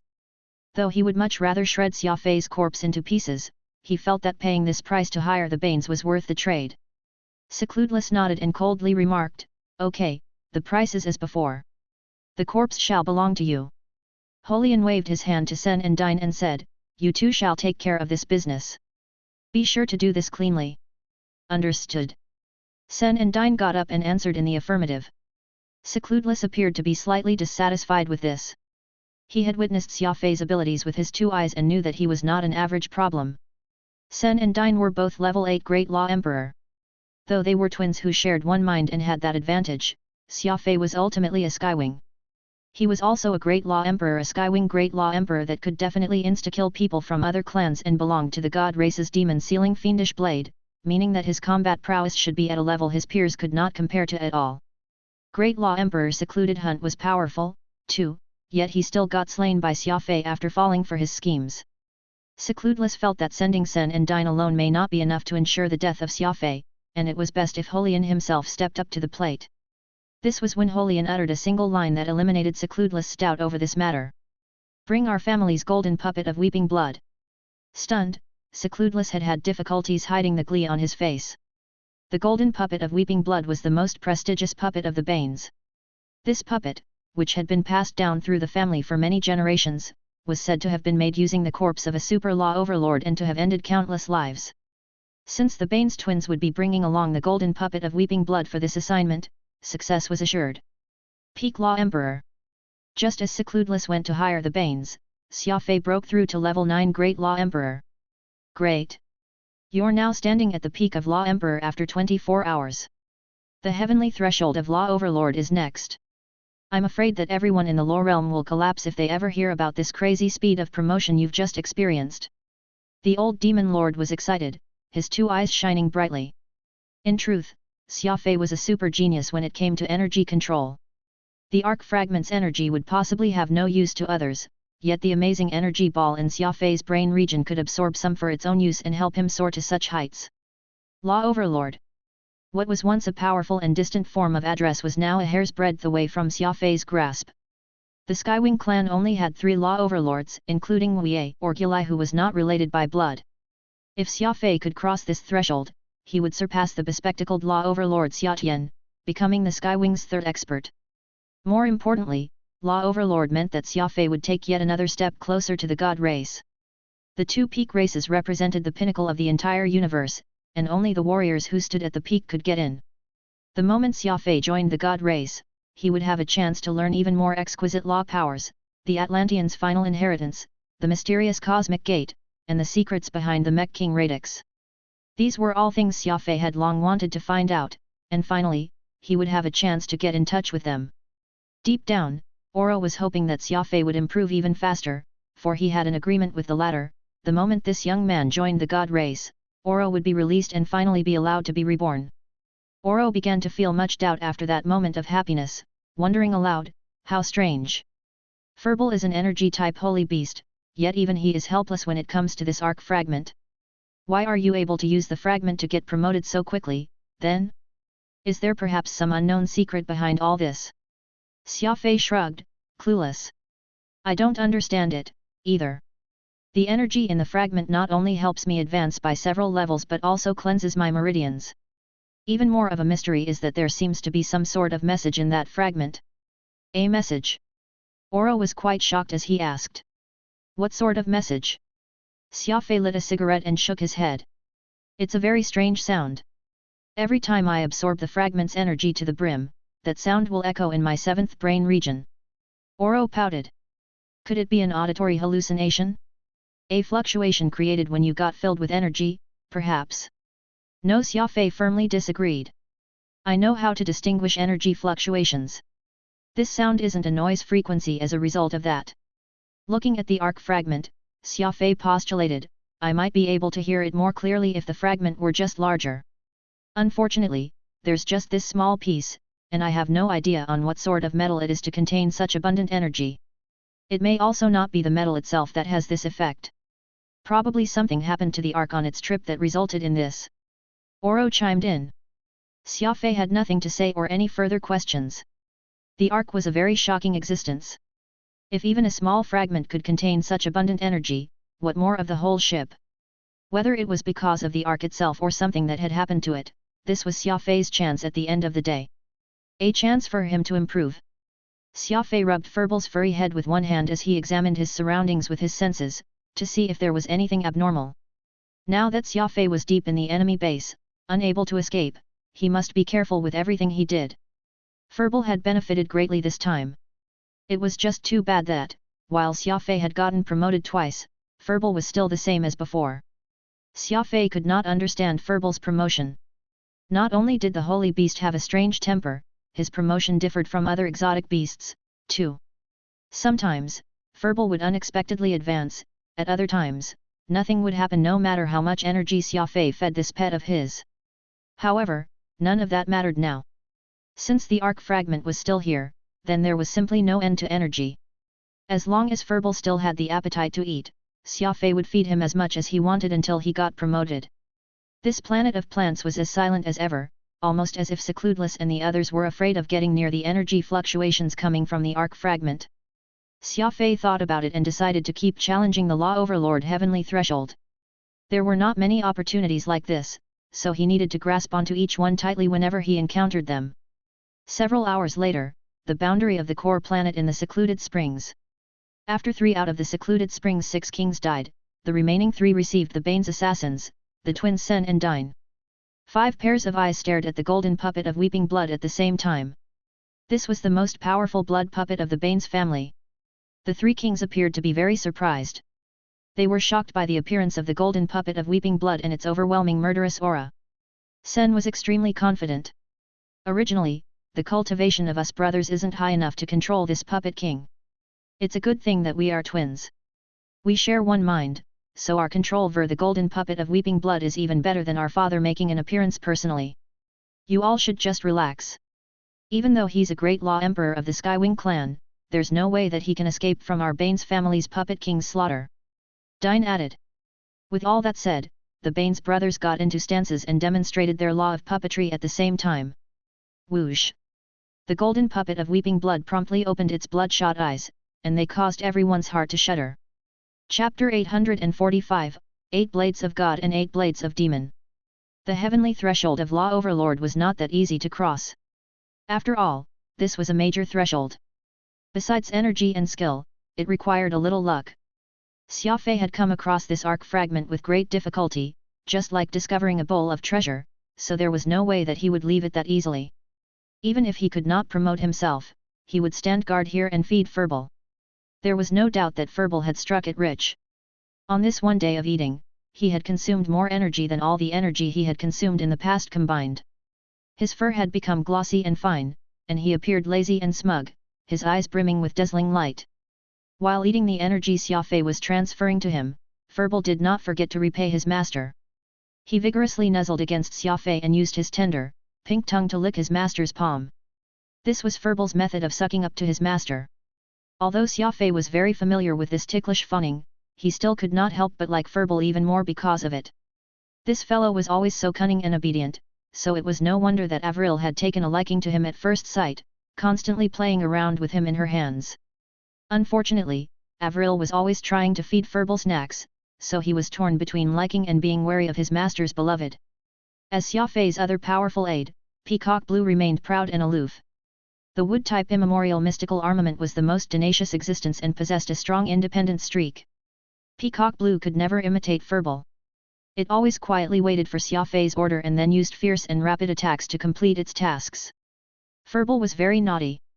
He would always compete with Peacock Blue for the position of Xia Fei's #1 helper. As Furbal feasted on the energy Xia Fei sent him, he did not forget to shoot the occasional smug glance at Peacock Blue.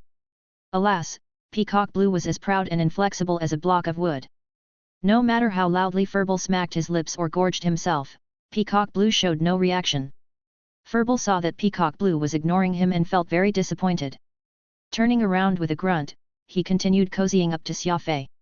Oro could not help but laugh. Furbal and Peacock Blue are like the two extremes of your personality. Furbal is as cunning and sinister as you are, while Peacock Blue is as prideful and tenacious as you do. One is a holy beast and the other is an immemorial mystical armament, yet both have picked up bad habits learning your ways. Xia Fei was momentarily speechless. Pursing his lips, he said, I don't think that my personality is that extreme. As for Furbal and Peacock Blue learning from me, there's nothing to be said about that. After all, this world is too dark, I wouldn't have survived this long if I were like any ordinary person. Oro thought it over and found that Xia Fei's argument made a lot of sense, so he did not make any further comments. In the early stages of cultivation, one must first complete the arrangement of the law pattern, but in the sprint phrase, Xia Fei would not have the time to speak. After all, when charging at the threshold, he needed complete focus and was not allowed to commit even the slightest error. Suddenly, Xia Fei broke his posture, his brows furrowing as he sternly said, Wait, something is approaching. In the darkness, Law Sage Secludeless, as well as Law Overlords Secluded Sephora and Secluded Toon, stood with the Baines twins and nervously waited. The golden puppet of Weeping Blood had been mobilized, and the Baines twins were currently controlling the blood puppet over a long distance. That Skywing lad is very quick-witted. Can the golden puppet of Weeping Blood infiltrate the area and complete the kill? Secluded Toon worriedly asked. Everyone knew that the arc fragment was unstable. If an unsuccessful assassination caused the core planet to explode, all of the secluded springs would be lost with it. Secluded Toon and Secluded Sephora, who both did not know much about the Baines clan, were very concerned about this. Law Sage Secludeless smiled and confidently said, Blood puppets are made from the bodies of sapient life forms, but they don't have any sort of aura. Just like this dark night, no one can sense them. I requested the Baines family to come all the way to the secluded springs precisely because I've taken a liking to their silent assassination methods. Also, do you know what life form the golden puppet of Weeping Blood was made from? After some thought, Secluded Sephora replied, Legends say that the golden puppet of Weeping Blood is one of the 3 great blood puppets of the Baines family. Since ancient times, it has never once failed, which is truly incredible. When I saw that puppet just now, my entire back instantly became drenched in sweat. I thought that I was seeing a real devil when I looked at those blood-red eyes. Secluded Toon added, That's right. My skin was crawling. How could there be such a bizarre puppet in the universe? Which family did that super law overlord come from? After death, they were made into a blood puppet. Secludeless appeared very smug as he lowered his voice and said, Nighthawk. Nighthawk. The golden puppet of Weeping Blood was made from the body of a Nighthawk clan's superior law overlord. No wonder those blood-colored eyes were so frightening, the puppet was made from one of the legendary Nighthawks. Didn't the Nighthawks go extinct ages ago? In their excitement, Secluded Sephora and Secluded Toon had asked one question after another. The Nighthawks were a sapient species of the demon race that had long vanished without a trace. This name had once stunned the inhabitants of this side of the universe. Each of the 2 supreme races had several major clans serving as blades, which they used to kill others. Just like how the Skywings were the demon-sealing fiendish blade of the god race, in their heyday, the Nighthawks represented the supreme strength of the demon race. They were also seen as a blade, the Ghost Knight blade. The Ghost Knight Blade versus the Demon Sealing Fiendish Blade, this will be something to see. Secluded Sephora clenched his fists and excitedly said. A pity we can't see this apex clash between the two fiendish blades. Truly a great pity. Secluded Toon bit his lip, apparently still feeling uneasy. The Nighthawks were the pride of our demon race and were once incredibly powerful. Everyone knows this, but I heard that when someone is made into a blood puppet, their rank will drop. This means that, while the Bloodcree Golden Ghost was a superior law overlord in his life, it isn't now. Can it defeat that young great law emperor of the Skywing clan? Secluded Sephora froze for a moment, then he replied, that's true. I heard in the past that the process of turning a corpse into a blood puppet isn't perfect. Secludeless felt somewhat angry, impatiently saying, the Skywings are called the Demon Sealing Fiendish Blade and also crazed demons, they rely on group attacks for victory, running around in the open and killing anyone they see. In contrast, the Nighthawks were a species of professional duelists. They're called the Ghost Knight Blade because of their nearly flawless assassination techniques.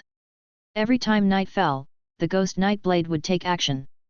Countless generals of the god race were silently slain by that blade.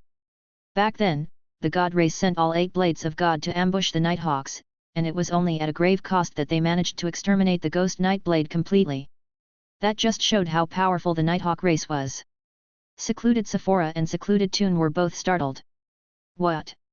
So the Nighthawk race was wiped out jointly by the 8 blades of God. For the sake of the one Ghost Knight Blade, the god race was willing to send all 8 its blades. In the lore realm, many clans had nicknames. Those clans known as blades were all exceptionally sharp. The 8 most outstanding clans of the god race were known as the 8 Blades of God or the 8 Great God Blades. The Skywings as the Demon Sealing Fiendish Blade, the Yellow Zithers as the Beautiful Hidden Blade, the Stargazers as the White Wave Azure Blade, all these were peerless existences. The demon race had its own lethal blades, known as the Broken Blade, Permafrost, the Horizons as the 100 Poison Blade, the Nighthawks as the Ghost Knight Blade, all of them were illustrious names. The 8 Blades of God versus the 9 Blades of Demon. Alas, in the last war between gods and demons, the god race's 8 blades had ambushed the Nighthawks and completely exterminated it, thereby balancing the two sides. Now, it was the 8 Blades of God versus the 8 Blades of Demon. As if some power in the lore realm was causing both sides to be balanced, when the god race lost the law of time, the demon race, in return, lost the law of life. Even the number of clans each side used to kill their foes had been made equal. Though the two supreme races had fought countless years, they had never been able to overcome each other. One of the fundamental reasons for this was that the strength of both sides was far too close.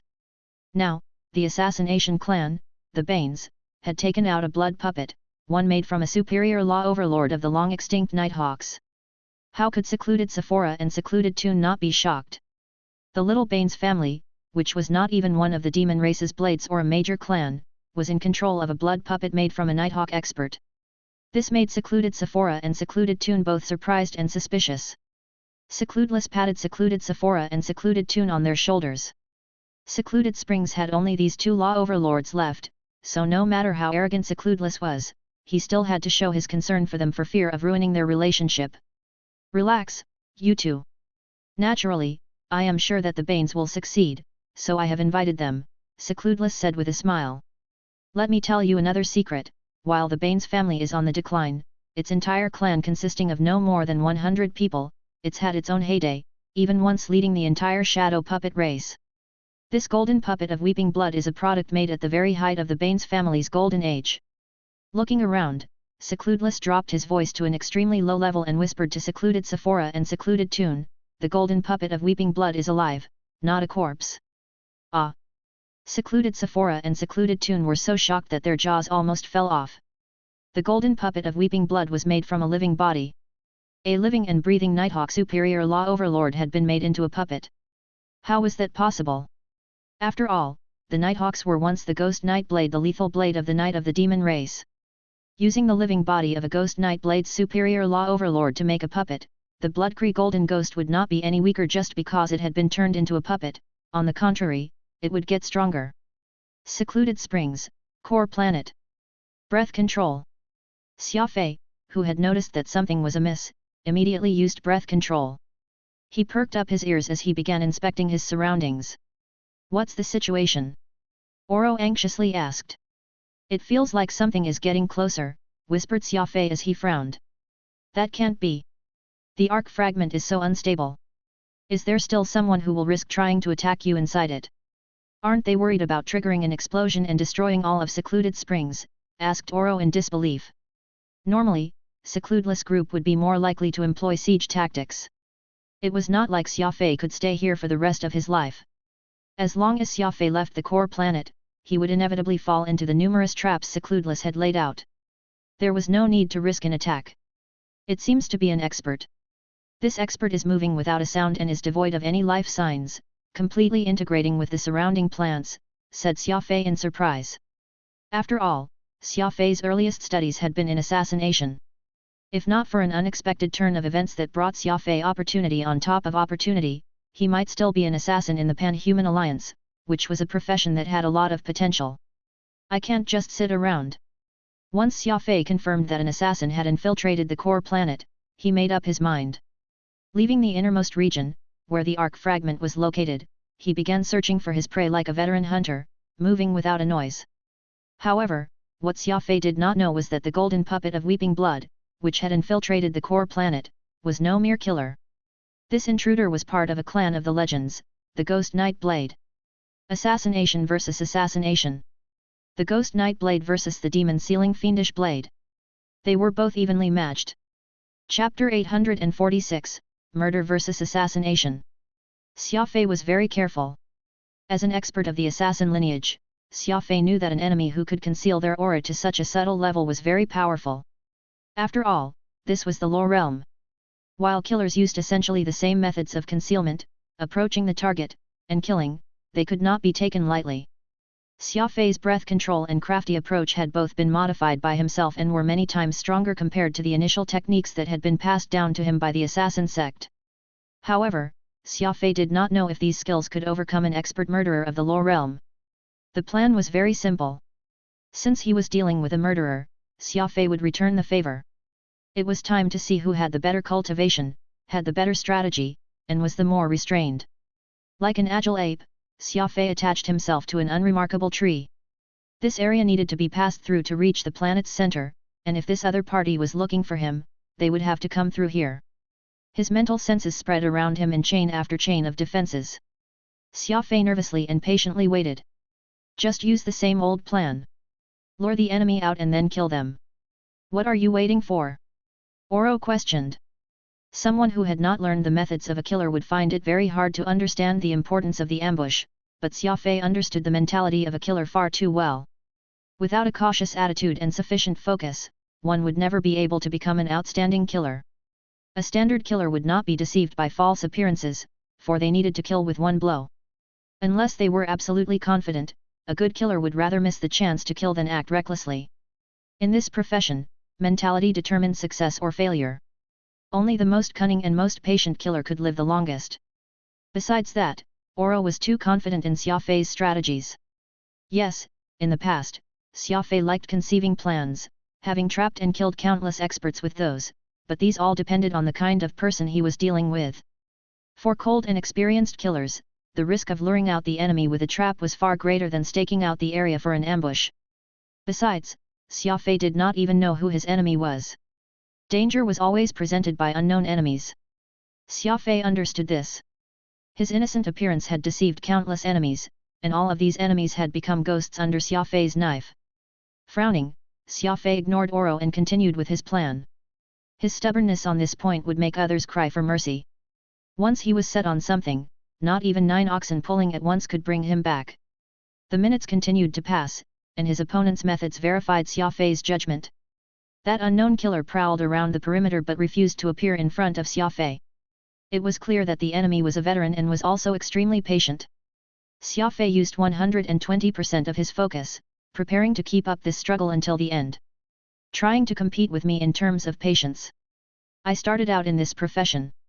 Xia Fei clenched his teeth and mentally declared. The perimeter of the core planet. The Baines twins felt very sullen, for they had found that Xia Fei was far less crazy than Secludeless described. It had already been 2 hours, and though Xia Fei had clearly noticed the presence of the golden puppet of Weeping Blood, he still had not done anything. He had simply vanished, and no matter how the Baines twins searched for him, they could find no trace. Such a difficult stalemate should have been impossible, unless Xia Fei was a very experienced killer. Sen slowly opened his eyes, temporarily handing over control of the golden puppet of weeping blood to Dine alone. Are you certain that this person is a warrior and not a killer? Sen asked. Secludeless was startled. He had not expected this sort of question. I'm sure. He's not just a warrior, the extremely crazy sort. After all the Skywings are unreasonable madmen, replied Secludeless through clenched teeth, his voice dripping with hatred. He always got angry whenever the Skywings were mentioned. That's strange then. Why do I feel like I've run into another professional, and a very experienced one at that? Sen frowned as he muttered. They had no idea that Xia Fei had finished playing around with killing techniques long ago. He was like a venomous snake coiled around a tree branch. Even if the Baines twins searched for 100 years, Xia Fei would not move a muscle. He was not just a killer but also a professional killer possessing an unbreakable will. You sure that he's only a Great Law Emperor? Sen asked. Yes. I saw him attack with my own eyes. He's a level 7 Great Law Emperor at most. Secludeless nodded. Having confirmed all this, Sen went back to controlling the puppet as he mentally communicated with his twin. What do you think? Asked Sen. He shouldn't be in the same trade. The Skywings are all people who kill out in the open. I've never heard of any of them learning the ways of killing in the darkness. It doesn't match with their crazy style. This person is probably just very cunning and patient, deciding to hide after realizing that something is wrong, Dine replied. The longer we drag things out, the more vigilant the target will be. The Skywings specialize in speed. If he decides to flee the core planet, we'll never be able to catch up. There's an ambush waiting outside. We don't have to worry about him running, Sen replied. Even if Secludeless kills him, that won't be due to our efforts, so we'll lose our dignity, Dine answered mentally. Sen paused and started to hesitate. Dine added, the opponent is merely a level 7 Great Law Emperor, there's no need to worry about any tricks. Let's just show ourselves. If he strikes back, we can deal with him there and then. In any case, no one will dare to use law power inside the core planet. When it comes down a contest of might, I'm absolutely confident in our chances. Okay. Let's show the Skywings the essence of the lineage of murderers then. They'd better not think that it's fine if they're fast enough. Committing murder is the universe's most challenging act. As expected, the brothers were of one mind. Sen quickly put aside his hesitation, determined to use their killing arts to give Xia Fei a harsh lesson. The core planet. Xia Fei remained calm and composed, his heart maintaining a steady beat as he melded with the natural world. Suddenly, a figure appeared across from Xia Fei. It moved lightly and nimbly, but its body was upright and seemed completely off guard. A chance. He's trying to lure me out. Xia Fei mentally yelled. The Baines twins, who were not taking Xia Fei seriously, tried luring him out, not having any idea that Xia Fei was an expert when it came to the art of assassination. Luring out the enemy was exactly the tactic Xia Fei had judged to be very risky to employ. They took Xia Fei as prey, and the same was true for Xia Fei. Whoosh! Xia Fei shot out from the side like a bolt of lightning, not making a single sound, like a ghost descending. Yay! The Baines twins had never imagined that Xia Fei would charge out from their side. It had to be understood that they had already been watching the sides of the road for ages and had found nothing of interest. Thus, they had conjectured that Xia Fei was probably hiding near the arc fragment. After all, the topography there was the most complicated, making it an ideal hiding place. While the trees on the side were rather shady, they were not the best hiding spots. Yes, the side of the road was not the safest place to hide, but who said a killer needed to hide themselves in the best hiding spot? Xia Fei had a deep understanding of how to conceal himself. The true ideal hiding spot was not the most complicated terrain, for the experienced enemy would always be more wary of dark corners, thereby making it more likely that one would be exposed. The true ideal hiding spots were those that were not too concealed, for they were easy to neglect. A crafty smile on his lips, Xia Fei took out the blood crystal and thrust it into the golden puppet of Weeping Blood's neck. The dark red edge howled through the air. However, the golden puppet of Weeping Blood had been a Nighthawk superior law overlord in life. His feet suddenly changed directions as he shifted, barely avoiding Xia Fei's attack.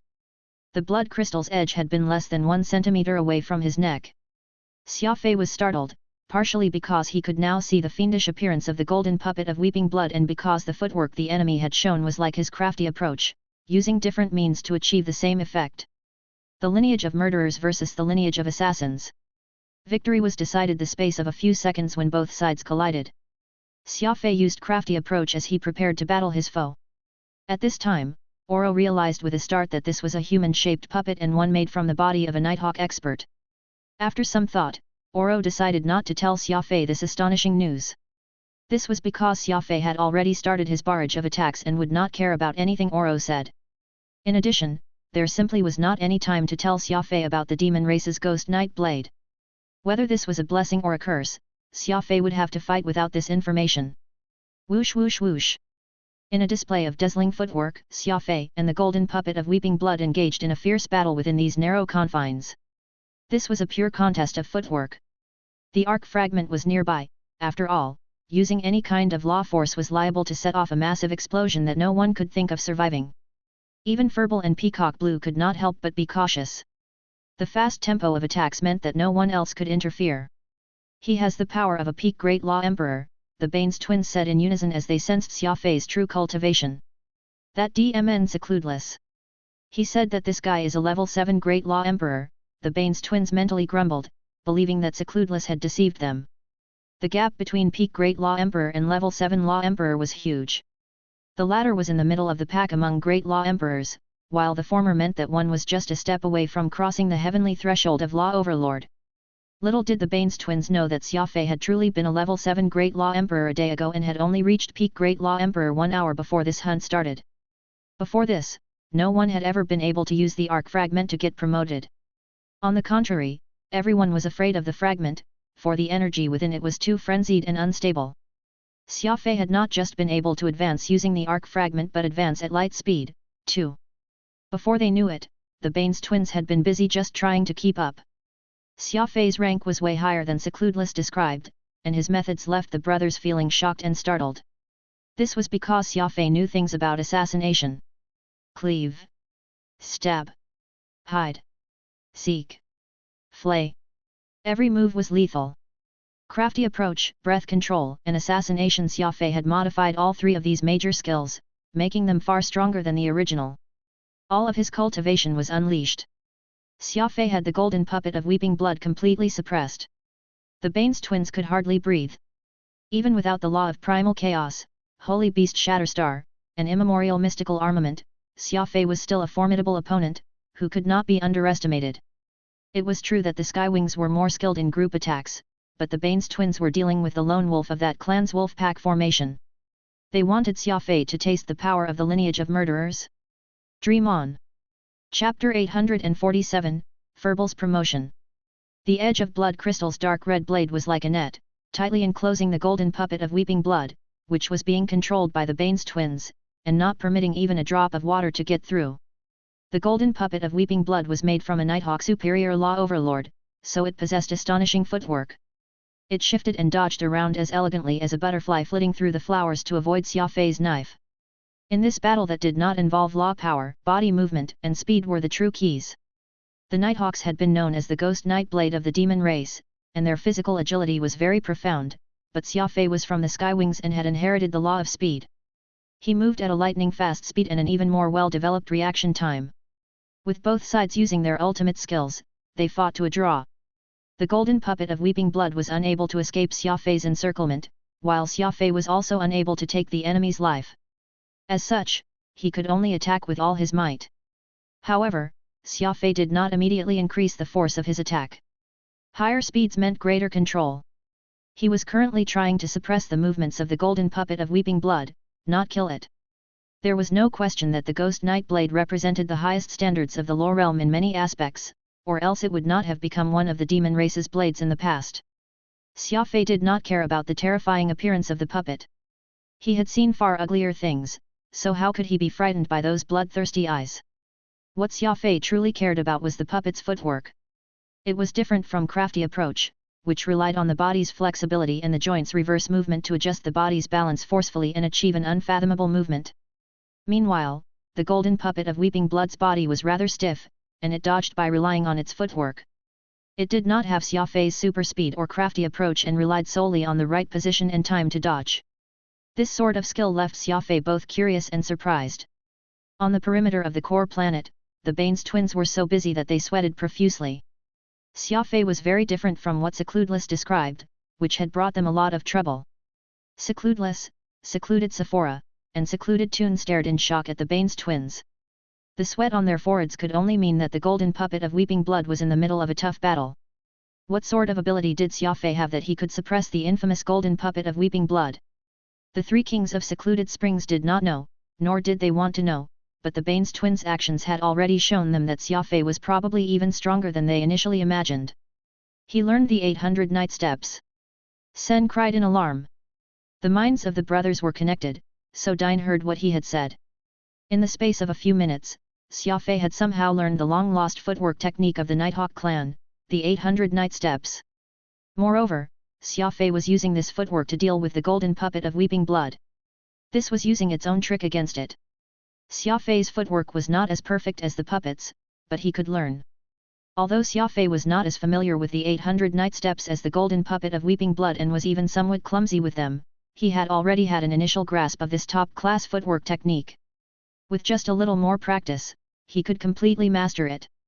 Xia Fei, being a Skywing proficient in the methods of assassination, had already given the Baines twins one surprise. Now that Xia Fei had managed to learn the footwork of the Nighthawk clan in such a short time, he had given them a second surprise. "Use the Night Raksha," shouted Dine. "All right." Sen swiftly replied. These brothers united could shatter the toughest metal. The Baines twins suddenly hugged each other, their foreheads meeting as their eyes turned savage. In order for the golden puppet of Weeping Blood to exhibit its maximum power, the controller needed to direct it more quickly and more accurately. When the two brothers worked in unison, they became similar to a multi-core computer, and their calculation ability naturally soared. This was their unique and ultimate method for controlling puppets. On the core planet, Xia Fei suddenly felt a heavy pressure. His opponent had not been changed, but he had become faster, the scarlet gold, throat-slitting knives in his hands madly moving around like leaves in a gale, several times sharper than before. The Night Raksha was the ultimate killing technique of the Nighthawk clan, a fusion of the strongest footwork with the strongest, throat-slitting technique. Wherever the edge of the knife went, even an ant would cease to exist. It was powerful to an absurd level. This was the ultimate power of the Ghost Knight blade. As it was being controlled by another person, the blood puppet found it difficult to reach the maximum power it had in life.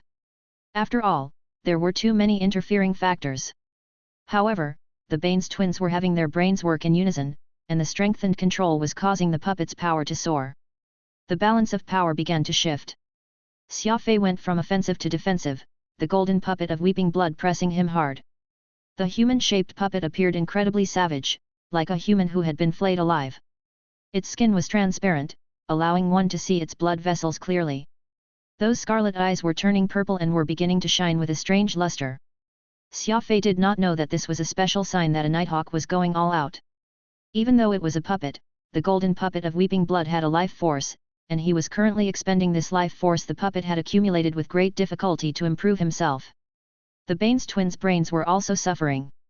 Making their brains work faster than normal left them in unbearable pain, and the main reason they hadn't used all their power from the beginning was because it was too taxing.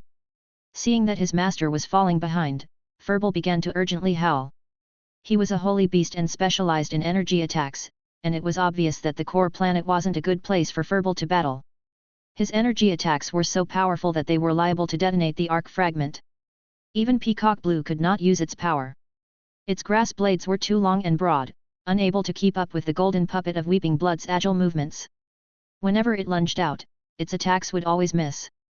Xia Fei had to rely on himself. The dark red blade suddenly accelerated, becoming like 1,000 blood lotuses blooming in unison. This was the same move that the golden puppet of Weeping Blood had used only a few moments ago. The Baines twins were dumbfounded. Xia Fei had not just learned the Nighthawk footwork but had even stolen the Ghost Knight blade's style. It was not easy to learn the techniques of others. The vast majority of clans would mix in feints and false movements into their techniques so that other people would be unable to learn them. Simply imitating the other party's movements would not get at the essence of the techniques, one had to see through the feints and comprehend the true meaning of the techniques first.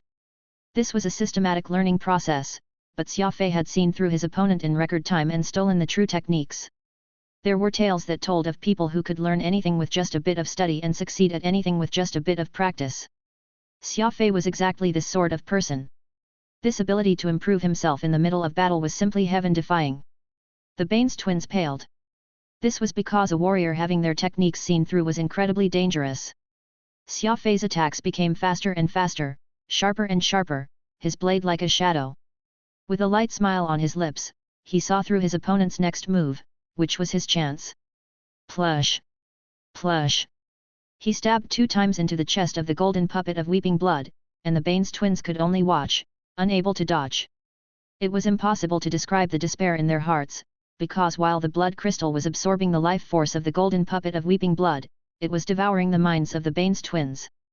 The blood puppet shared a connection with its controller, and when the blood crystal absorbed the energy of the golden puppet of weeping blood, like a chain reaction, it also absorbed the mental energy that the Baines twins had imbued it with. The golden puppet of weeping blood staggered, its energy draining so rapidly that it became unstable. In the distance, the Baines twins were in even greater pain. It was as if someone had charged into their heads and was sucking out their brains. A chance! Xia Fei suddenly stopped and then rushed over, stabbing his knife into the golden puppet of weeping blood's neck. Death in a single strike. What happened next was something that not even Xia Fei could have expected. Several seconds after the blood crystal began its frenzied devouring, the golden puppet of weeping blood turned into a mummy, and even the Baines twins controlling it were affected. Thud thud! The Baines twins fell, one to the left and one to the right. White froth came out of their mouths, their eyes turning over like dead fish as their bodies twitched in agony. The cruel devouring of the blood crystal had pulped the brains of the Baines twins. Although they were not dead, they might as well be. 1 killed and 2 crippled. In this battle of the Ghost Knight Blade versus the Demon Sealing Fiendish Blade, Xia Fei had won a complete victory. Furball, hurry! Xia Fei shouted. Furball had just been about to celebrate his master's victory when he was called over to the latter's side. This was because Xia Fei's 7th brain region had begun to pulse intensely. The golden puppet of weeping blood was made from a Ghost Knight Blade's superior law overlord, while the distant Baines twins had been part of the dark puppet species. These 2 different energies mixing in Xia Fei's brain had also interacted with the energy of the arc fragment. Different kinds of energy found it difficult to mix. Moreover, this was the first time Xia Fei was absorbing someone else's mental energy. When he was cultivating, Xia Fei had maintained the rainbow ball of energy in his brain at 80% capacity, and now that he had taken the energy of the golden puppet of weeping blood and 2 great law emperors, his ball of energy was full. Thus, Xia Fei needed to release this energy immediately by feeding it to Furball. Furball quickly jumped into Xia Fei's palm. After which, Xia Fei began to transfer the energy in his brain region to Furball. As this energy decreased, the energy pulses began to calm down, and Xia Fei sighed in relief. At this moment, Xia Fei realized to his shock that Furball had stopped eating. He was constantly burping as if too full. Is he on the verge of his promotion? Xia Fei wondered to himself. He had barely thought this when he saw something that made him shiver. Furball was enveloped by a white halo, and he doubled in size and became taut. Rumble. Energy flooded out. Furball was promoting. And in an extremely violent manner. Secludeless was dumbfounded. As he watched the fallen 2 brothers twitch in agony, he knew that his plan to use the Baines family so he could remove Xia Fei had failed. Arg! Secludeless madly shouted. He did not understand how the puny Xia Fei had managed to destroy the infamous golden puppet of weeping blood. It must be understood that Xia Fei was from the Skywings, while the golden puppet of weeping blood was made using a Nighthawk. The Skywings specialized in killing out in the open, while the Nighthawks specialized in killing from the darkness. The Skywings specialized in group tactics, while the Nighthawks specialized in duels. It simply was not possible for a lone Skywing Great Law Emperor to have defeated a Nighthawk Superior Law Overlord. Even though this Ghost Knight Blade had been made into a puppet, it was still a very strong puppet. His face turning green, Secludeless shouted toward the core planet at large, Skywings! Accursed Skywings! I'll kill you all! Suddenly, the core planet was engulfed in a white light, and then rumbling explosions ensued. Secludeless' mouth dropped in shock. After all, the core planet was where the arc fragment was located. Had the arc fragment exploded? Chapter 848, Super Brain. Holy beasts were inexplicable existences beyond the three realms and the five elements. They had bizarre behavior and never associated with other exotic beasts, being solitary existences of the universe. Furball was a holy beast Shatterstar. The beast having been by his side for many years, Xia Fei was still unsure when Furball would advance and through what method. For example, this time, Xia Fei had fed Furball countless energy from the arc fragment, but nothing had happened with Furball. But once the battle was over, this fellow suddenly started to promote. Boom! Energy began to radiate from Furball like a massive explosion, causing the surrounding space to waver. Holy Beast Shatterstar's fifth form was revealed. Furball's body began to fatten like a ball of dough immersed in water, soft and amusing, but Xia Fei could not bring himself to be happy. He was even very worried. Furball's promotion was good for him. After all, this was a very loyal and reliable ally, and he hoped that Furball would grow bigger and stronger. The problem was that the location just was not right. This was the secluded Springs core planet, the place where the arc fragment was it. Furball was promoting in such an intense fashion, but what if he detonated that mysterious fragment? That would be a disaster. Whoosh!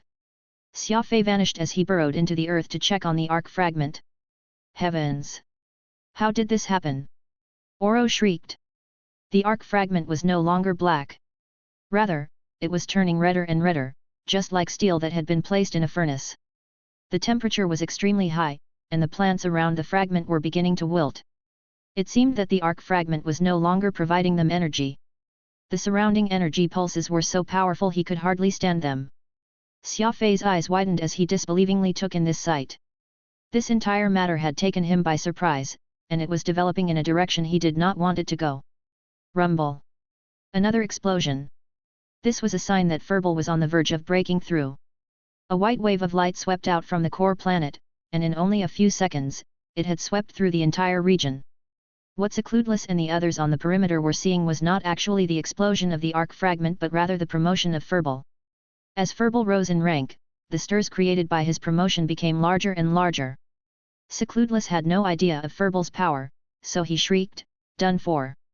The secluded springs is done for!" Whoosh! Law Sage Secludeless and Law Overlords Secluded Sephora and Secluded Toon, the three kings of the secluded springs, immediately began to flee from secluded springs. At the same time, the actual situation of the arc fragment was completely unexpected. Xia Fei was next to the fragment, so he watched with widened eyes as it went through an astonishing transformation. The tough arc fragment slowly began to converge, and it was not long before it had become a scarlet-red ball. Xia Fei could not understand this. Why had this slightly deformed metal become soft as if it were being smelted, even its shape changing? Was this the effect of Furball's promotion? There were still intense energy pulses, and Oro urgently said, "Hurry up and go. If we delay any longer, we may be unable to escape." Xia Fei ignored Oro's panic. That mysterious voice resounding in his seventh brain region was getting stronger and stronger. This voice was on a frequency that no human could understand, like the heart-rending roar of some creature. Mournful. Savage. This voice alone caused Xia Fei to shiver all over. There was no doubt that the arc fragment had some special connection to Xia Fei, and he really wanted to know why this connection existed. At this time, a fat ball rushed in from outside and jumped onto Xia Fei's shoulder. It hesitantly looked at the arc fragment's incredible transformation. Holy Beast Shatterstar's fifth form. In this form, Furball was twice as big. His fur was still white, but dark golden short fur was mixed in. Furball's aura had also changed somewhat, and he seemed more composed and mature. Xia Fei glanced at Furball. When this fellow stood on his shoulder and put on a righteous air, he looked very cute. Exotic beasts protected their masters. Whereas even Oro wanted to run away, Furball showed no fear, instead, showing his absolute trust for Xia Fei. Even if the situation were 10,000 times more dangerous, Furball would still not leave his master's side. There was also immemorial mystical armament peacock blue. This fellow calmly remained on Xia Fei's right arm, as silent and aloof as ever. "I sense that the arc fragment is changing, not about to explode. Let's wait a little longer," Xia Fei comforted Oro. Oro could only see what was happening on the outside, but Xia Fei had the ability to see through the phenomena and observe the essence. Yes, the energy pulses were getting stronger, but there was a rhyme and reason to the strengthening. Normally, before an explosion, there would be a loss of control, but the arc fragment showed no signs of going out of control. It was simply changing. Very far away from the core planet. The three kings of the secluded springs stopped, 6 pairs of eyes staring in confusion. It didn't explode. That explosion wasn't from the arc fragment just now. The three of them asked these questions in unison, but no one knew the answer. So maybe our conjecture of the arc fragment being very unstable is wrong. What if this mysterious metal isn't actually unstable, said Secluded Toon with a frown. Secluded Sephora and Secludeless were both taken aback. Secluded Sephora urgently asked, if the arc fragment is stable, then would that Skywing Kid have already fled with it? Ah! Secludeless screamed. They were already very far away from the core planet, so they had no idea what was happening. If Xia Fei really had taken away the fragment, then the secluded springs was truly done for. Without the support of the fragment's energy, the secluded springs would die in the space of a few hours. Gritting his teeth, Secludeless grimly said, let's go back. If the arc fragment is really stable, we'll kill that Skywing brat. Whoosh! The secluded springs three kings went back, confused and angry as they made their way to Xia Fei. A miracle was taking place. After turning into a scarlet-red ball, the arc fragment began to revolve rapidly, and a red drop of dew began to form on the surface. The drop of dew grew larger and seemed ready to drop down. Drib! Sure enough, the drop became a round bead that swiftly left the ball. The ball began to dim until it gradually regained its pitch-black color. The red drop made a circle in the air and then flew straight at Xia Fei. The red drop had seemingly been refined, and its color was lustrous and bright. It slowly made its way to Xia Fei's left hand, only then did Xia Fei realize that there was a small wound made by the golden puppet of weeping blood, a few drops of blood coming from it. However, Xia Fei did not care about this level of wound, and he had not even felt any pain from it. Miraculously, that drop of pure blood formed by the arc fragment accelerated. It rushed into that small wound on Xia Fei's hand and into his body. Bang! He immediately felt a gush of strength. Xia Fei did not know how to describe this feeling. It was as if his body was rapidly inflating.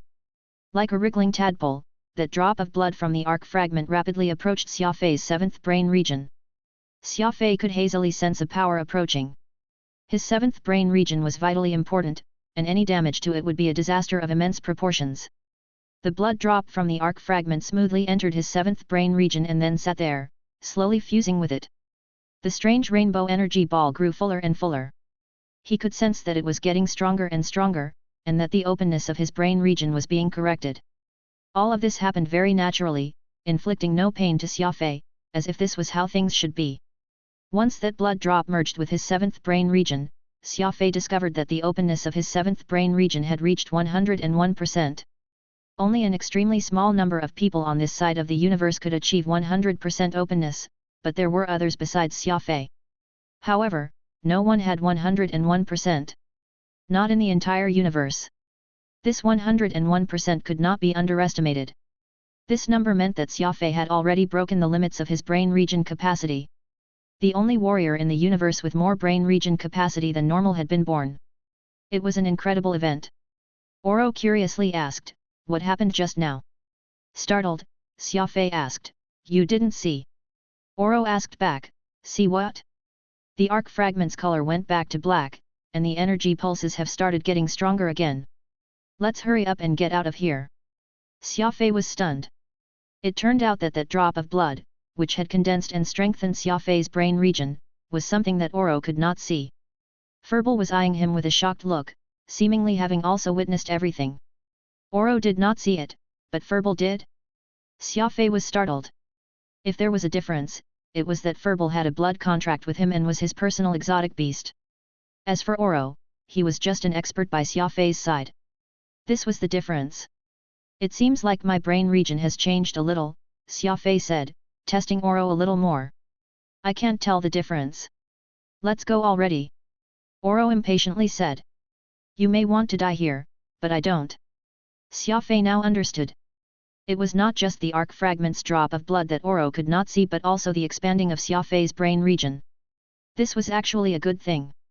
The fewer people who knew that he had a brain region with more than 100% openness, the better. If those other experts heard of this, they might lock up Xia Fei in some laboratory to research him, which would be terrible. Secrets were naturally better the fewer people who knew about them, and a secret that only he knew was naturally the best kind. Not good. The energy pulses are starting to lose control. Whoosh! Xia Fei grabbed Furball and stuffed him into his bosom. He then ran away as fast as he could. The arc fragment had seemingly accomplished its mission and had become extremely unstable. Unlike the rhythmic pulses from before, there was no pattern to these pulses. If Xia Fei was right, this was the true sign that the arc fragment was about to explode. There's no time. We have to get out of here immediately. Xia Fei urgently said to Oro. Rumble. Instead of choosing the path he came in from, Xia Fei had Peacock Blue dig out a new one. Time was of utmost importance in preserving his life. The arc fragment was showing signs of extreme instability, so Xia Fei had to get out as soon as possible. Rumble. Furball seemed to have understood what his master was trying to do, for he spat out a white wave of light. After his promotion, Furball could now unleash extremely stable waves of light. Like a steady laser, the light wave he had spat penetrated into the rock. Good job! Surprised, Xia Fei petted Furball on the head. Chapter 849, 4 Dragons Ascension. Good job! Surprised, Xia Fei petted Furball on the head. This fellow worked even harder, mining as fast as he could go. Xia Fei was astonished by the changes to Furball. The same energy attack was now much more stable. It had already been 2 minutes, yet Furball had not stopped his energy beam for even 1 second. If Furball was given enough time, he may even be able to cut this planet in half. Furball is really strong. Just how much energy did he eat that he could unleash this sort of crazy attack? Oro was also amazed. Xia Fei was unmoved. In truth, what he was most surprised by was not Furball but his 7th brain region, instead. Alas, Oro did not know about that. Kill him. Right, kill that Skywing kid. Xia Fei was leaving the core planet, but the 3 kings of secluded springs had just gotten back. Sage King, isn't this sensation a little different from before? Asked Secluded Toon with a frown. Xia Fei had already taken the essence of the arc fragment, and what remained was on the brink of an explosion. It would be far stranger if the sensation in the air was still the same. Secludeless was alarmed at first, but then he waved his hand. There's no need to worry. We can't be fooled by that Skywing brat again. That fellow is far too cunning. Zing! As the 3 of them charged toward the core planet, the arc fragment really began to explode. Rumble! With a massive boom, flames rocketed into the sky. The power was the equivalent of 10,000 volcanoes erupting at once. Turning ghastly pale, the 3 kings of secluded springs were once more forced to turn and run. Secludeless mentally cursed. They had already run off, so what had they come back here for? The dark space. The shockwave created by the destruction of secluded springs was dazzling as could be. Xia Fei stood in the void and watched as a world was set afire. It's all thanks to Furball, Oro said as he glanced at the tired holy beast. I couldn't believe he managed to maintain his energy attacks for so long. He's like a superpowered cutting machine. In the future, if anyone upsets you, you can just have Furball cut the planet they live on in half. Oro was joking, of course, but Xia Fei truly felt happy over Furball's promotion. Besides happiness, Xia Fei felt very confused. Why would he have a mysterious connection with the arc fragment, and why had that red drop of blood been created? Why had it rushed over to his 7th brain region and helped him expand it? What effect would a 101% open brain region have on him? Xia Fei did not have answers for all these questions right now. All he knew was that the arc fragment's transformation had nothing to do with Furball. The cute Furball was very innocent this time. Was it perhaps related to the drops of blood that bled from my left hand? Xia Fei asked himself. Raising his hand, he saw that the fine wound had already healed as if nothing had happened. No matter what, Xia Fei planned to keep the secret of the increase in his brain region's openness to himself. He could not let anyone else know. Suddenly, Xia Fei recalled that he still had a little one-eyed demon chrysalis with him. He had been so busy cultivating and promoting that he had forgotten about this little life form. He wondered if it was even still alive. Reaching into his chest, Xia Fei took out the one-eyed demon chrysalis and placed it in his palm. The little fellow balled up in pain. Despite all it had been through, it had not given up on life and was still struggling.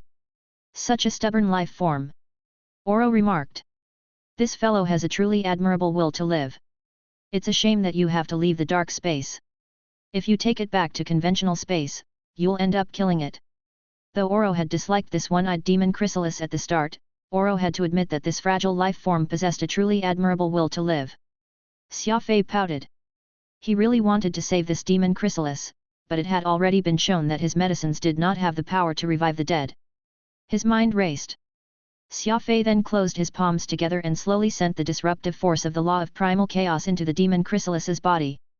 If medicine could not do it, then he could give the law of primal chaos a try. After all, this was the most unreasonable law power, not differentiating between black and white. In any case, it was better to try everything possible. After a few minutes, Xia Fei sensed that the one-eyed demon chrysalis had stopped moving. Frowning, he opened his hands. What a pity! It still died, Oro muttered. Xia Fei sighed. He took out a metal case from his ring and placed the demon chrysalis's body inside, making it a coffin. Whoosh! Xia Fei tossed the case into the darkness. Let's go, Xia Fei gravely said, turning his head. Perhaps because of the force of Xia Fei's throw, the dying demon chrysalis in the case suddenly shivered and exhaled turbid air. Alas, the case was closed, so Xia Fei did not realize this. Xia Fei successfully left the dark space. Heathfield had been keeping a close track of the movements within the dimension, even sending people to wait around the perimeter of the secluded springs. Thus, when the place got destroyed, Heathfield immediately led a large force out in a panic to search for Xia Fei. Heathfield was even more shocked to see that Xia Fei was unharmed. Had Xia Fei single-handedly destroyed the secluded springs? Xia Fei said nothing about this, letting Heathfield speculate, fomenting an even more enigmatic image of the former in the latter's eyes. The Wind Garden. Xia Fei greeted Wei and then got ready to head to his training chamber. The growth of his brain region left him feeling slightly uneasy. He also felt like he was about to advance. It had to be understood that Xia Fei was already a peak Great Law Emperor.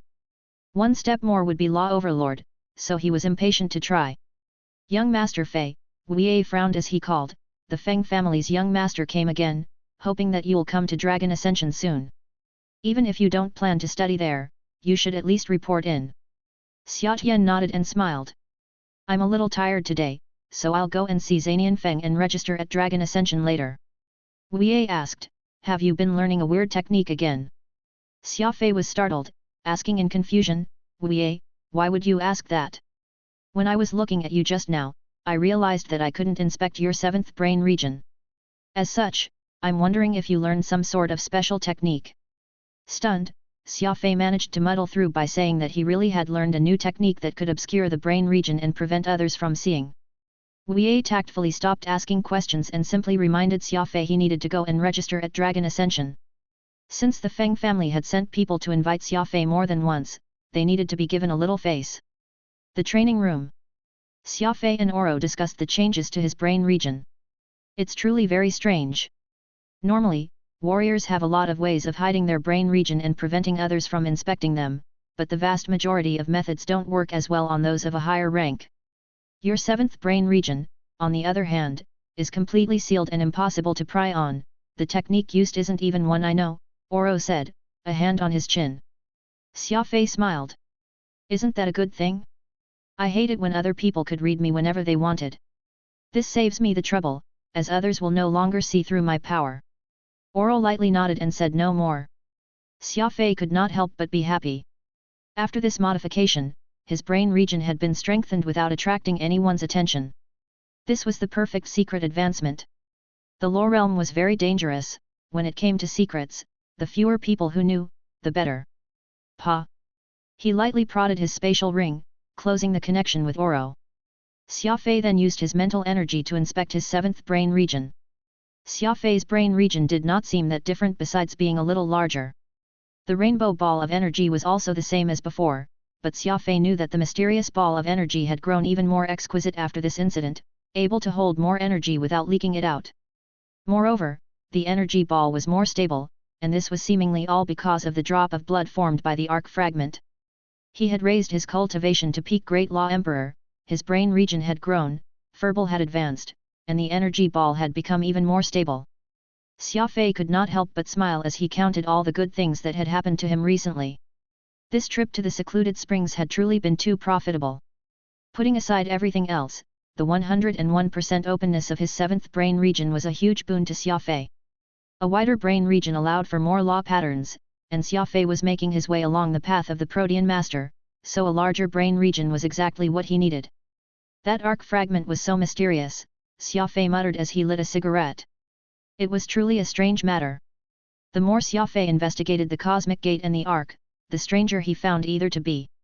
The arc fragment was a heaven-defying existence, and as for why he could take the essence of the arc fragment, Xia Fei had pondered this problem until his head hurt and had still not come up with anything. Forget it. Let's just take things step by step. One day, I'll find out what the cosmic gate is all about. Xia Fei closed his eyes and began challenging the Law Overlord Heavenly Threshold. He had never felt as energetic as today. This was one of the effects of the arc fragment. Early in the morning, before the sun could properly rise, Xia Zonghai got up. Yesterday, he suffered his 33rd loss in a row and felt very unhappy. He had turned over and over in his bed, unable to sleep as he thought of how he could avenge himself. Walking into the courtyard, Xia Zonghai stretched. The moon had just set and the sun had not yet risen, a haze blanketed the world, making the stars seem all the more mysterious. Suddenly, something had happened in the rear garden. 4 dragons spiraled into the air. They joined together and pierced through the clouds. Pa! Xia Zonghai's jaw dropped, the teapot in his hand shattering to bits on the ground. Whoosh! A dark figure silently went up to Xia Zonghai's side. It was Xia Wei, and the two of them looked up in awe at the phenomenon in the sky. 4 dragons ascending to the stars. A law overlord has emerged, exclaimed Xia Zonghai in shock. Wei, who got past the law overlord heavenly threshold, Xia Yu, Xia Xing, or Xia Moran. Xia Zonghai listed off 3 names, all of them peak great law emperors of the Skywing clan who were preparing to attack the law overlord heavenly threshold. Wei paled and shook his head. There's only one person in the house besides you and me. Who? Asked Xia Zonghai urgently. Xia Fei. Chapter 850, The Gathering of 5 Overlords. The White Horse Constellation, the Mu clan. Many people found it hard to sleep in their old age, but while Patriarch Mu Qiun was very old, he slept very well. Even though the sky was brightening, old Master Mu was still in deep sleep, snoring thunderously. Suddenly, the jangling of bells stirred Mu Qiun from his sleep. The Patriarch impatiently turned his screen on. It took less than a second for him to appear brimming with energy, a bright light in his eyes. True experts were alert even in their sleep. At Mu Qiun's level of cultivation, sleep was just a habit. He would even be able to sense it when a fly came into his room. On the screen was his son, Mu Nanshan. This was Mu Fuping's father. His brows were furrowed as he looked at his father. He appeared in great shock. What happened? Asked Mu Qiun sternly. Mu Nanshan gritted his teeth and replied, several minutes ago, a phenomenon occurred in the sky above White Horse Constellation. When 4 dragons ascend, a law overlord rises. A new expert has been born. Mu Qiun was startled.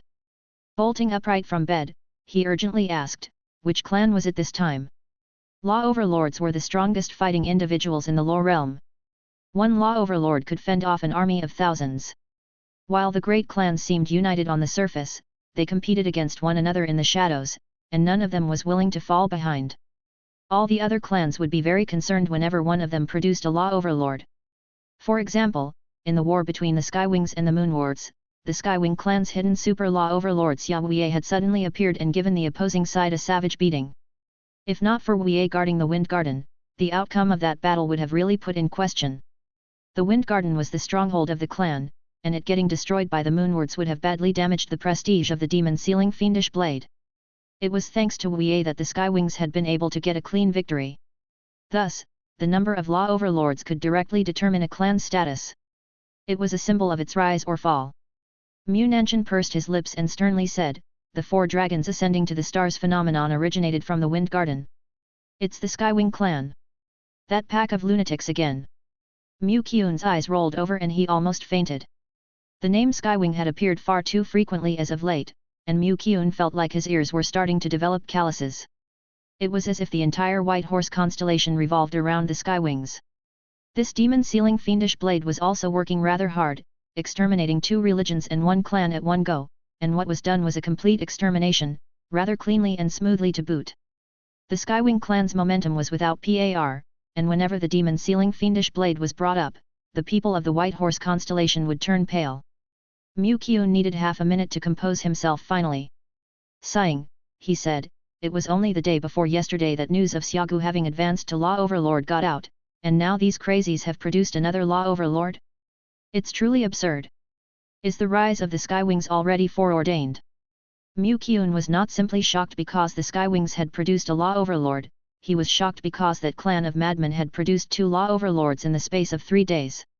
On the noon of the day before yesterday, Peak Great Law Emperor Xiagu, who had been in seclusion this entire time, succeeded in advancing. Not even 3 days later, the Wind Garden had produced another Law Overlord? This frequency was simply unbelievable.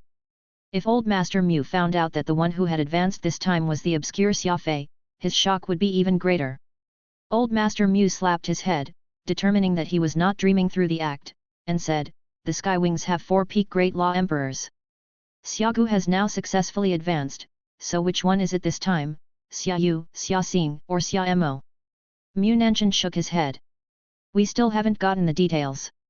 Xia Xing is the likely one, for he's the Skywing who has been challenging the Law Overlord Heavenly Threshold the longest, he's only a tiny bit away from that coveted tier.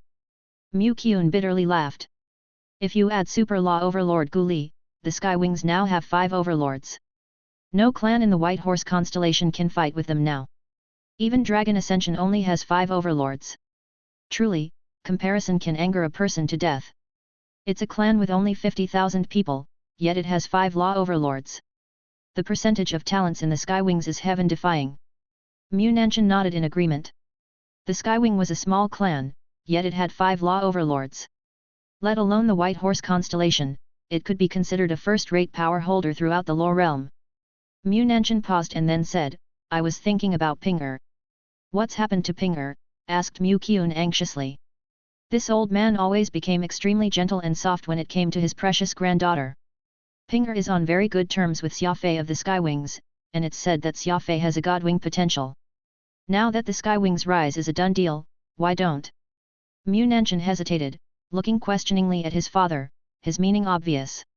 Since everyone in the lore realm had to fear the demon-sealing fiendish blade, it would be better to unite the withered Mu and Skywings through marriage. Humph! Mu Qian snorted and firmly said, don't mention this matter to me again. Xia Fei has just recently joined the Skywings, and his background is still unclear. Marry my precious granddaughter? Let him attain Law Overlord cultivation first, otherwise he don't stand a chance at all. Dragon Ascension Martial Hall. The news that someone in the Wind Garden had advanced to the Law Overlord quickly reached Qian Feng's ears. As the eyes and ears that the God race had stationed to the lore realm, Dragon Ascension was able to receive far more detailed reports than the other great clans. However, Xia Fei being able to cross the Law Overlord Heavenly Threshold was a surprise, so not even Qian Feng quickly learned that the young man was the one who had accomplished the feat. Even the most optimistic person would not think that Xia Fei's advancement speed could really be like a rocket, shooting upward and reaching Law Overlord after only a few months. The Skywings are truly mighty. Their clan now has 5 overlords. No one in the White Horse constellation can oppose them, said Busi excitedly. Qian Feng walked through the bamboo grove as he spoke. Those above won't let the Skywings dominate. If my guess is right, the transfer orders will come very soon, and Xia Baiyun and Xia Tian will have to go up together.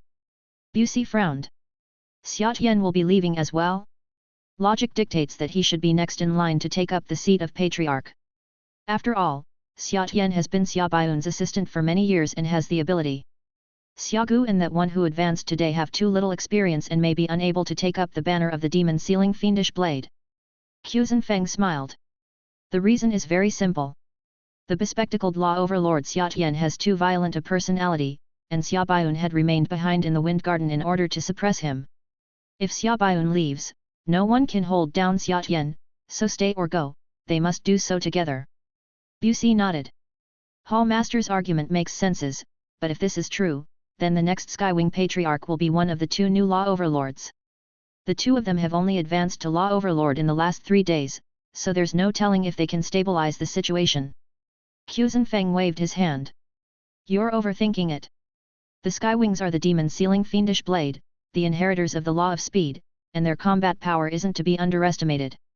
Even if they're only level 1 Law Overlords, they still may not lose to super Law Overlords of other clans. Fighting those above their level is practically a tradition for those madmen.